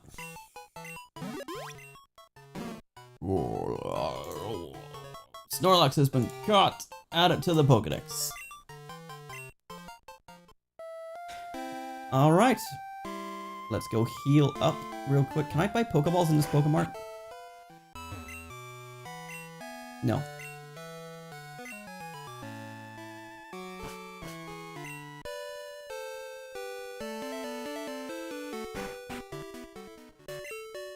Good evening.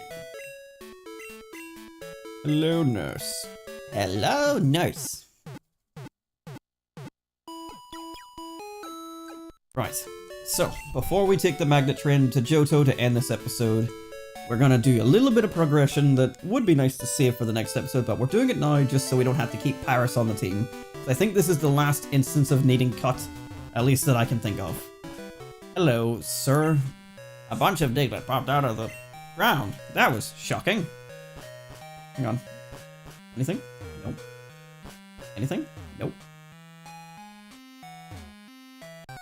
Honestly, like, they have some really good music for, like, the caves and stuff, but, like, it's kind of ominous.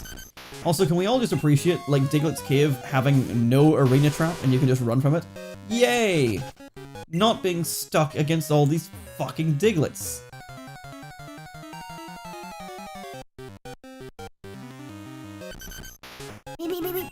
Level 4, what the hell? The last one was like level 30 something. Quite the wide range here. I survive. Not bad. And we're out. And this is why we needed Paris. This fucking tree. I actually think we might need to use it to get over to the next area. Maybe we don't. Hang on, I'll check, because I need to check this area entirely, make sure I don't need Paris at all. Hello, sir. Hi, wow, I'm glad to see you. You're the first visitor I've had in a long time. I'm super happy. Let me give you a little present. It's another nugget. Kanto is very generous. That's a nugget. I can't give you any nuggets of wisdom, so that'll have to do. Man just hands out gold like it's candy.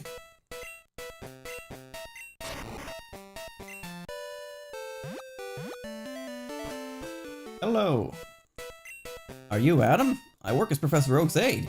I had no idea that you were out here. Professor Oak is nearby in Pallet Town. Route 2. Yeah, we need a tree cut there and a tree cut there. Yeah. So no matter what, we needed to get Paris to be able to escape this area. So I am glad that I kept them with me. And now we will go north, cut tree, leave area this away.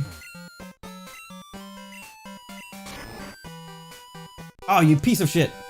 I was like, I know there's one trainer in this area, and I'm gonna intentionally try to avoid them, and they find me.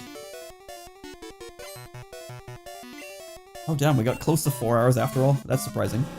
We probably will finish up on the 4-hour mark then, because we are literally, as soon as I get to the Pokemon Center as a fly point, we're out of here. Not as the stream, like, I'm out of here to go to Saffron, to take the bullet train, to go to Goldenrod, to do the last thing I wanted to do this episode. I feel like there was another last thing I wanted to do, but I can't remember what it is. Either way, we're almost there.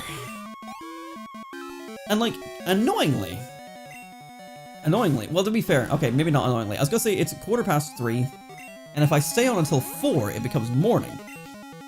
Which means I could get some daytime spawns, except no, some of the spawns we need are for daytime, not for morning time, so 4 AM won't work. There are some Pokemon that are exclusive to day, some exclusive to morning, some exclusive to night, some that will mingle in between, like day and morning, or morning and night, or day and morning, and night and morning, day, night and day.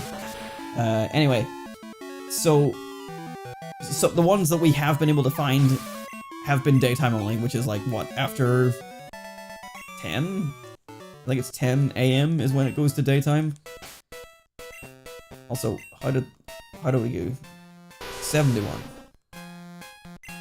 I think the closest I've ever gotten is 2 XP away. At night, Clefairy come out to play at Mount Moon, but not every night. Right, let's rest up here. Just to heal things up. And finally, I'm gonna get my Heracross back. Which means Heracross is probably gonna take charge on the next episode for a while. But we're almost done. Alright, Paris, you have served your purpose. What if I just, like, deleted them? Oops. Like, you've served your usefulness, be gone. And he has leftovers, which is handy. And there's my Heracross, yay! It's been so long. It's only because, like, so far you're the one with the least amount of your intended final moveset. So it just makes the most sense to do it this way. There we go. Everything is all right as it should be. I'll get Crobat to level 44 because it only takes one more battle, and then Heracross will take charge next episode. But yes, last thing I'm doing is going to... Where? Yeah, Crobat's there. We're going to Saffron City. We're taking the bullet train. And... doing something. You'll see when we get there.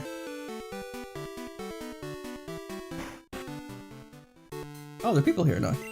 Before the magnet train station was built, there was a house there. A little girl named Copycat used to live there, but she's still here. Hi, Todd. You guys talking about the copycat? No, go away. Although, Todd, you did remind me. Route 34, no one else reminded me.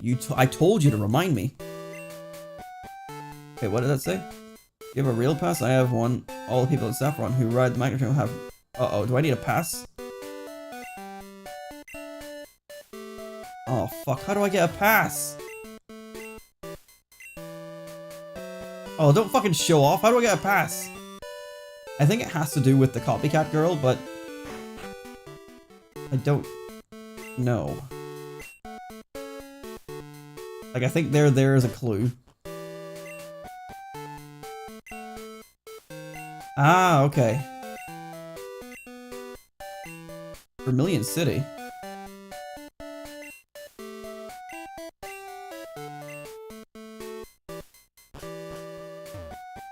I don't think there's an actual Pokédoll you can find. I think you just go buy one.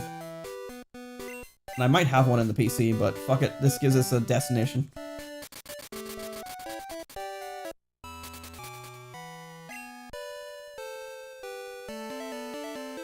Just in case, though.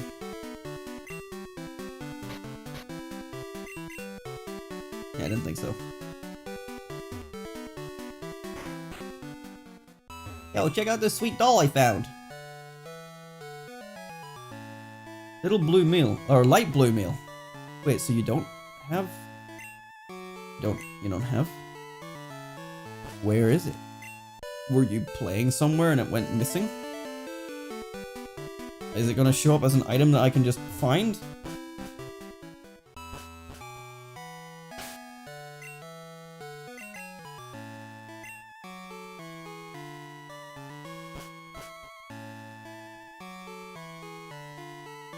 Sunday? But... Uh-oh.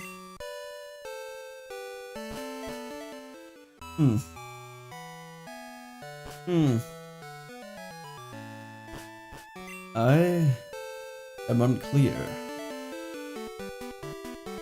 Very unclear.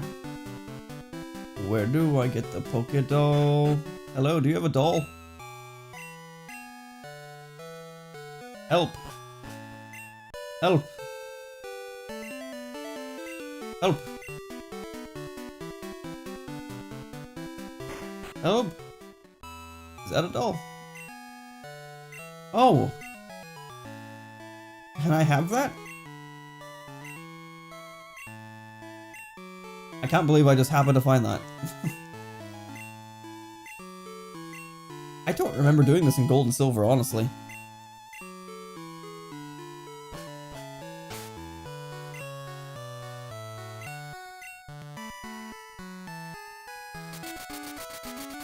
Also, how did she get to Vermilion City? Also, why did some man pick up a child's toy and be like, this is my doll now? Just because it's fucking Clefairy? Here you go.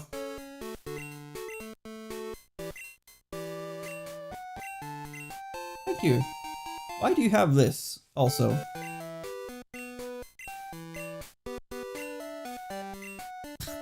Then you should probably keep it. I mean, like, that's not much of a compensation for destroying your old house. That's pretty fucked up. And also, why did you get one and they didn't? Okay, let's go! Might just barely squeeze into the 4 hour mark. Here we go. Train! This feels so out of place in this game. Like, this sprite doesn't look like it belongs. Okay, something about that didn't look right. Welcome back to Goldenrod. We hope to see you again. Ah, it kind of feels nice to be back in Johto finally. Hey, let's go do the lottery. Also, I did forget, like, we could be doing the in-game trades to get more ID numbers. 24177. Did he say this week's number? Did he say this week's number? Hang on, YouTube.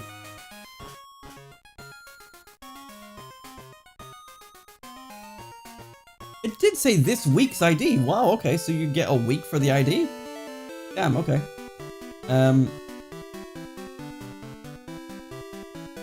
Excuse me.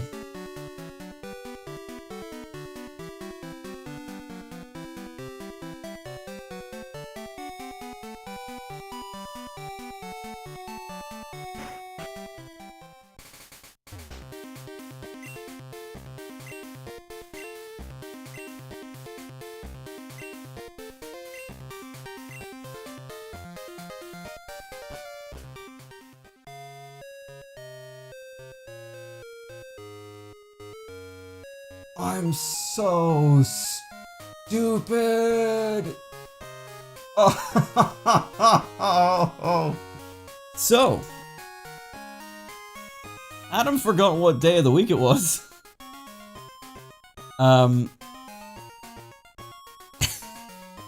So there's a guy that's meant to be right here, but he only shows up on Wednesdays and Saturdays. If you recall, we started this stream when it was Wednesday, and it's now Thursday.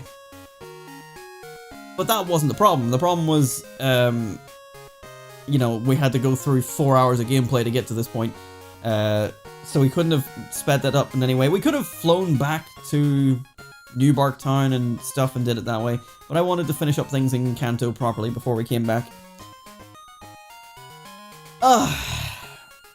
Other than that, though, it turns out we need 4,000 Poké Coins, so I actually need to do some gambling. So, you know what? I'm going to do some off-screen gambling. Again, I'll look into the best way to play these so that I can actually do it. Oh, really? Okay. If it's a gamble, I'm going to flip cards till I drop. Oh, is this a different machine? Card flip. I prefer it over the slots because it's easier to figure out the odds. The power is much lower. I have some? Where do you get the prizes here? Oh. Hello. I don't know what these are. And you, what do you do? Abra, Cubone, and Wobbuffet. We haven't got a Wobbuffet. We haven't got a Wobbuffet, so this is an idea. We could get a Wobbuffet here. Alright, well, let's get some money to get us started. 10,000 for 500, damn. I mean, it's a good head start. I'm gonna go for that just to bring us to 20,000. And then we'll drop a save here. Because this, I guess this is where I'm ending the episode, is about to gamble my life savings away. But, yes, I'm gonna look into, like, the method behind the slot. Well, let's also look at the machine first, because see what the card flip is. Oh, this is the slot.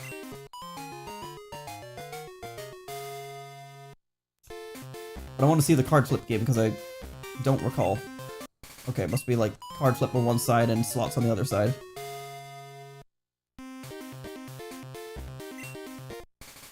Okay. They need to know which one is which.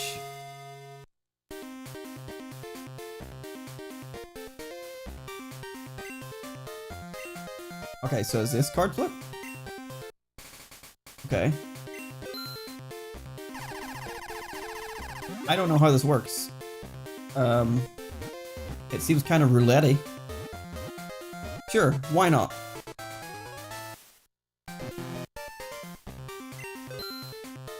And then that card is out of the game, okay.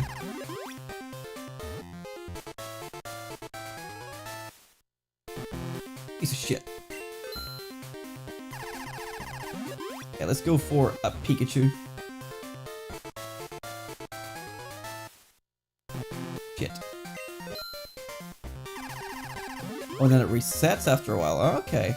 Yeah, it's kind of roulette-y. Mr. Roulette-y. I'm just gonna go for Oddish number 1. Shit. Just gotta keep it rolling, keep it rolling. It'll hit, it will hit. And now it's just the Oddish, baby. Oddish is next to hit. Number 2 again. Here we go. Shit, oh, he's so close. By not being close at all. Number 3, baby. Oh, I'm so close though. Right, it's only possible to be Oddish number 3 next. Okay, that's a problem. That changes everything. Oddish number 5! Like Mambo number 5, but Oddish number 5. Oh, I was number fucking 3! Why does he have a tail? Okay, Pikachu number 5. Son of a bitch. Look, we go back to Oddish 5, because that's what happened with Oddish 3. We go back. Okay. It's not over, it's Oddish 5. Damn it. Yeah, the whole thing's reset. Okay, this is fine. I don't have a problem. You have a problem. You all have a problem. You're watching and enabling. Look how close that was! By pure distance. Number 6, Pikachu number 6. That's how it works. I've got the number twice in a row. I'm so good. Okay. I know what the strategy is. Last time I went Jigglypuff 2 and it was Poliwag 2. That time I went Pikachu 6 and it was Jigglypuff 6. So this time I want to be like, I want Oddish 3.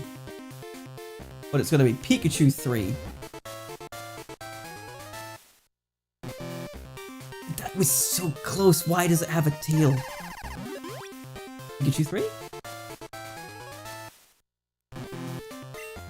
Pikachu 2. Pikachu 2. This is just turning into like, I don't know if you watched the latest episode of, the number 2. The latest episode of, yeah, yes, I'm the gambling genius. God, yeah, the payout is fucking terrible. Anyway, Jigglypuff 4. The latest episode of the Murder of Sonic, but like, I basically did a similar thing in that episode. They had slots, but they were unwinnable slots. To my knowledge, maybe there was a win condition in it, but they just didn't. I just didn't get there. Number 2. Man. Okay, we're about to neutral ourselves out. Here we go.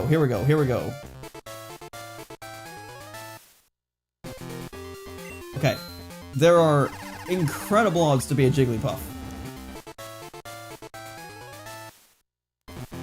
That's crazy. Okay. Oh, damn it. I thought it would at least let me do the shuffle in that. Okay, fuck it. Poliwag 2. Here we go. Damn it. I was gonna stop. But now that I've started again, like, now the odds have been reset and it's like I gotta whittle down those odds again. Alright, let's go for a 2. Here we go. Damn it. Go for a 1. Just stuck to my guns. I'll go 1 again. Here we go! You serious? 5. I wonder if someone who was to actually like do the odds, how they would actually do. Oh, come the fuck on. You can't be serious that all the 2s just vanished.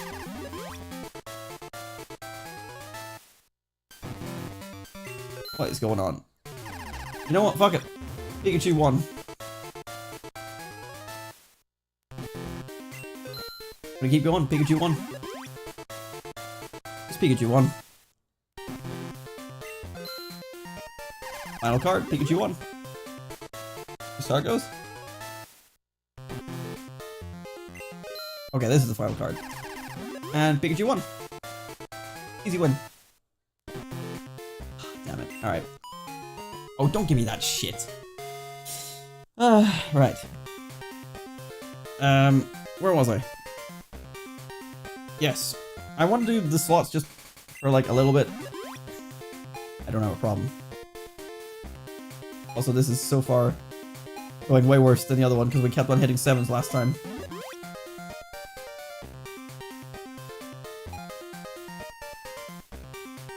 Uh-oh.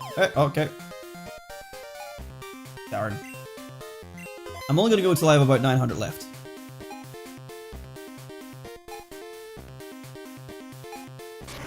Stop it! I don't like these golem.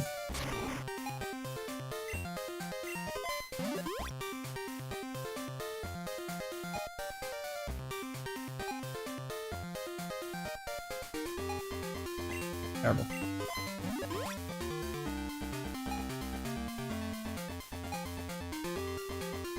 Damn it!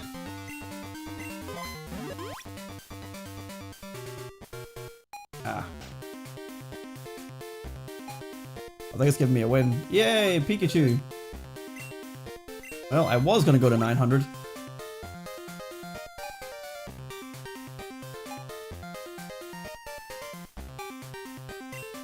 Everyone enjoying gambling Pokemon Edition?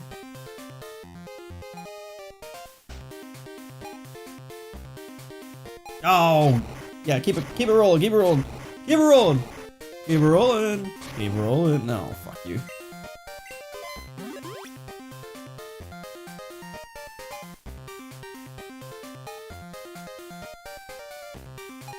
Come on, where's the thing pushing the middle one down to the middle?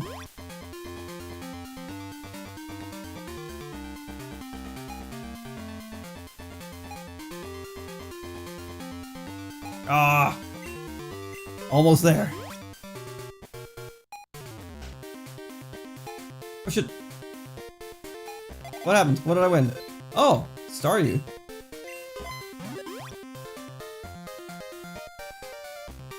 See, that's the thing. We're hitting the Staryus. We're winning. We're winning. We're winning. Squirtle, back-to-back wins. This might be it. We're on a lucky streak. Here we go. This is where I put out a disclaimer, by the way, that this is me hyping it up because funny video game gambling. Don't gamble. Or if you're going to gamble, gamble in moderation for fun. Don't gamble because you think you're gonna win big. Because you won't.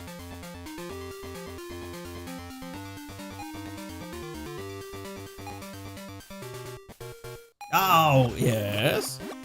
Yes, no. You always go like 2 extra.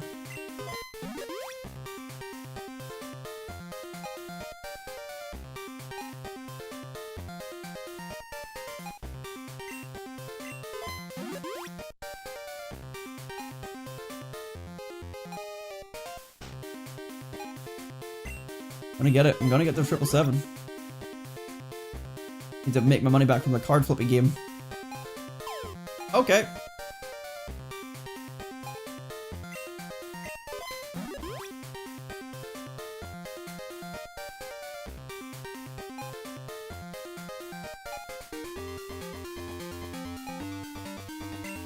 Oh, sorry. I'm most susceptible to get among it from I don't get any joy from winning any casino games. 8 blackjack, 8 poker, love Uno, simple as. I don't know, I just enjoy the games. Like, I enjoy like an actual gamble here and there, but I usually set aside like, okay, I'll go in with like a tenner or something like that, and that is my gambling money. I'm not expecting to come away with anything. And if I win money, I usually just put it right back in, because I'm there for the fun, not for the money itself.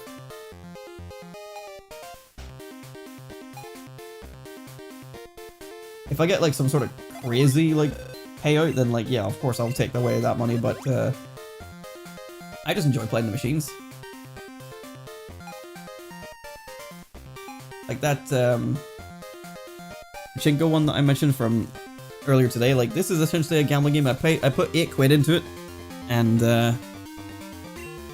you know, it was, I mostly won a whole bunch of tickets, but like, still, it was really good for tickets, to be fair. But I'm not really a ticket guy. Stop. Oh. Because like usually the prizes for tickets are shit.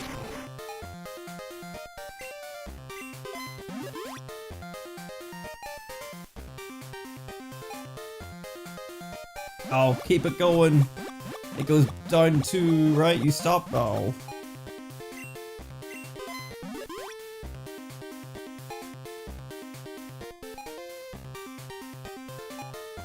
Okay, we're almost at the 900.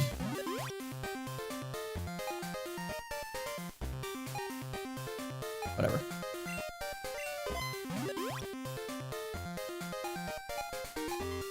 Damn, I didn't win while not looking.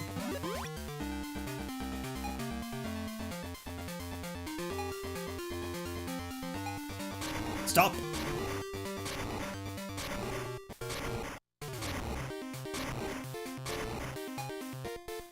What makes you decide?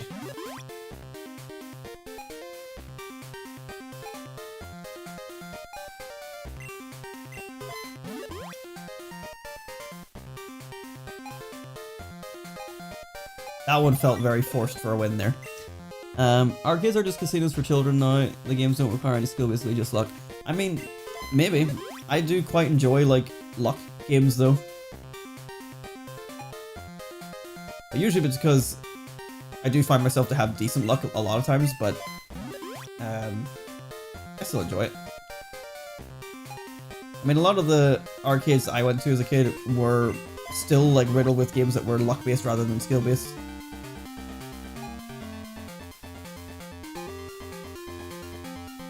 The exception, of course, being usually like prize grabbers. Like, you could sort of, it was skill-ish based, but also it's usually a matter of or cheating the system a little bit. Of like, hey, I know that like the grip is gonna suck, but if I get it just right, I can scoop it up and in rather than grabbing it. A lot of my, well, that was intentionally delaying my presses. A lot of my plushie wins from grabbers have been from like getting it from one side and then like lifting it over the edge because of where it's been placed, rather than actually lifting it and grabbing it and dropping it.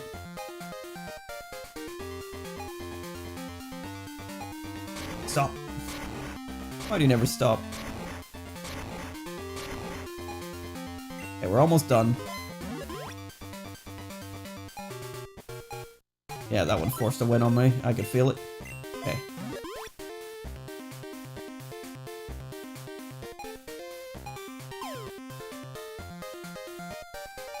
Oh, keep going! Keep going! Keep going! Keep going! Keep going! Keep going! Keep going! Squirtle! Ah, shit.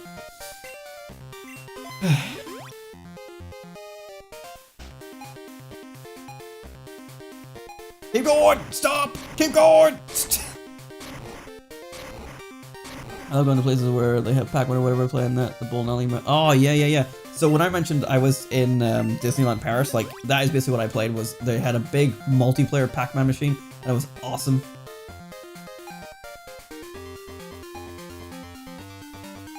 Okay, 2 more goes, here we go, and then we're going to be done with this.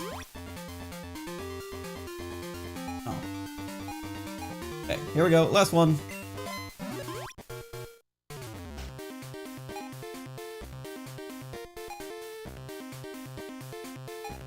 Oh, I was waiting for it to do the bloop, bloop, bloop, bloop. Because that would have been the one, I think. Oh, well.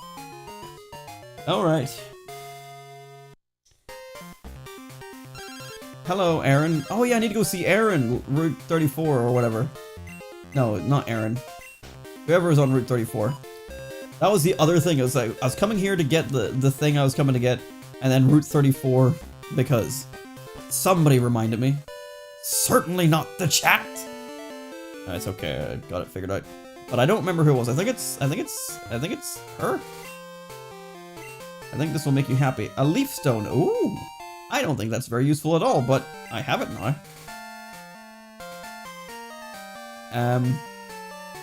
What are the chances that Raikou or Entei's on this route? While we're here, you know? Wouldn't that be fun? Hello, Rata. I mean, I can check for Entei, but Raikou, no so. Wow, should I just fight one random wild Pokemon and get that level up? Where are you? He's nowhere near. Raikou, here we go. Nope. Alright, well, we've done everything I wanted to do tonight, and also a bunch of gambling for no reason. As I say, I'll do the gambling off stream because I know it's annoying as hell. I did get suckered in a little bit there, just having fun with it. But yeah, I think that's going to do it for this episode of the Pokemon Master Challenge. Next time, we will rock you. Next time is probably going to be in the afternoon at some point, ideally, so I can get the afternoon captures. And if all goes well, we'll be just taking on the next 3 gym leaders, which are the last 3 of Kanto. Excuse me, Jesus Christ.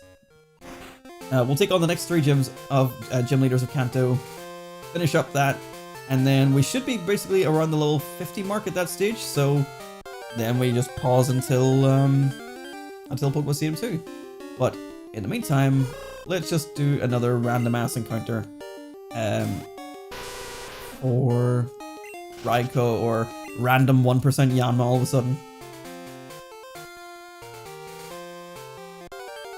This is where I did find the Raikou, because I was looking for the Yanma off stream. Or maybe, to finish this off, I go back to Kanto. Because we're gonna go back to Kanto anyway. I'm gonna go back to Kanto, and we'll do like 5-10 encounters for Chansey. And that's where we'll end it. Excuse me.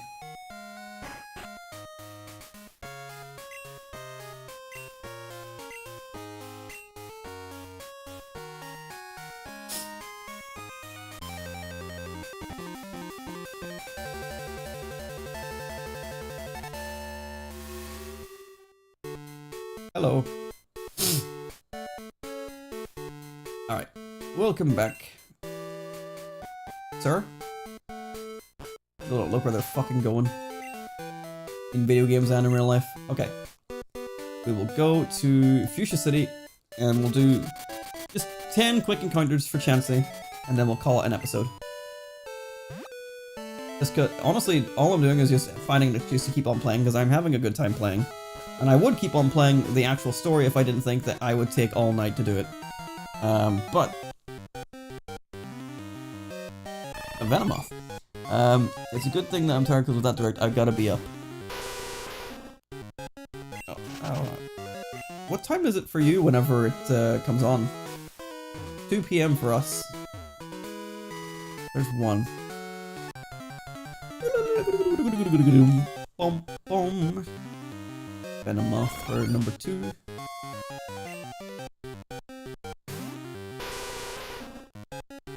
Yeah, I'm starting to feel the tired now, although I do need something to eat because I haven't eaten in a while. I mean, I had a big dinner, but still. Quagsire.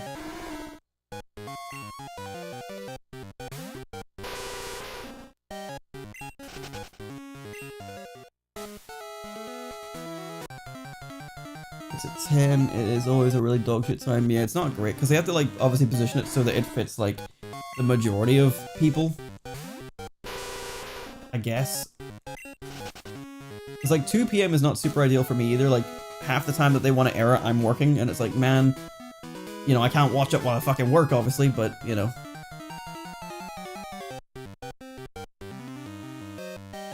That's number 5, I think.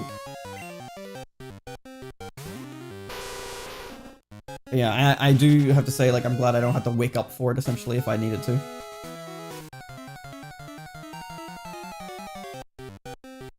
Number 6 is a Noctowl.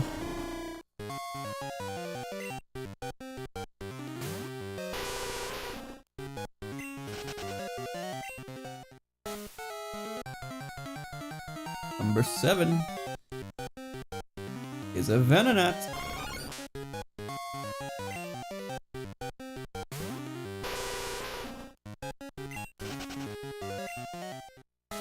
Three more encounters for the Chansey.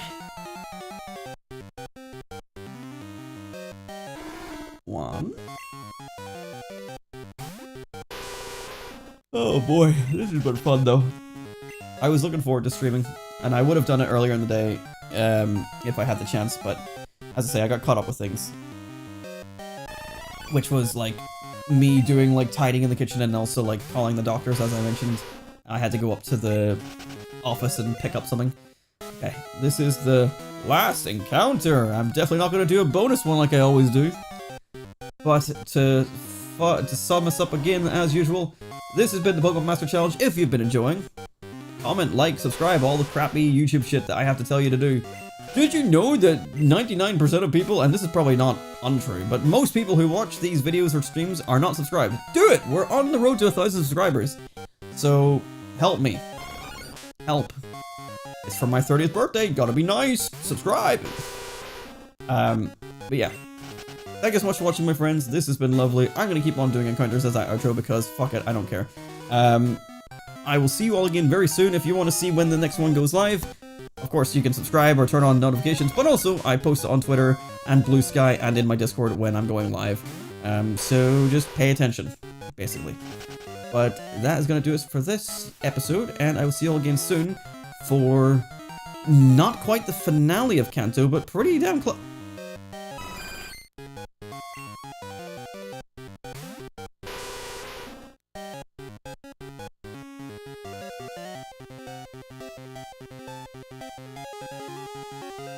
What are the fucking chances? What are the fucking chances? What are the fucking chances? What is the catch rate? Help. Pause everything. Pause your subscription. Pause your follows. We have a Chansey. Chansey. Where the hell is it? There. Chansey's catch rate is 30. Oh god. I'm not equipped to deal with that. What? Hang on. What is stats? Its special defense is really high, 105. So I need something that has special, but like shit special. Let me investigate. What has my worst special stat? That has 102, 130. 54, but you don't even have any special moves. 71, again, no special moves. 111. And you did have one, but it's gone now. Oh god. Oh god. Oh god. I kinda wanna go Espeon into... What's your... Okay, well here's the thing. So Chansey has really high HP as well. So I'm gonna go into Espeon, and I'm gonna hit them with a hidden power, because that's my weakest move, and the special on special should hopefully do less damage than intended.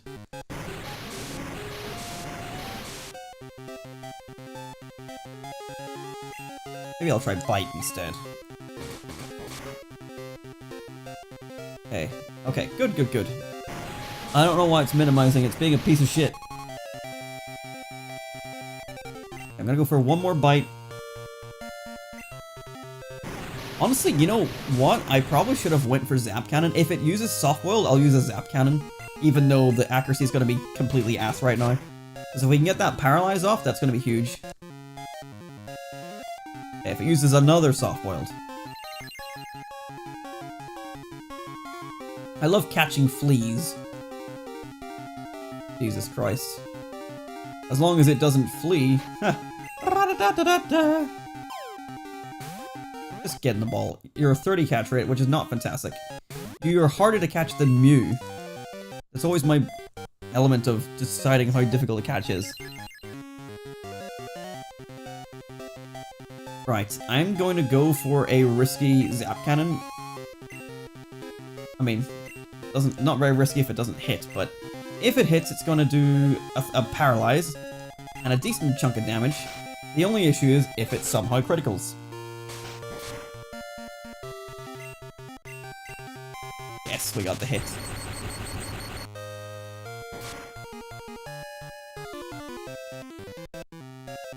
Nice. That is very good. Critical would have been deadly, so that's good to know. Okay, I think we've got a decent chance now.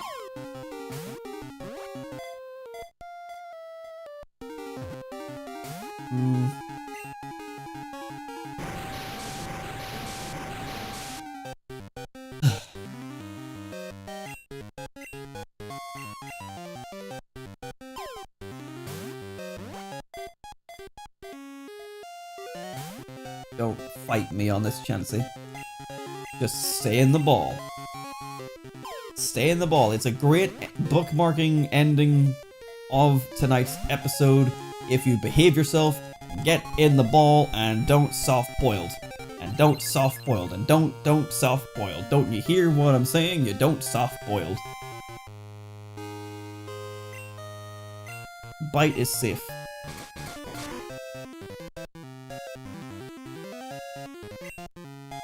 Tempted to go for one more, but I am scared of a critical hit. Don't soft boil, just get in ball.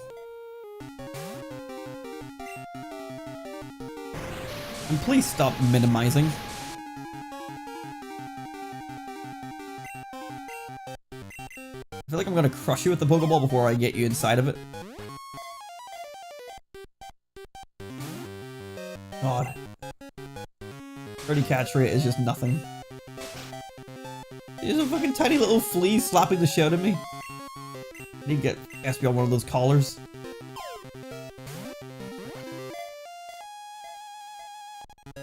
Please, at least shake. Don't become a Ho-Oh situation where I waste all my balls on you.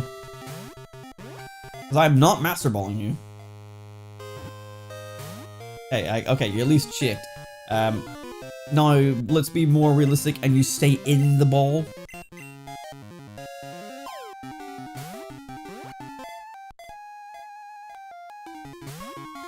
Oh, yes.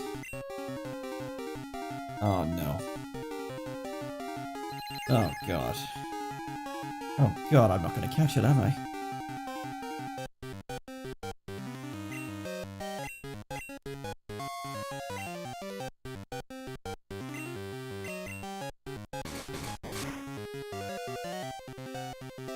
Okay, a bite is fine. Like, a critical hit bite is fine, is what I meant to say. No, stop! Like, this is the only safe way for me to hit it. Like, a physical move is going to absolutely annihilate it.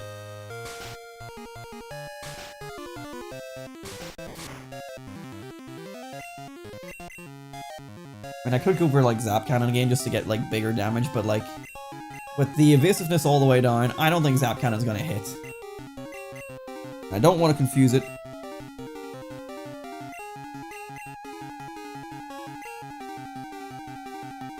Please stop. Please hit. Come on, Espeon. The bookend of the stream though. Come on, the bookend. You can do a critical hit. I'm okay with a critical hit. You can do a critical hit. It's allowed, Espeon. One critical hit. I will allow this of you just to help out the cause. You want to help out the cause, right, Espeon? You get a critical hit? Please get a critical hit. Imagine this Chansey absolutely beats my ass. Come on. Come on. Yes. Get the critical. Let's get it right down there. Okay, this is fine. No criticals now. We can stop the criticals. All throw, get in ball, keep in ball, throw, catch. Should have bought Pokeballs. Should have bought Pokeballs. Remember, we use Pokeballs only, where possible.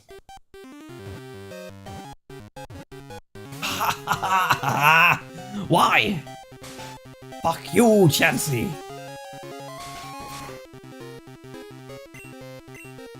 Come on. You got comfortable in that last ball. 3 shakes. You like the 3 shaky roos.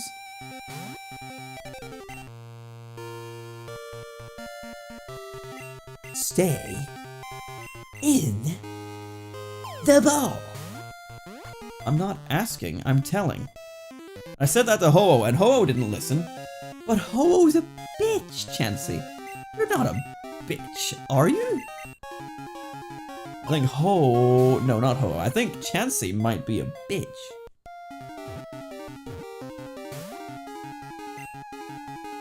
It is going to run out of PP soon, and that's going to be a fucking nightmare to deal with. Please, in, ball, stay, go, catch. You're giving me hope, you're giving me hope, you're giving me hope. You need to stay in the ball, you're giving me hope. Run out of balls, give me hope. Hope is stored in the balls.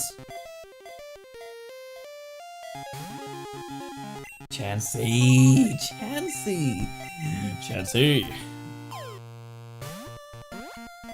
Ball.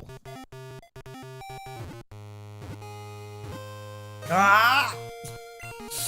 Come on! I could weaken you more. I could, but I do not trust that you will live.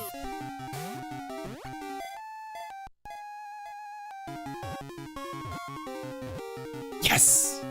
There we go! Ah, okay. 113, Chansey. No. It's not why we caught it, but what are the chances that this motherfucker comes with a lucky egg? We have to go check. I got stuck.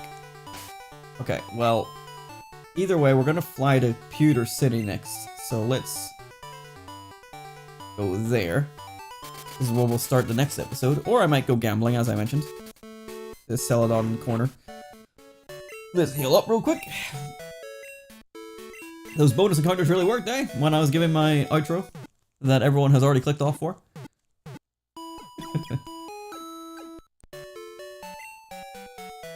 Thank you. Okay. Moment of truth. Did we get a 1% encounter with a 2% lucky egg on the first try? No, we didn't.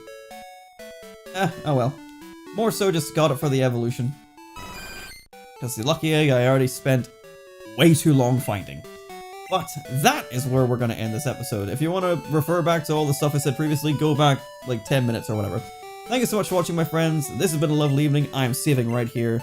And we'll see each other again soon for more Pokemon Crystal on the Pokemon Master Challenge, which is winding down the Crystal version of its journey here soon. Obviously, we still have level 100 to grind to, and obviously the Pokedex, but we're closing into the end of the main journey here.